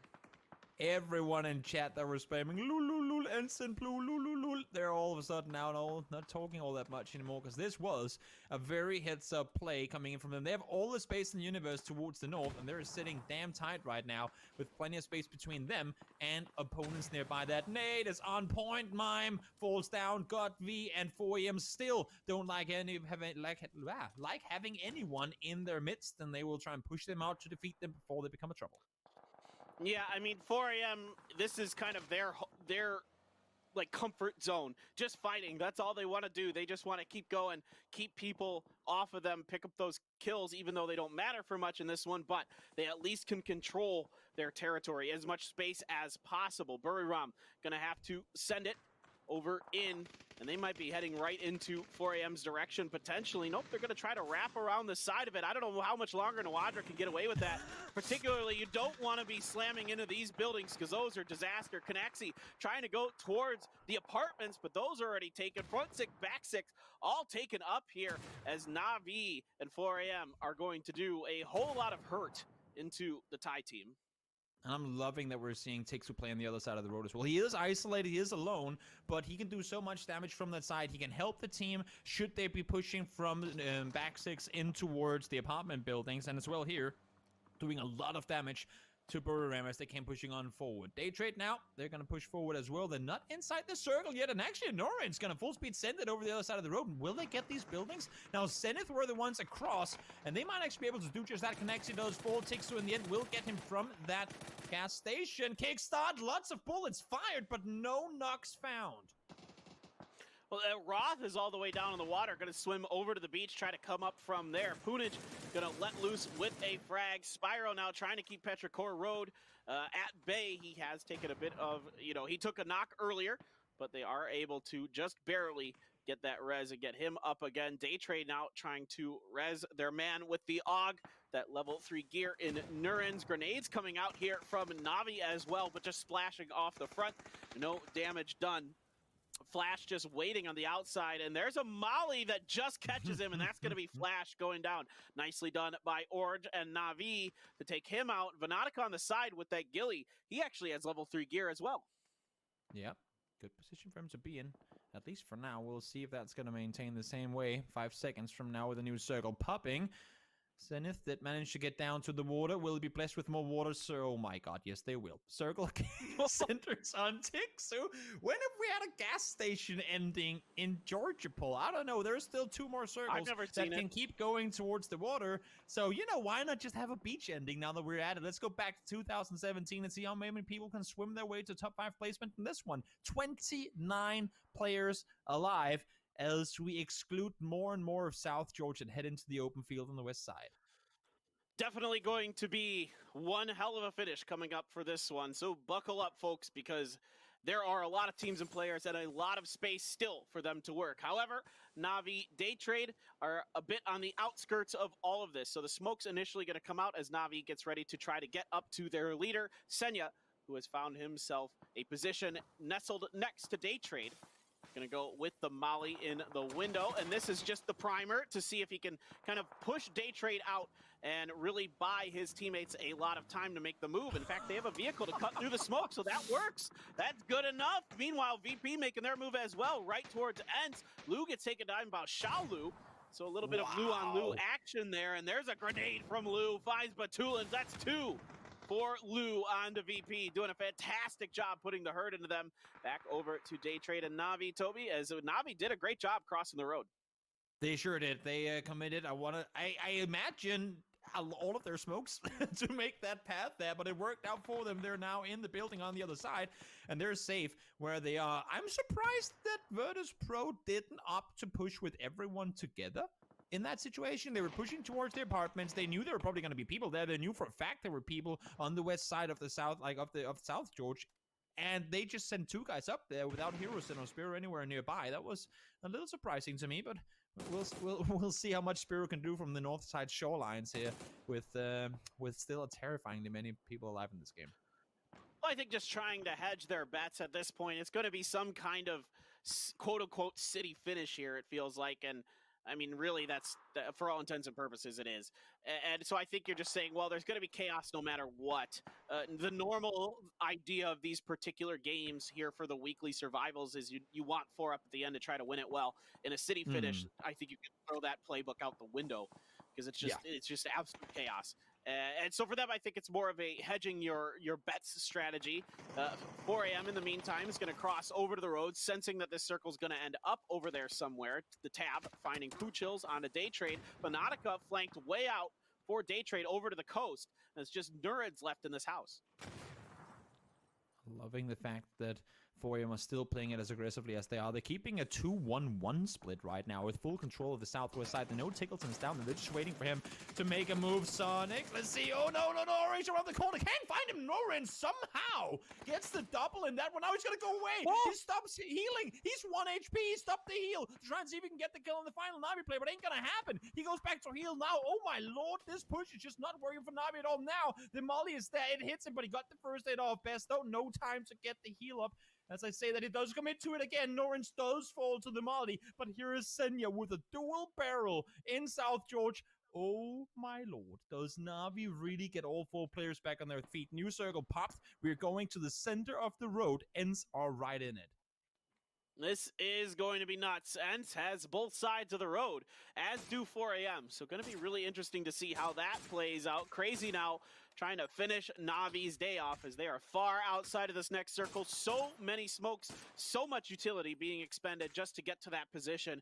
Feels like that one is going to be the end of the road for them, potentially. Senya is going to try to send it around the other side of the building, make a go of it with what I assume is literally every smoke that's left off the dead bodies of his teammates and Day Trade.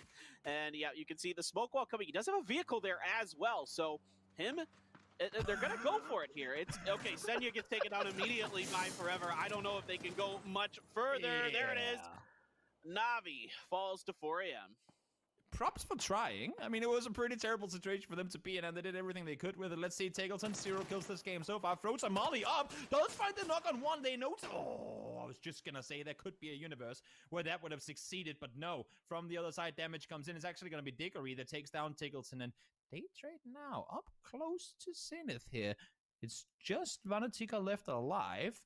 And he has all 4 of Zenith. I mean, gotta give props to Zenith. Again, they rotated west around early. They came out here. They've run the entire shoreline. And now they've taken control of the gas station, too. Yeah, Zenith doing a really nice job navigating a very bad circle. And look at this, 12 kills here for the 4 Angry Men. If they somehow win this, it is going to be one heck of a round for them. No doubt about it. Now, Zenith, they are going to get one knocked here by Vanatika. Is he going to be able to get that second one? Drags it down, doesn't quite find Shinboy's head. Shinboy rotating around the side, but he's not ready for it. That's a double for Vanatika and Day Trade. And that is a problem now for Zenith. Losing those 2 on the back could make this a little bit tougher for them as we go forward. Vanatika going to throw a frag to make sure he gets it. Doesn't want to take any more risk than he has to with this. And you can see Shinboy desperately wants to crawl back to his teammates. Rod, is he committing to the Resident Blue here? Oh, Molly, throw that. Oh, he has a nade too. He's toggling in between them.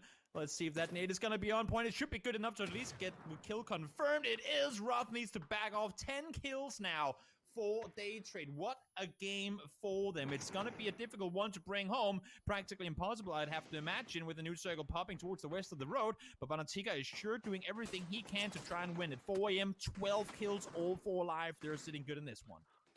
This circle finishes right almost on the road. It's just right next to Tiksu, right outside of that building, where the star is going to fall. And that's going to be one wild and crazy finish. It's 6 teams alive. Detonation Gaming White, Spiral for Virtus Pro, Vanatika for Day Trade, Zenith, 4 a.m.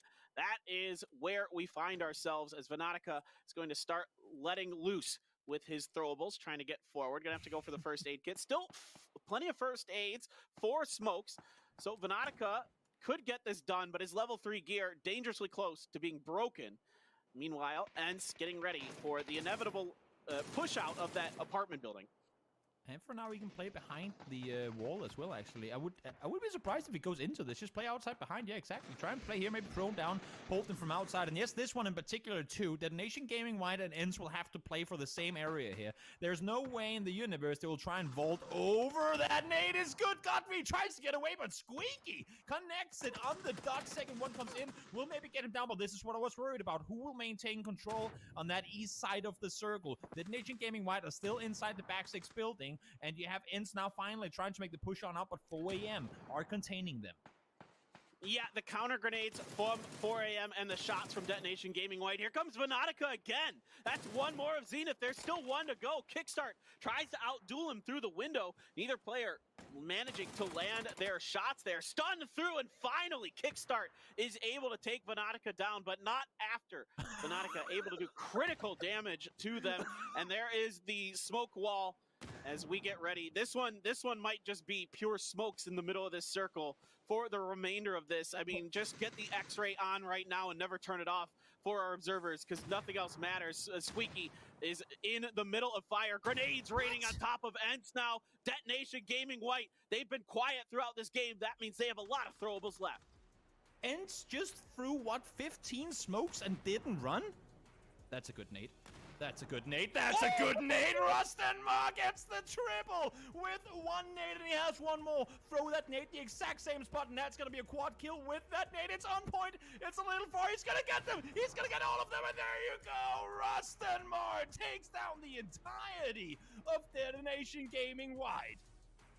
Wow, Rustenmar putting himself right up there with 4AM with those crazy grenades. Godby now gonna let loose mollies in front of him, trying to block the entrance of Ents with his own mollies. And Rustenmar, for all that hard work, goes down to Godby. Diggory gets the knock onto Xiaolu. Kickstart still alive for Zenith. He could actually clutch this out. It's 2 for Ents, 4 for 4AM, but Xiaolu is knocked and essentially out of this one. Tixu, I love this, gets up on top of the roof. Gonna try to lock it down. Here come the smokes from Kickstart. Still quite a few in the bag for him as 4AM is stuck on the outside of this. The further they come out of this, it's just like Iroh in that last game. He could just poke from the top, gets a little bit of damage, and immediately starts to move. Over to Forever, grenade up, whoops, cooked that one just a bit too much. Tixu comes down, Kickstart's there, Kickstart's gonna get him. It's up to Kickstart to try to win this against 4AM. Forever in front, grenade out front, that could be really good for Kickstart. It's gonna land right next to him. Oh no, it's too long though. 4AM with good maneuvers to avoid it. Smoke here. Man, Toby, Kickstart wants to try to do this. He's gonna flank around the side. 4AM's completely tunneled on the wrong one, but they're just able to get it done. And that's gonna be the win for 4AM. 13 kills along the way. And they really fought tooth and nail for that.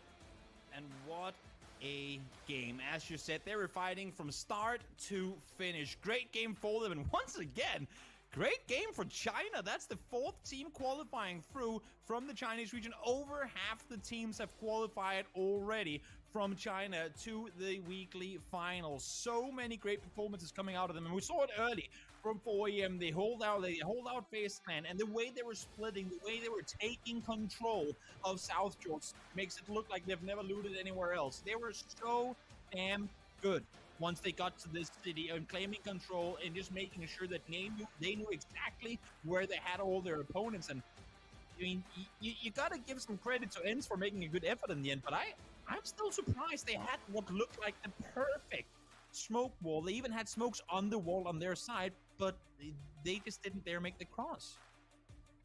Well, they got kind of caught up between the crossfire of Detonation Gaming White and 4AM there, and Tixu did all he could to try to hold that angle on top of the building, but Kickstart being underneath him was a big-time problem. But man, for 4AM, dude, this is a team that is battle-tested in city fights. If you think back to all of 2020, them fighting with Ghibli in PCS Asia all throughout the year for the apartments in the school.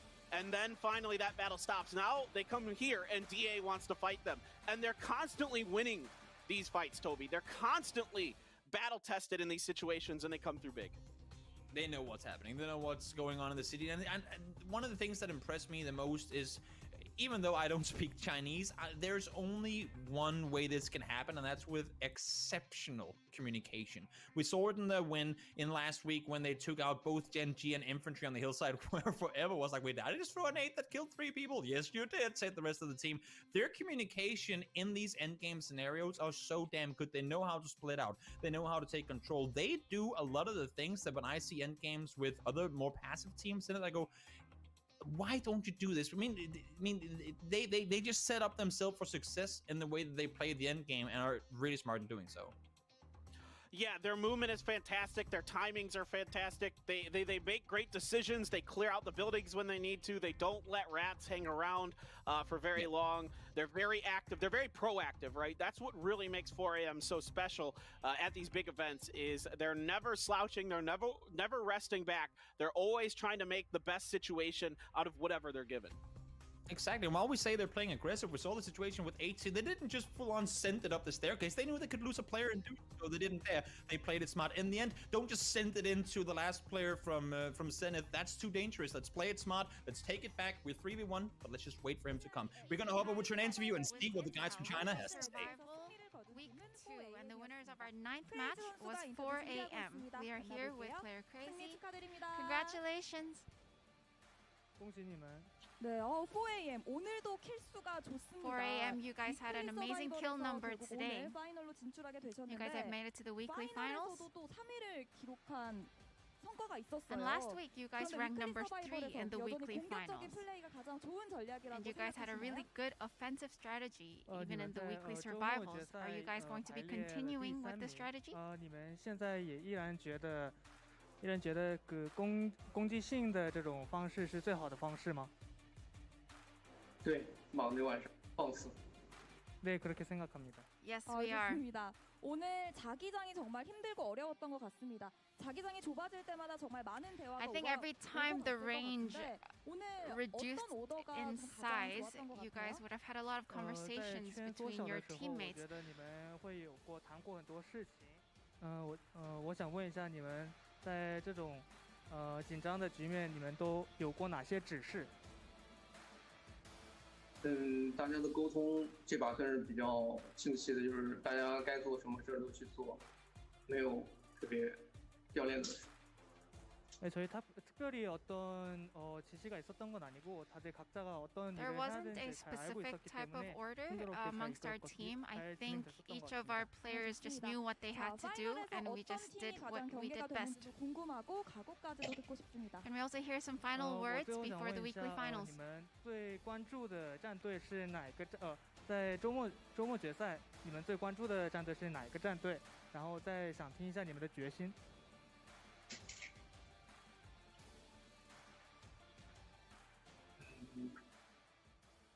比较在意昨天的那支第一支吃鸡的队伍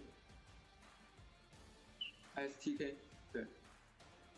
네, 저희는 STK 팀을 가장 주목해서 보고 We 있습니다. think we are really paying attention to 슈트킬과의 shoot to 매치 kill. 또 한번 기대해 보도록 하겠고요. We'll be looking forward to that 인터뷰 match. Thank you for your interview. 네, 이렇게 해서 9번째 매치에서 승리한 4AM의 크레이지 선수와 인터뷰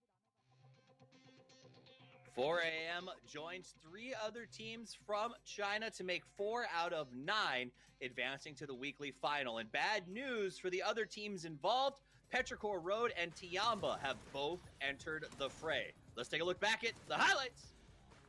Highlights, and you know what? Hospital was popping off. It was musical chairs for 7 different teams that tried to play this dominant position, and a lot of heartbreaking ends for so many different teams. We even saw a little bit of shotgun action going on, and this very, very heartbreaking crash for Oath once again, who did a whole lot more damage to themselves here than I think that they intended to do to anybody else. But with that, as we see, you know, K7 won it out, eventually leading to day trade.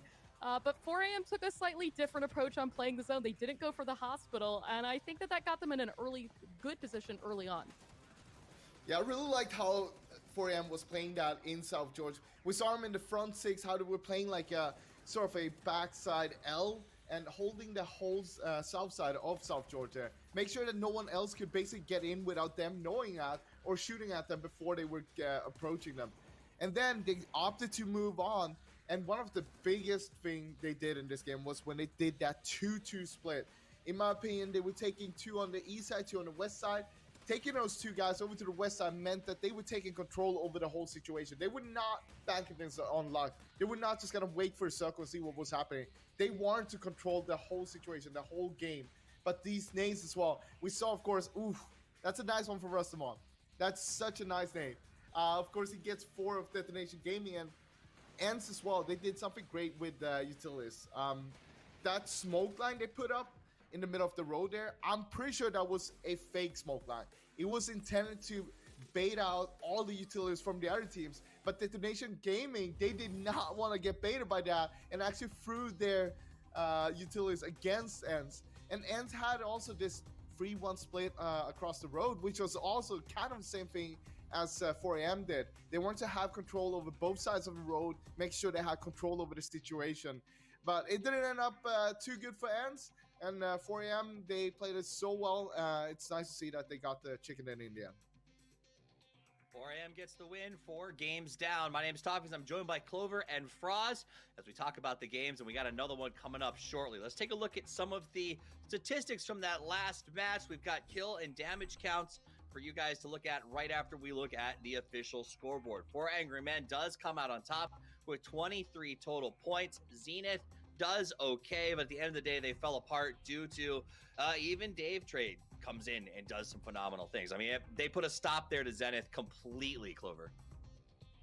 They really did. And, you know, I mean, Day Trade, again, won out the hospital, and that did equate for quite a few of the kills as they took that away from K7, but then they rotated back out along the coast that we did see fight along with Na'Vi and Zenith. And that play by Veronica at the very end, we can see right now, gave him 4 kills, but also kind of ruined things for Zenith, but Godby, Lou doing an absolute amount of work, but obviously that nade from Rustin Mar, as you said, was just absolutely beautiful. Unfortunately, that nade, and in the format for this week, isn't going to do ENCE any favors, so they're just going to have to come at it a little bit stronger.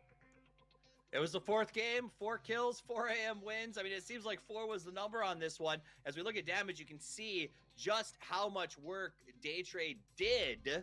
But unfortunately, they go out in 5th place, Fraz. So all the work in the world doesn't always result in success. So let's break this game down. It was the tale of 2 games to a certain extent. The circle was bananas multiple times. I have in my notes, what the heck is this phase 3 shift? And then in the notes, it's scratched out for phase 4 and phase 5 and phase 6 because it never stopped being crazy. But if we split the game in 2, Frost, there was the hospital saga and the George saga. Pick your side and talk about it. I'll tell you about the hospital one then, because I find it quite interesting that we had so many teams diving for hospital that early on in the game. This is quite unusual. Usually we'll see a lot of teams go for hospital, but not that early, not in circle 1, 2, and 3. It would be like towards 4, 5, 6 maybe, when towards the later stage of the game when there's not much more.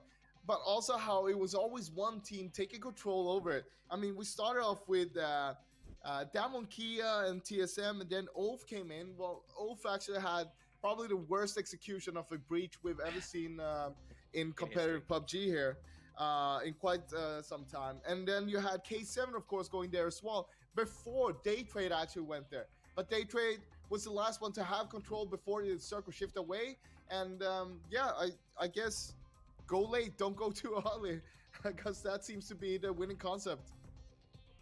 Go late and go. I hope you guys don't go too early because we've got 2 more games to play today. You can see that schedule up on the board. 1 more in the desert and then a return to our island paradise. It was crazy at the hospital, but here's the thing, Clover. I've got bad news for everyone. The 4 Chinese teams are in, and Petrichor and Tiamba. Petrichor has only had 1 game. Tiamba just joins the fray. Could we see a Chinese region sweep? Could all 6 get there to the weekly final? Tiamba looks really good on Miramar. I think it is probably their best map. I wouldn't put it past them at all. They're hungry, they're ready to play, and anything is honestly possible. I think we've seen some insane circles thus far today, so who knows at this point. It could go anywhere, and it is going to go to the desert. We can at least know that. What happens after that, we have no idea. We'll be back to see in just a couple of minutes with even more action, so don't go anywhere.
Athletes are always challenging themselves to get better. You've seen this in all sports. Esports is no exception. You can never predict the outcome. The only thing you can control is how ready you are.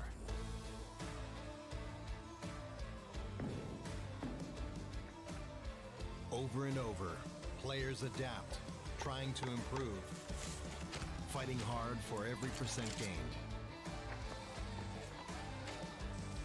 Give everything you've got to the challenge and show your finest.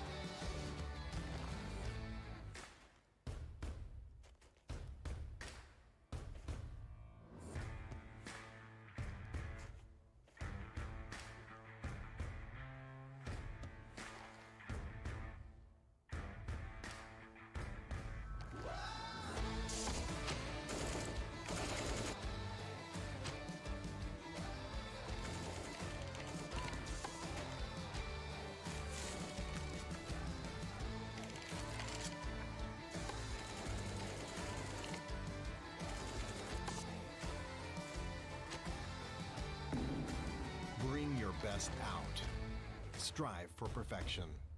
It's our goal too.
One to PGIS. I told you, Toby, that when it comes to casting with me, you better expect the crazy circles, and we did it that time. And 4am finds their way through as the Chinese teams finally kind of awake from their slumber after the first week and a half, where everybody kind of was. I'm not gonna lie, Toby, I was getting a lot of people going, Paper Thin, you really rated the Chinese teams highly. Are you so sure? Yes, I am. Yes, in fact, I am very sure that these guys are nuts, and stepping up to the plate is the team that I thought may be the best of the bunch, Tianba. Yeah, they're coming in now to try and see if they can grant themselves an early in and out in this one. Would be insane to see. Could you imagine the universe where all Chinese teams qualify today? On day 2, all Chinese teams are through. I mean, there's still a very good chance that all the Chinese teams will be qualifying, but if they all did it on day 2, that'd be absurd. It would be something magical in a way. I mean, to have a region just have a dominant day like that. And on top of it, it was a Freak of Freaks from Korea, so almost an entirely Asia day, except for Attack All Around from APAC. Was the only team so far that is not an Asia region team that's gotten it done. Other teams have been very, very close. I mean, Virtus Pro continues to look great. Oath has had moments. FaZe has had moments. Everybody's been there. But so far, it's been the Chinese that have really shown us something special so far today. But back over to Miramar. Tianba's joining us now as we get into the 5th game, but there's still 2 more to go, guys, so stay tuned. plenty of PUBG still yet to be played. So the plane up and diagonal down northeast to southwest. Votes for a pretty, at least good early game for all teams with these diagonal planes coming across the screen from on Miramar. Usually, most teams can go wherever they want to. I mean, if we see teams up to go all the way towards Porto Paraíso, probably not gonna happen, but you'll probably find something along the way that will work just as fine for you. You don't have Gen G here, you don't have infantry here, two of the southeast looting teams, so it should be all right for everyone to go loot pretty much wherever they would want to.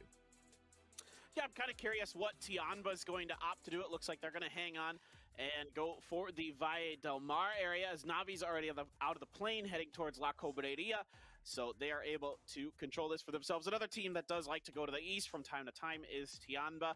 Picado still in firm control for Sonic's Power Grid with MCG already qualified, is seeded over to Virtus Pro, and there you can see there, Tianba, a team that for me hasn't performed just yet, but maybe they'll follow in the footsteps of MCG and pick it up, get a win right away, and just, you know, kind of dust their hands off and get ready for the weekend.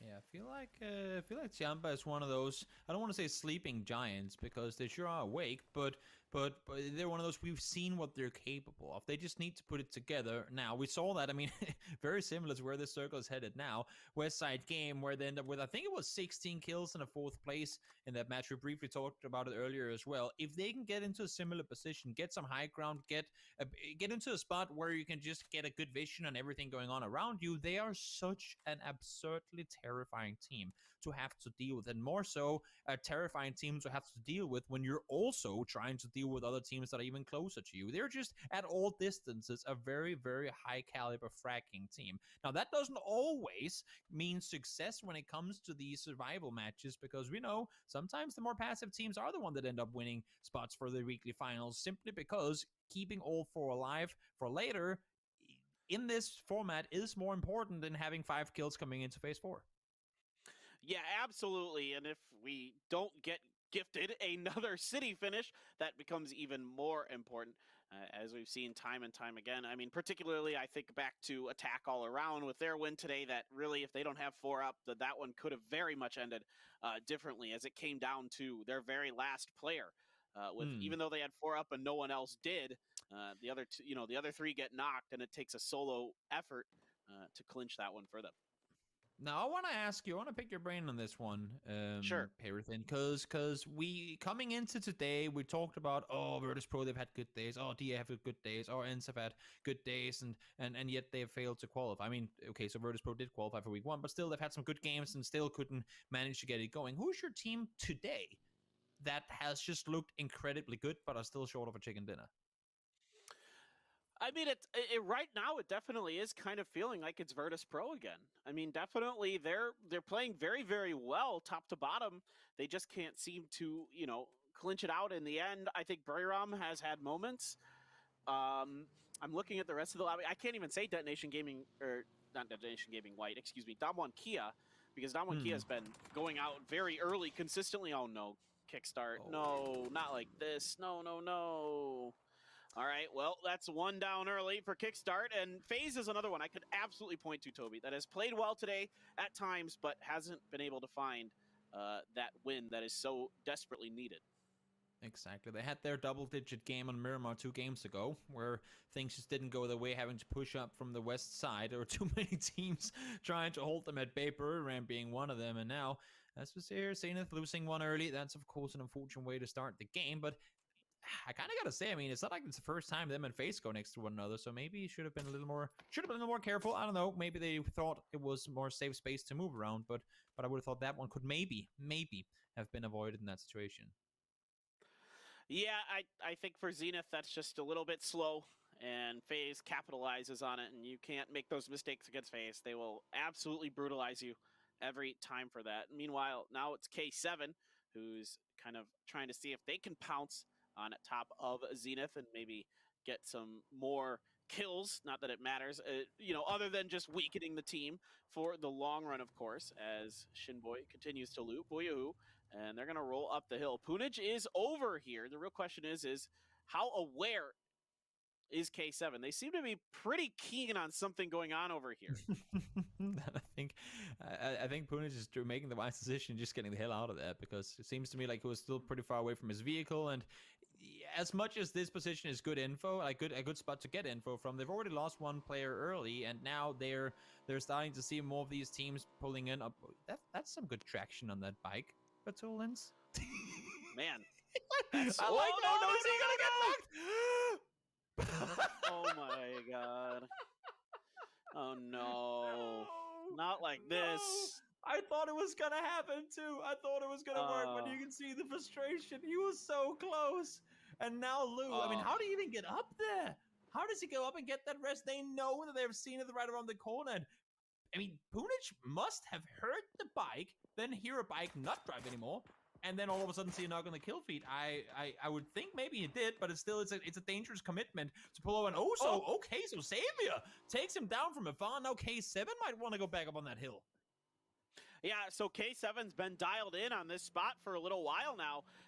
Been really trying to wrap around and see what's going on this side of the hill, and Punich is going to pay for it. He's been kind of inching around here, but K7 seems to be pretty aware of it, and Lockslot going to drive up and potentially go for the finish. He does pick it up. Going to run over there and get the spoils from his hard work, and Lou is going to get here, it looks like. I think Batulins is Rezable, maybe? Oh, gosh. Okay. Yeah. Oh, yes. Yes. Look at the great views as well while you're getting rest up there. Some stage you just go, imagine gliders in competitive, right? It would have made it so much easier for Lou to go pick him up. Just boop, land on the top there, get him back up. And I think, you know what? Lou, maybe just stick around here, because if Batulins goes flat one again, you won't have that much time to go pick him up next time. We'll see what's going to happen. Also, I mean, I would assume that they know or that they heard K7 pull up on here and get the kills. And yep, you can see them already shooting in that direction. But Batulins doesn't seem like he can get to his bike, though. That's a little unfortunate. Oh, there was a vault, a little edge you could get up on there. Does he get all the way up to the bike? Watch out. They are slippery, these rocks. But it seems to me like he is going to get the bike. Whether he's going to commit to try and get up on the mountain again this time, I'm not. He actually is.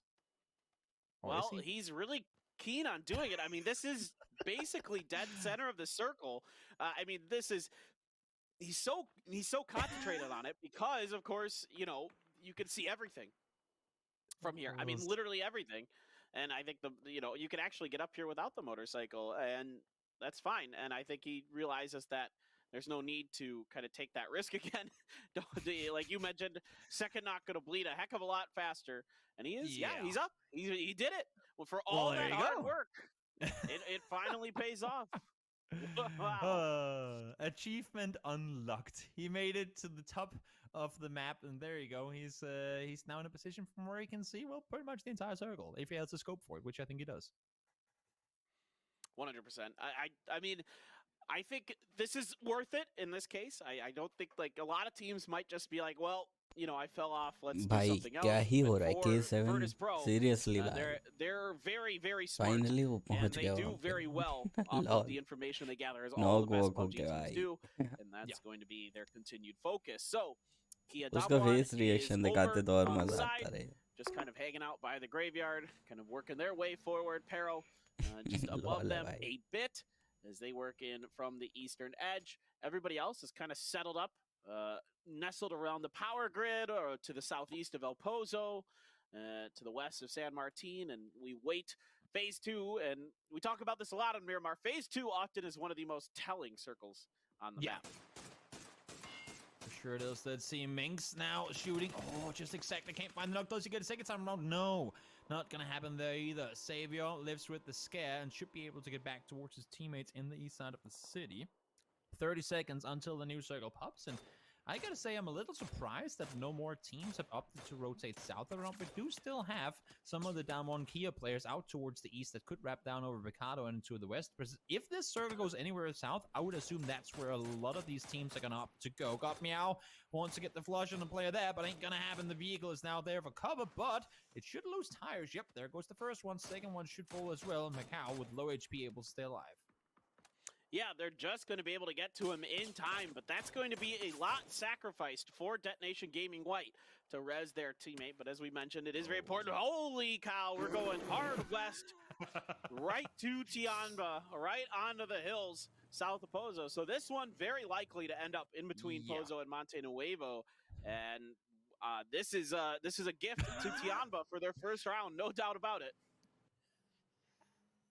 We talked about their game on the hills on the west side. That might be a repeat of this, where they had 16 kills. They couldn't glitch the win, but they still managed to get a ton of kills in that game. And also, I talked about just before, that south being open, and I think a lot of teams are realizing that. Oath already sending it down there. Down one gear going the same way towards Picado. TSM trying to wrap south around. Not Daytrade and Sonics are pulling into the west, like northwest side of Monte Nuevo as well. All of them trying to maneuver in from the south, and we still have 4 teams north and east of the circle that have not made their way in. There's just not going to be a lot of space here. The field is going to be open. You can't play it with the hill still in.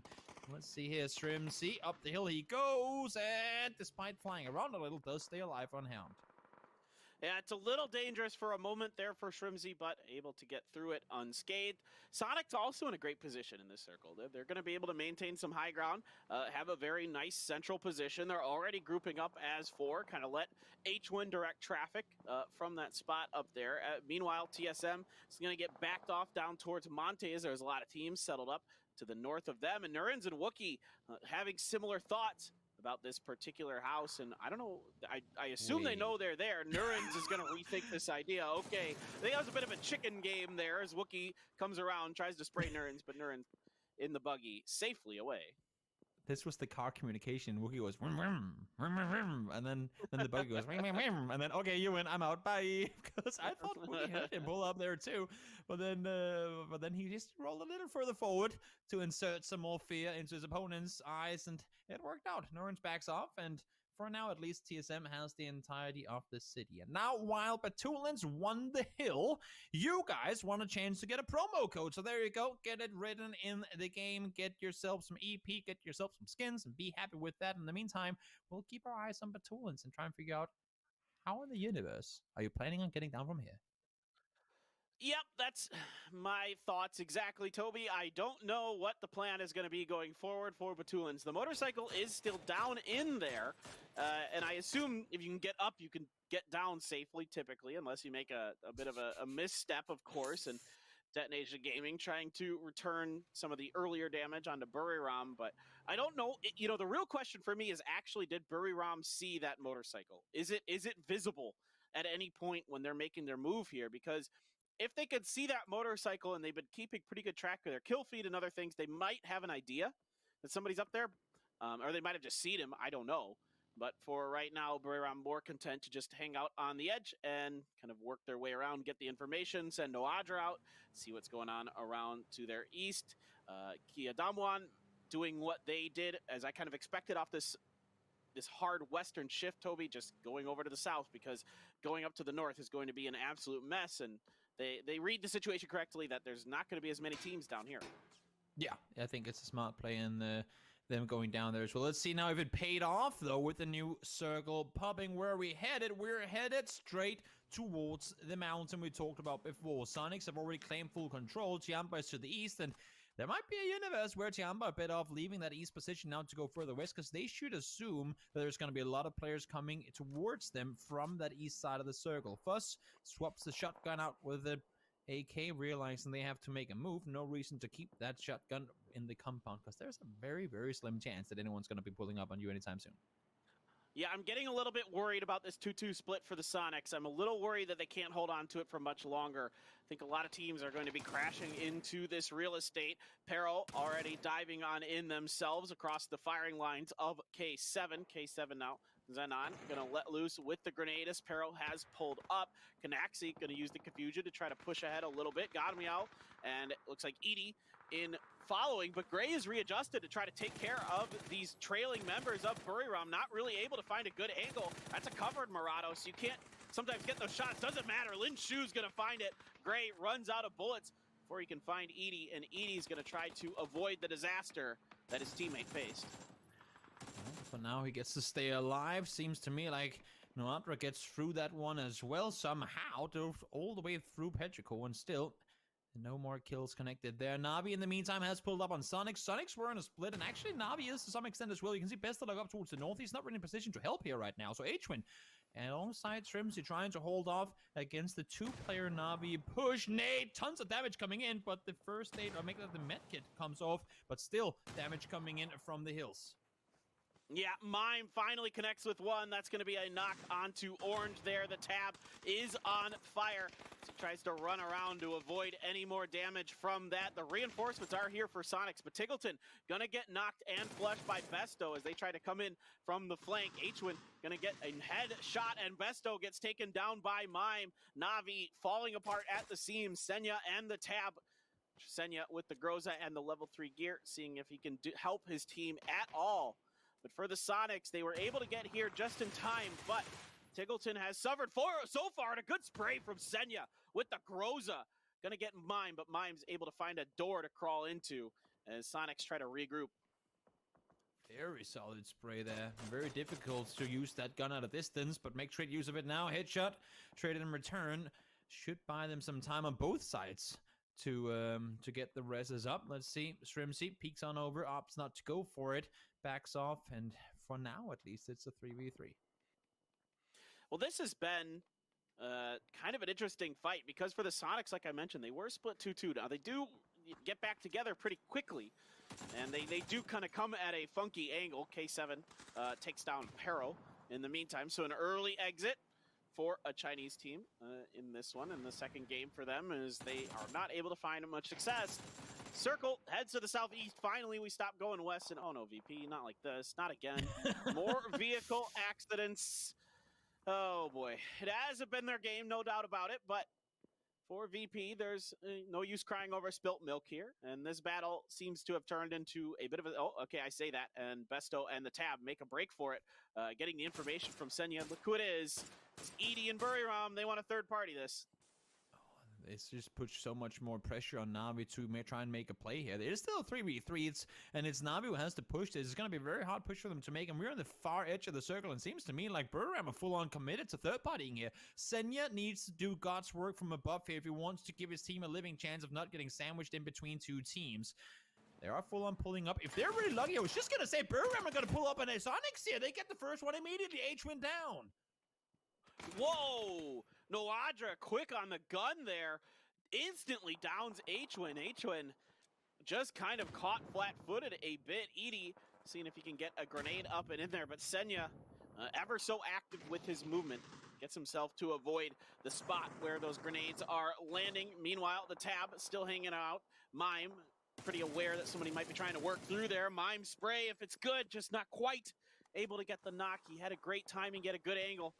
Not able to control the spray well enough. And Besto making his way through. Smokes in the windows now as he still has to worry about Edie behind him. And, oh, there you go. There's the knock for Besto. And Sonics are like, peace out. We done. But then there's K7 over here as well. K7 just came in from below, and now they're trying to hold them off as well. This could not have worked out any better for Navi. They were going to be the victim. They get around. Now Sonics try to disengage, but K7 here doing damage. That nade is going to be good. Shrimsy, though, does manage to stay alive. Low HP, but he's on his own now.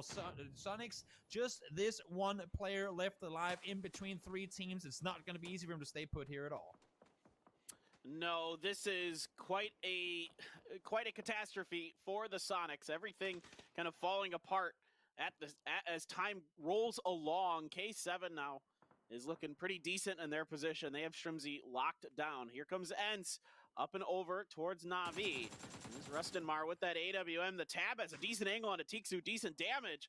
No knock just yet, but here come the grenades. Cooking them up. Tab takes a little bit of damage in return from Diggory. Tiksu gonna get knocked by Besto's grenade.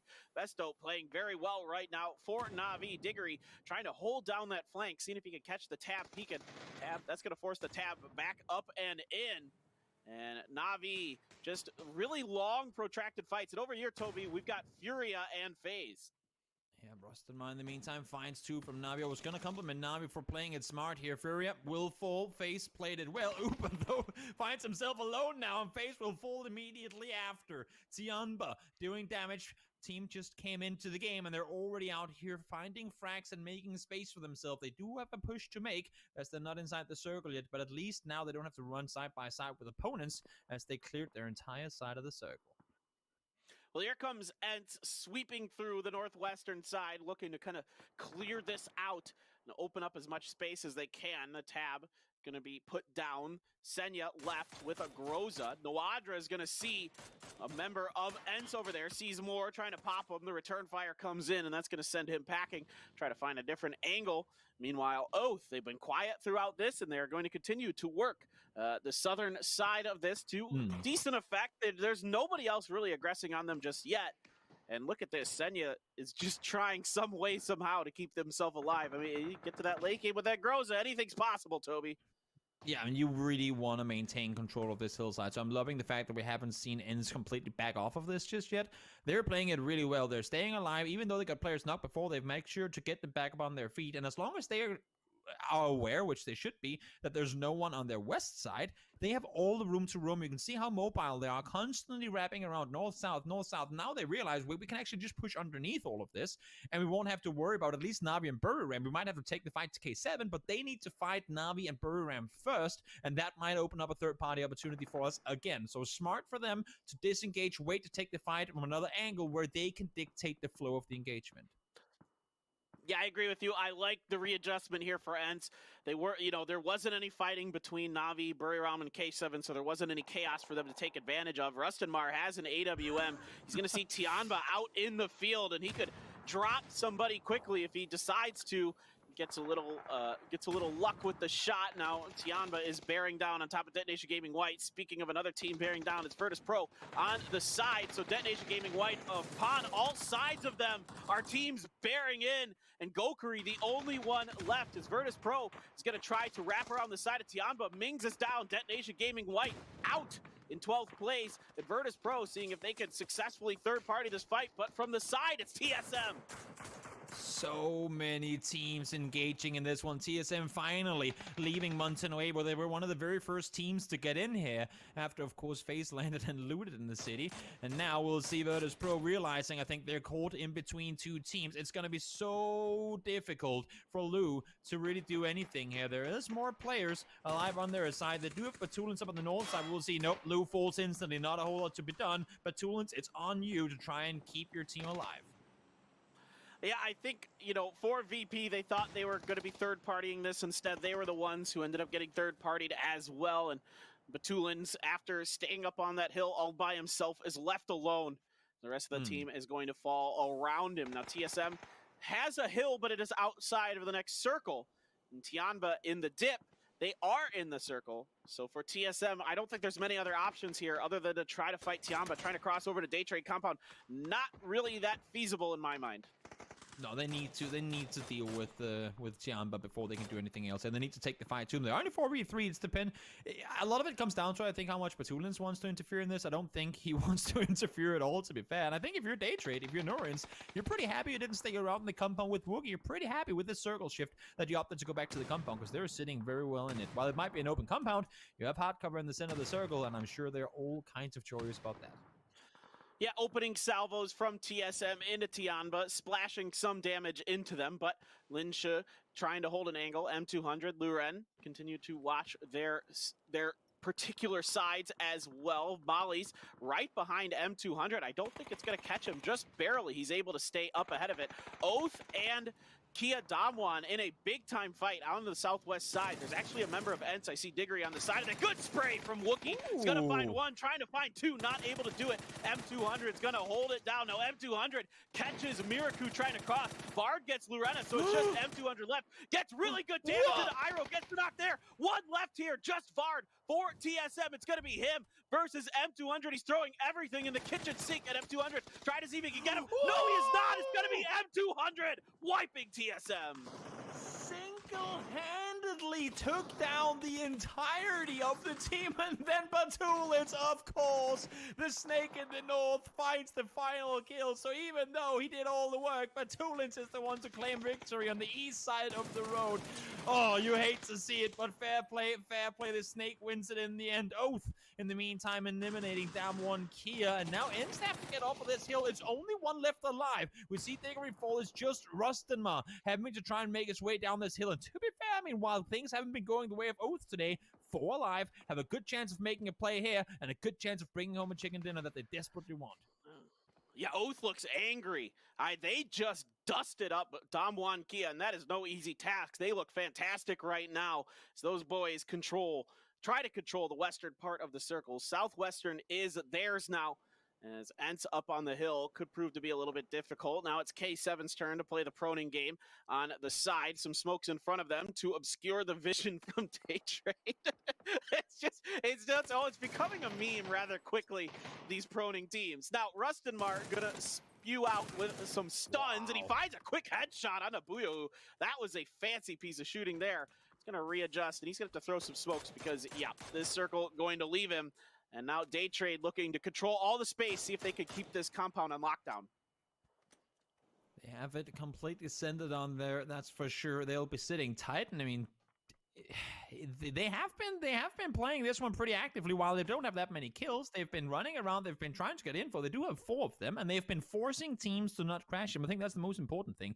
While the kills might not show it, I'm sure the damage is way up there. They've been doing a lot of third party and make teams really think twice. Actually making, as I say, that 0 kills.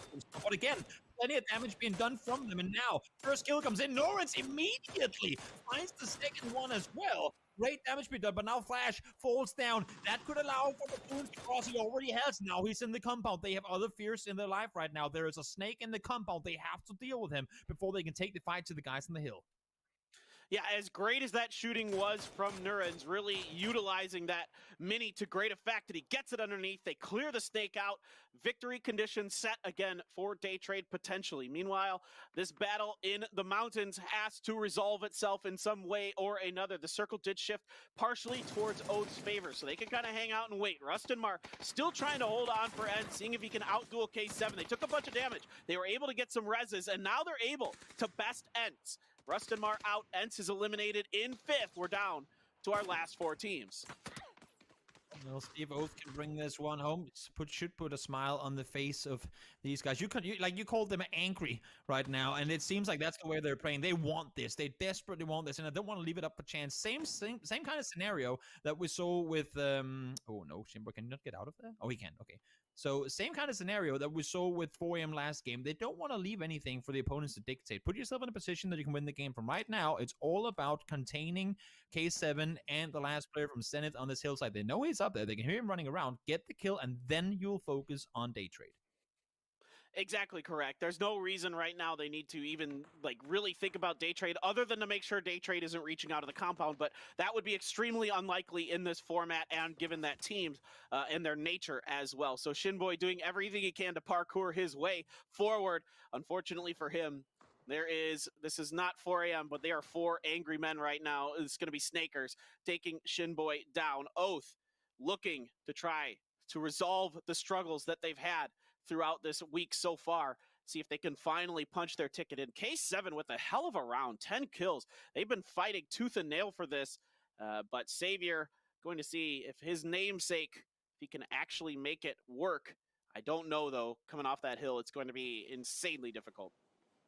One thing that's kind of terrifying me is no one from Oath is looking up towards the north right now. They should know that he's up there. I believe it was Snakers who were shooting up in his direction earlier. You can see Poochus as well is looking up in this direction. Now, the problem for Oath could be they will have to go down that hill. And as far as I can tell, they have no vehicles on that side. So cover is going to be, if not non-existing, then very close to it. They do have kills. They should maybe have a couple of crates nearby that they can get some smokes on.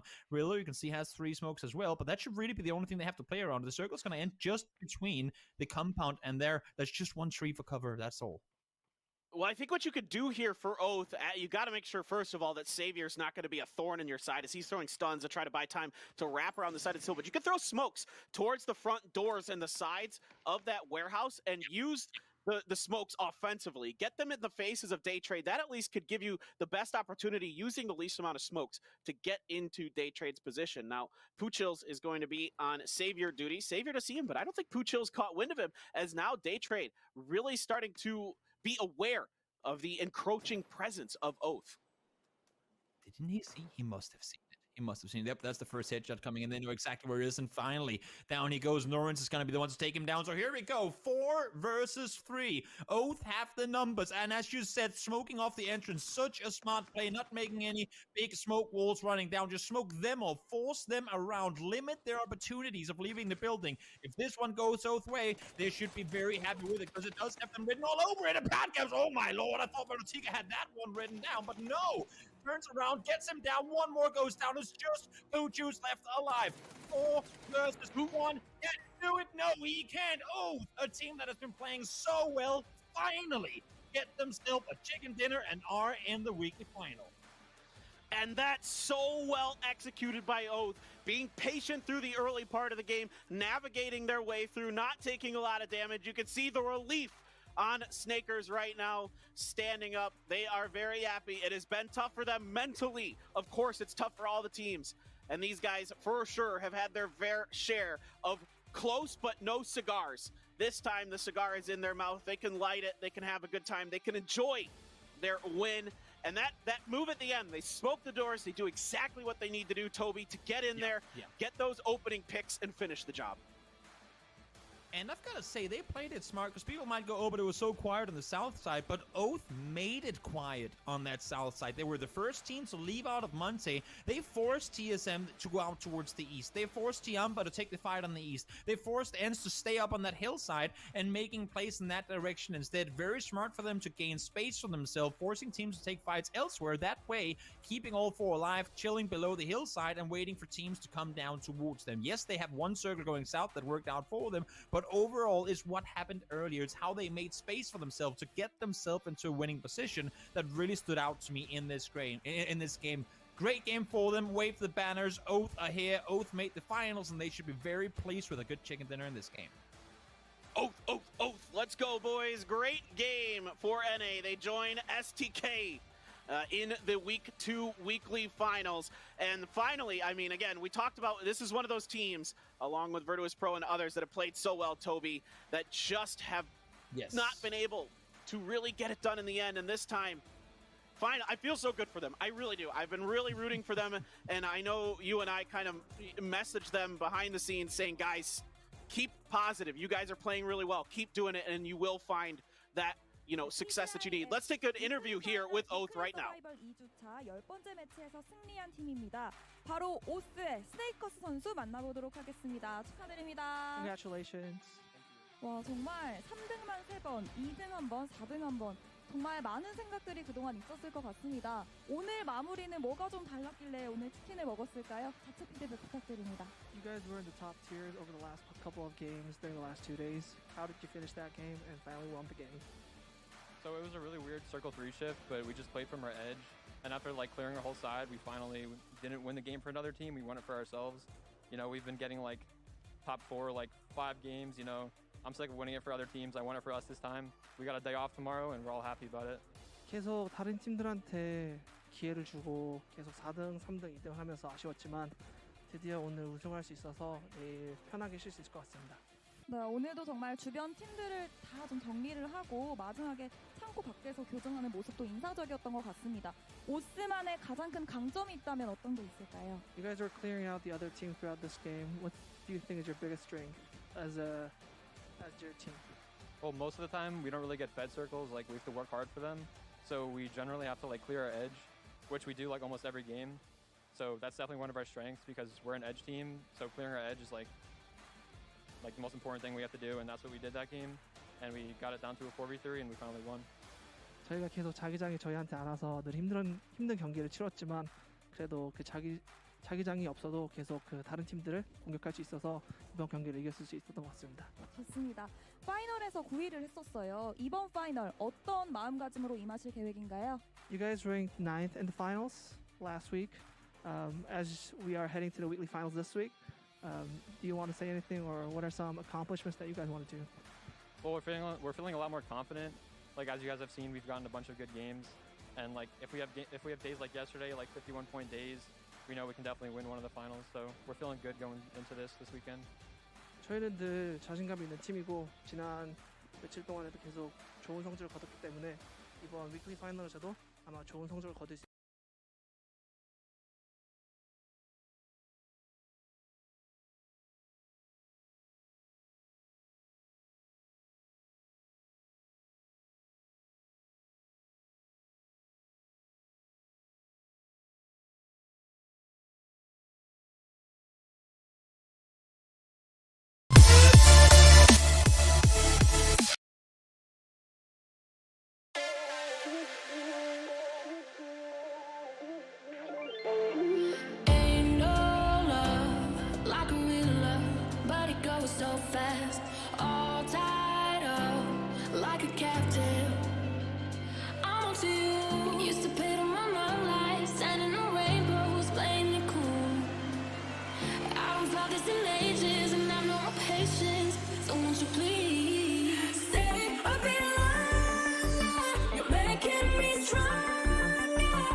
help you out.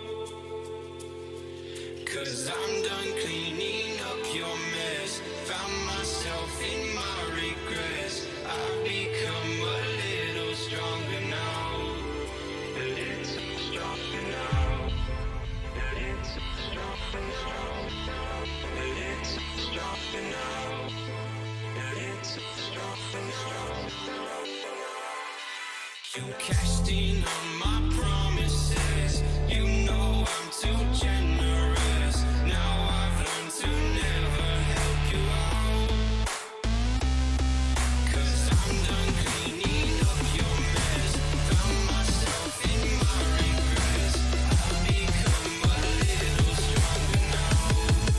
A little stronger now.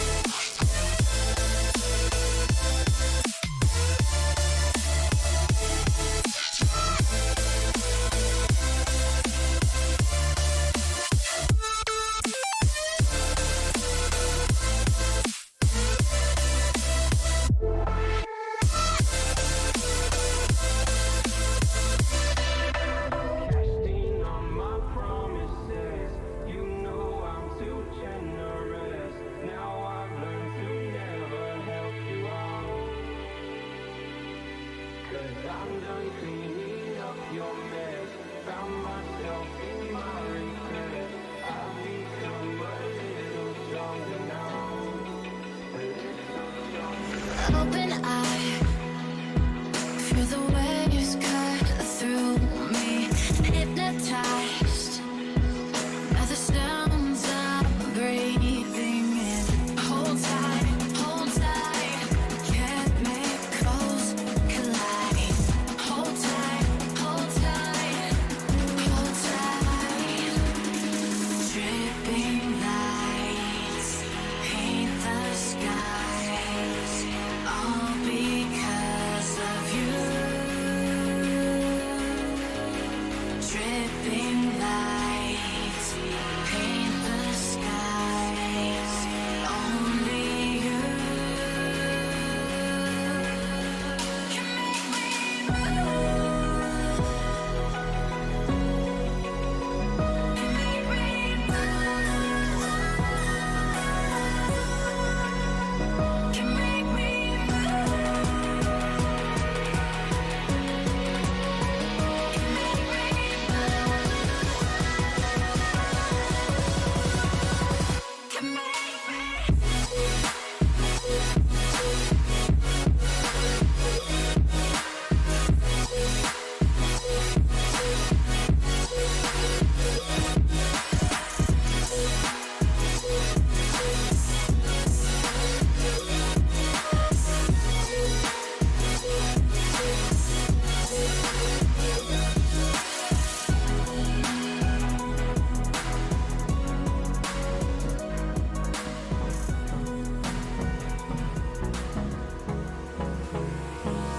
Hold me close till I get up.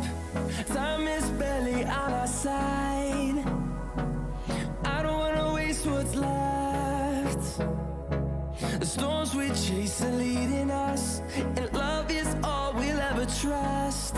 Yeah, no, I don't wanna waste what's left. And on we'll go, through the wastelands, through the highways, till my shadow turns to sun rays. And on we'll go, through the wastelands, through the highways, and on we'll go.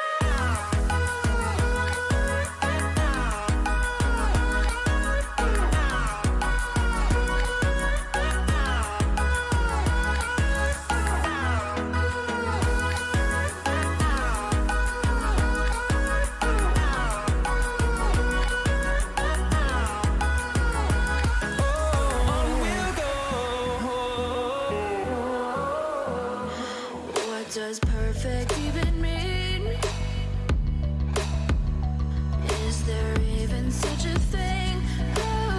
Ooh, can we switch up all the rules and imagine a utopia?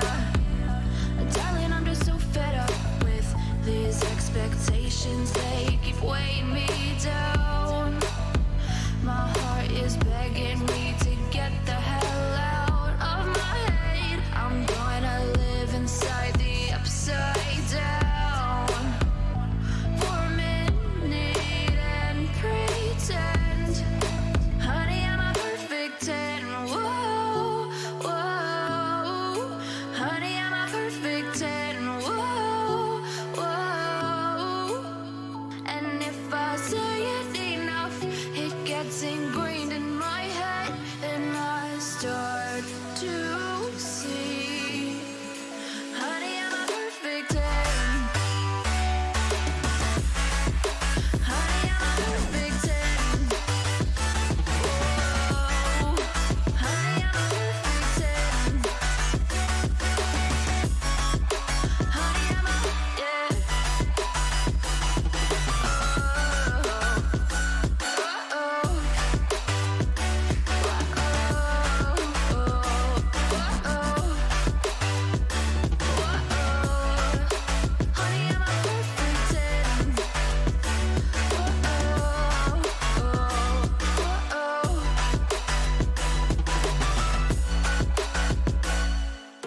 I'm on my own, broken alone.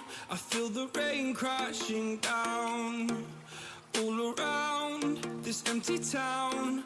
I'm searching for the lost and found, but you don't care, you're unaware. Keep moving like the scars aren't even there. It's in the air like a blazing flare. Just stare 'cause the flames will burn us. I thought you were the one for me. That's why I gave you everything. Held you close by the stormy seas. Oh, you meant the world to me. I used to kiss your head when you cried for me. Hold your hand while the pain was over. Keep you warm by the roaring sea. You meant the world to me.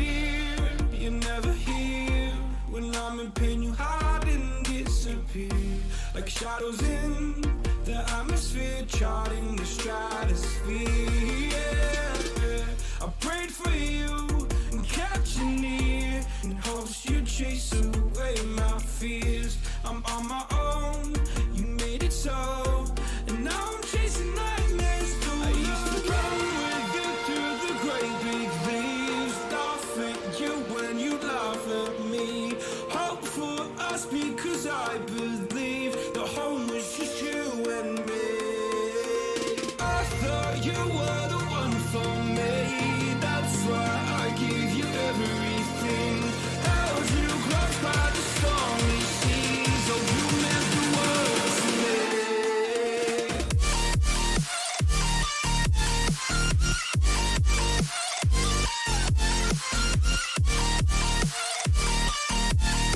Oh, you meant the world to me.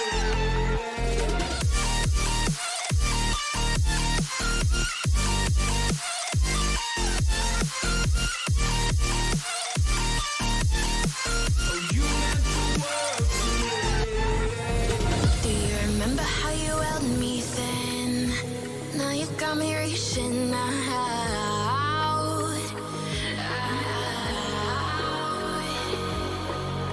And do you see you got me falling in more times than I can get out.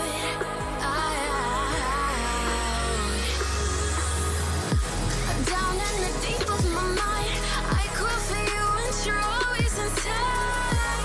Down in the deep of my mind, how long do I got to keep you, to keep you? Down in the deep of my mind, I crawl for you and you're always inside.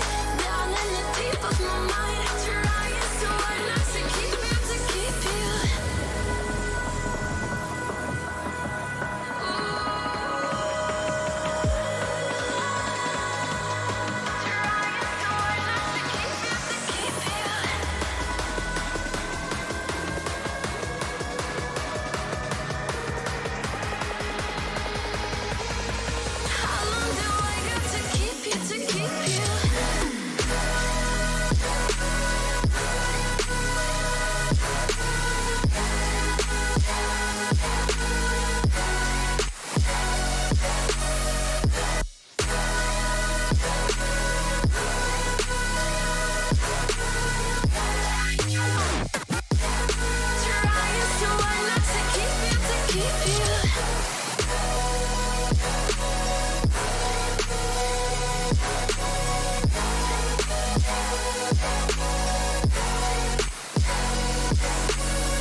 Oh, you make me wanna talk back to you. Say it like that. If I hate you, then find someone new. Baby, but you know I never will. No, so I choke you down just like a pill.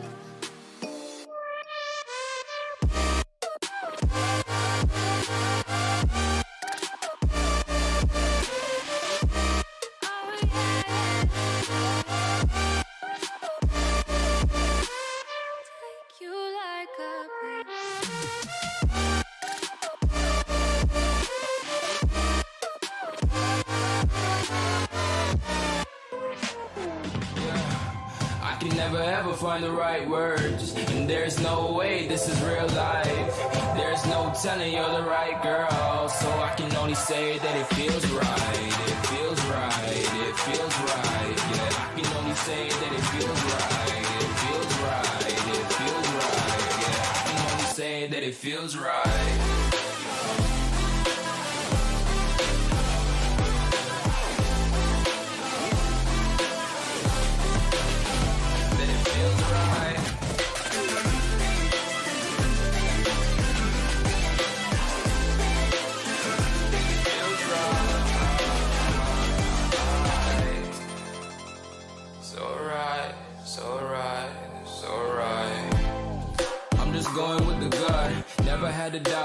this is just a must. Put me in perspective, I'm the deepest in the cut. Everybody tuning in, but this is just for us now. We know I ain't ballin' yet. Hoes wanna holler, oh no, I don't call them back. Girl, let me see you hold it down, we gon' have a blast. Cause I just wanna know what you gonna do with all of that. Ain't gotta say a word, I know what's up. You can have it all, watch me rip it off. I'll admit it, you got me feeling hella loved. Even when it's going down, know that we gon' live it up. Young shot caller, always been a baller. Know that you the one, I can feel it in my heart, yeah. Won't stop charging, you go and come harder. I can see you and I, way beyond the stars, girl. I can never ever find the right words, and there's no way this is real life. There's no telling you're the right girl, so I can only say that it feels right. It feels right. It feels right. It feels right.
a diamond from gold.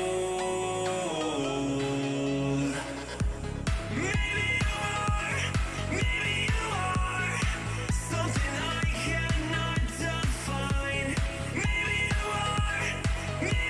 are the fallen kind. I leave them with violence, the silent side of me. We see where fire starts to breathe. When I would lay in silence, the voice inside of me made me use my mind right.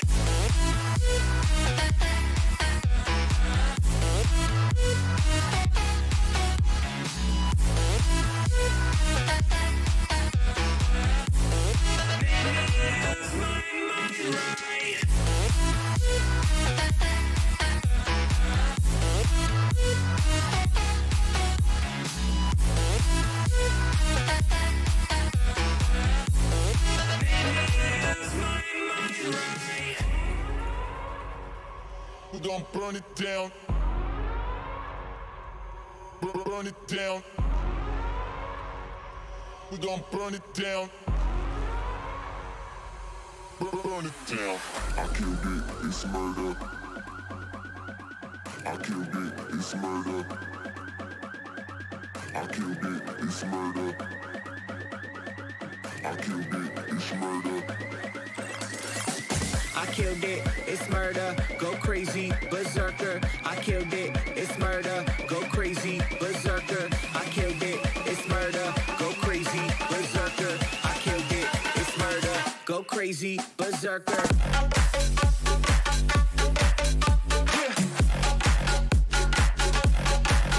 Show them.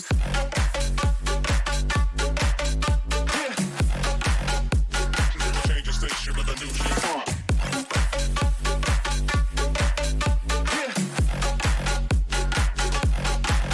Show them.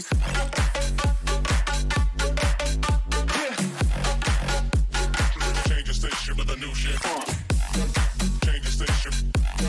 Change the station. Change the station with a new shit. With a new shit. Change the station. Change the station. Change the station with a new shit. With a new shit.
Turn toward me and look so weak. I've never seen you with such tired eyes. And everything we said we'd be, we just traded for a suit coat and a tie.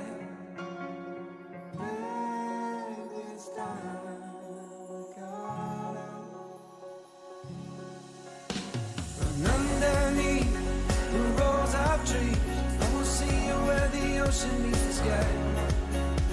Under your toes, the fire grows. You are ready for a different kind of life. You're silent for the wind is cold. You must return to the wild. You're silent for the wind is cold. You must return to the wild.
thing I can see is my own silhouette. I'm getting stronger, step by step. The clock is ticking, but there's no time for regrets. I've been flying from town to town, from London to Taiwan. I've been all around the globe trying to protect your soul. We are heroes tonight. We will fly above the sky. We are heroes tonight. Yeah. We are heroes tonight. We will fly above the sky. We are heroes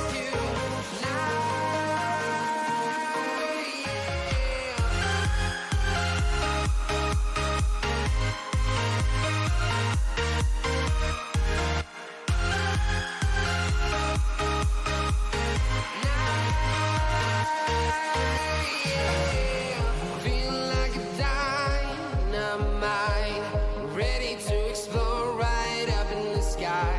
I need you to listen, I need you to hear, and don't show any fear.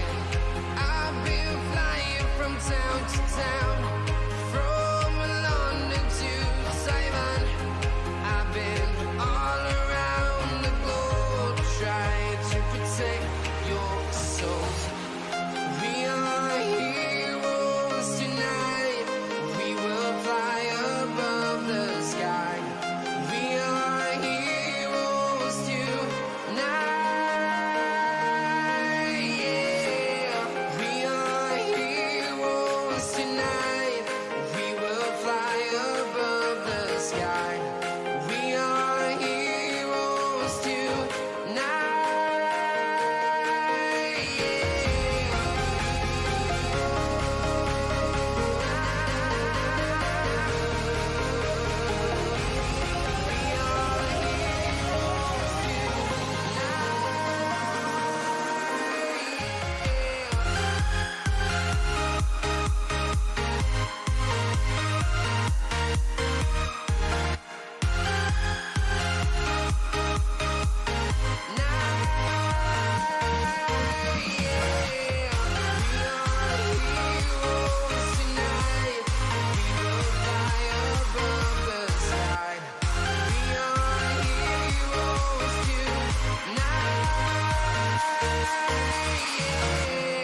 I've been flying from town to town, from London to Taiwan.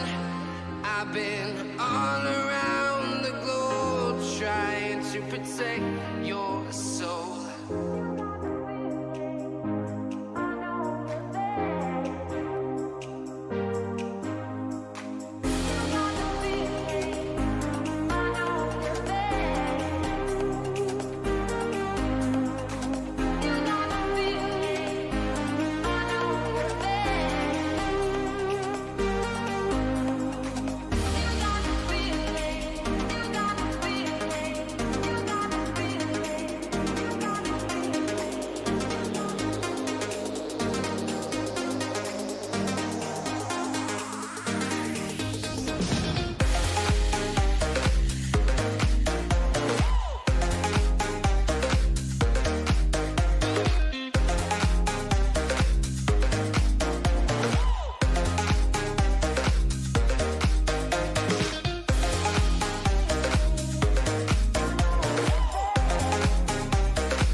When you want to get off the darkest ground,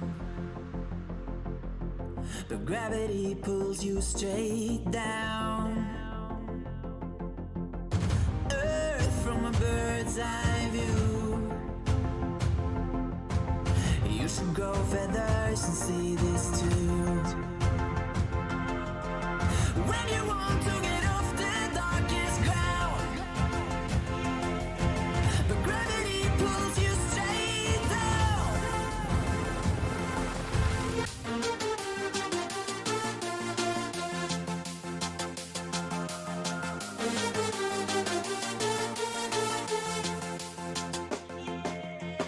When you want to get off the darkest ground, but gravity pulls you straight down.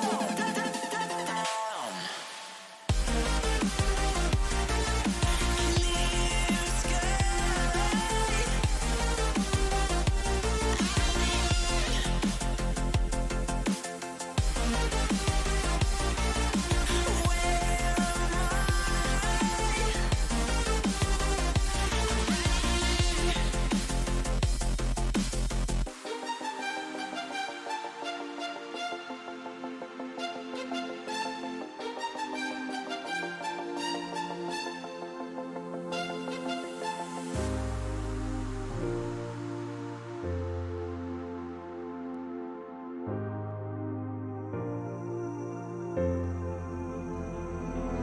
Without you, I remember myself, my name.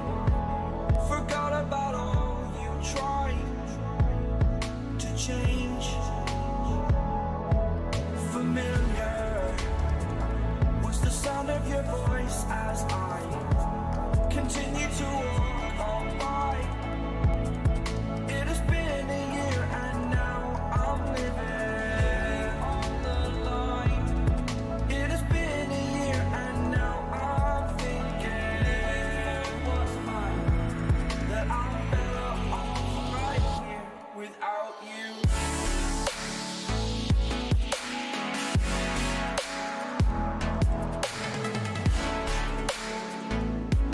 That I'm better off right here without you.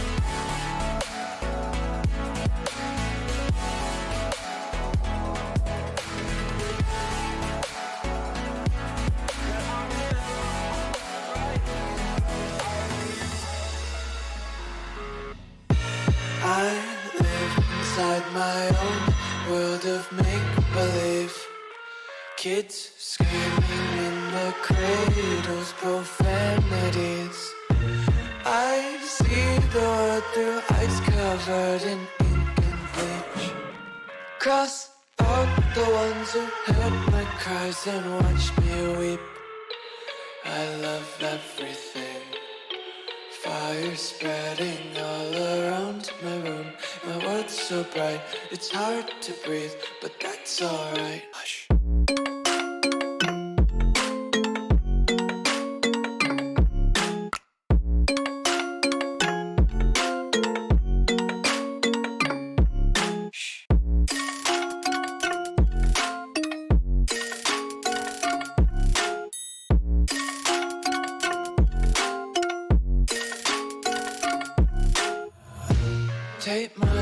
open to force reality. Why can't you just let me eat my weight in glee? I live inside my own world of make-believe. Kids screaming in their cradles, profanities. Some days I feel skinnier than all the other days. Sometimes I can't tell if my body belongs to me. I love everything. Fire spreading all around my room. My world's so bright, it's hard to breathe, but that's alright. Hush.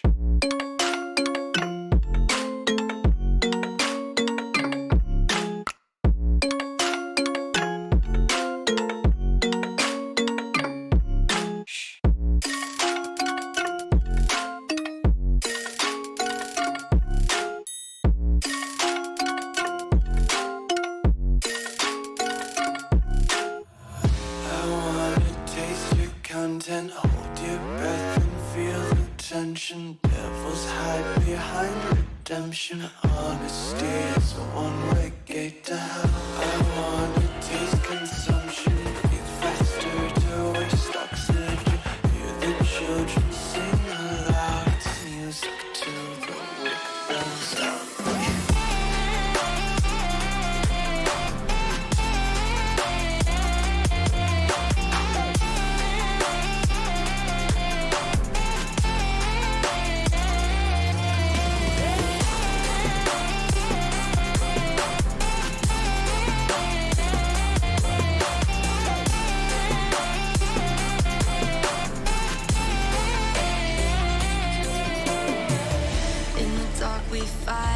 You take the wrong and you make it right. Like a firefly, you're glowing at night.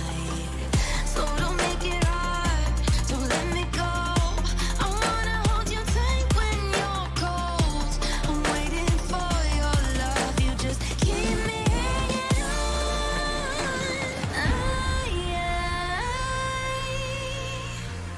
I deserve to stay, and I will find my way.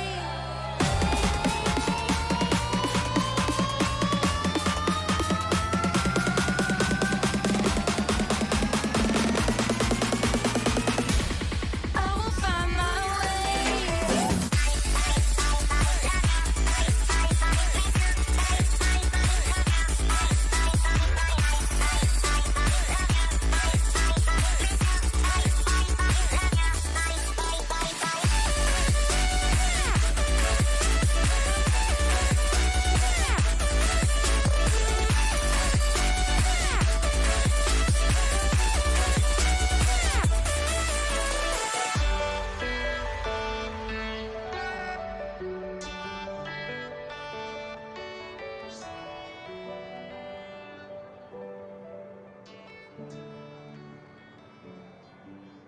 Fire makes the city look so bright.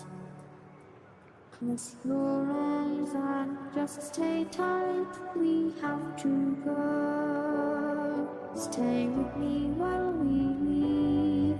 Don't worry, just believe me. This journey will relieve us. Stay with me while we leave. Stay with me while we leave. Don't worry, just believe me. This journey will relieve us. Stay with me.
find your way back home.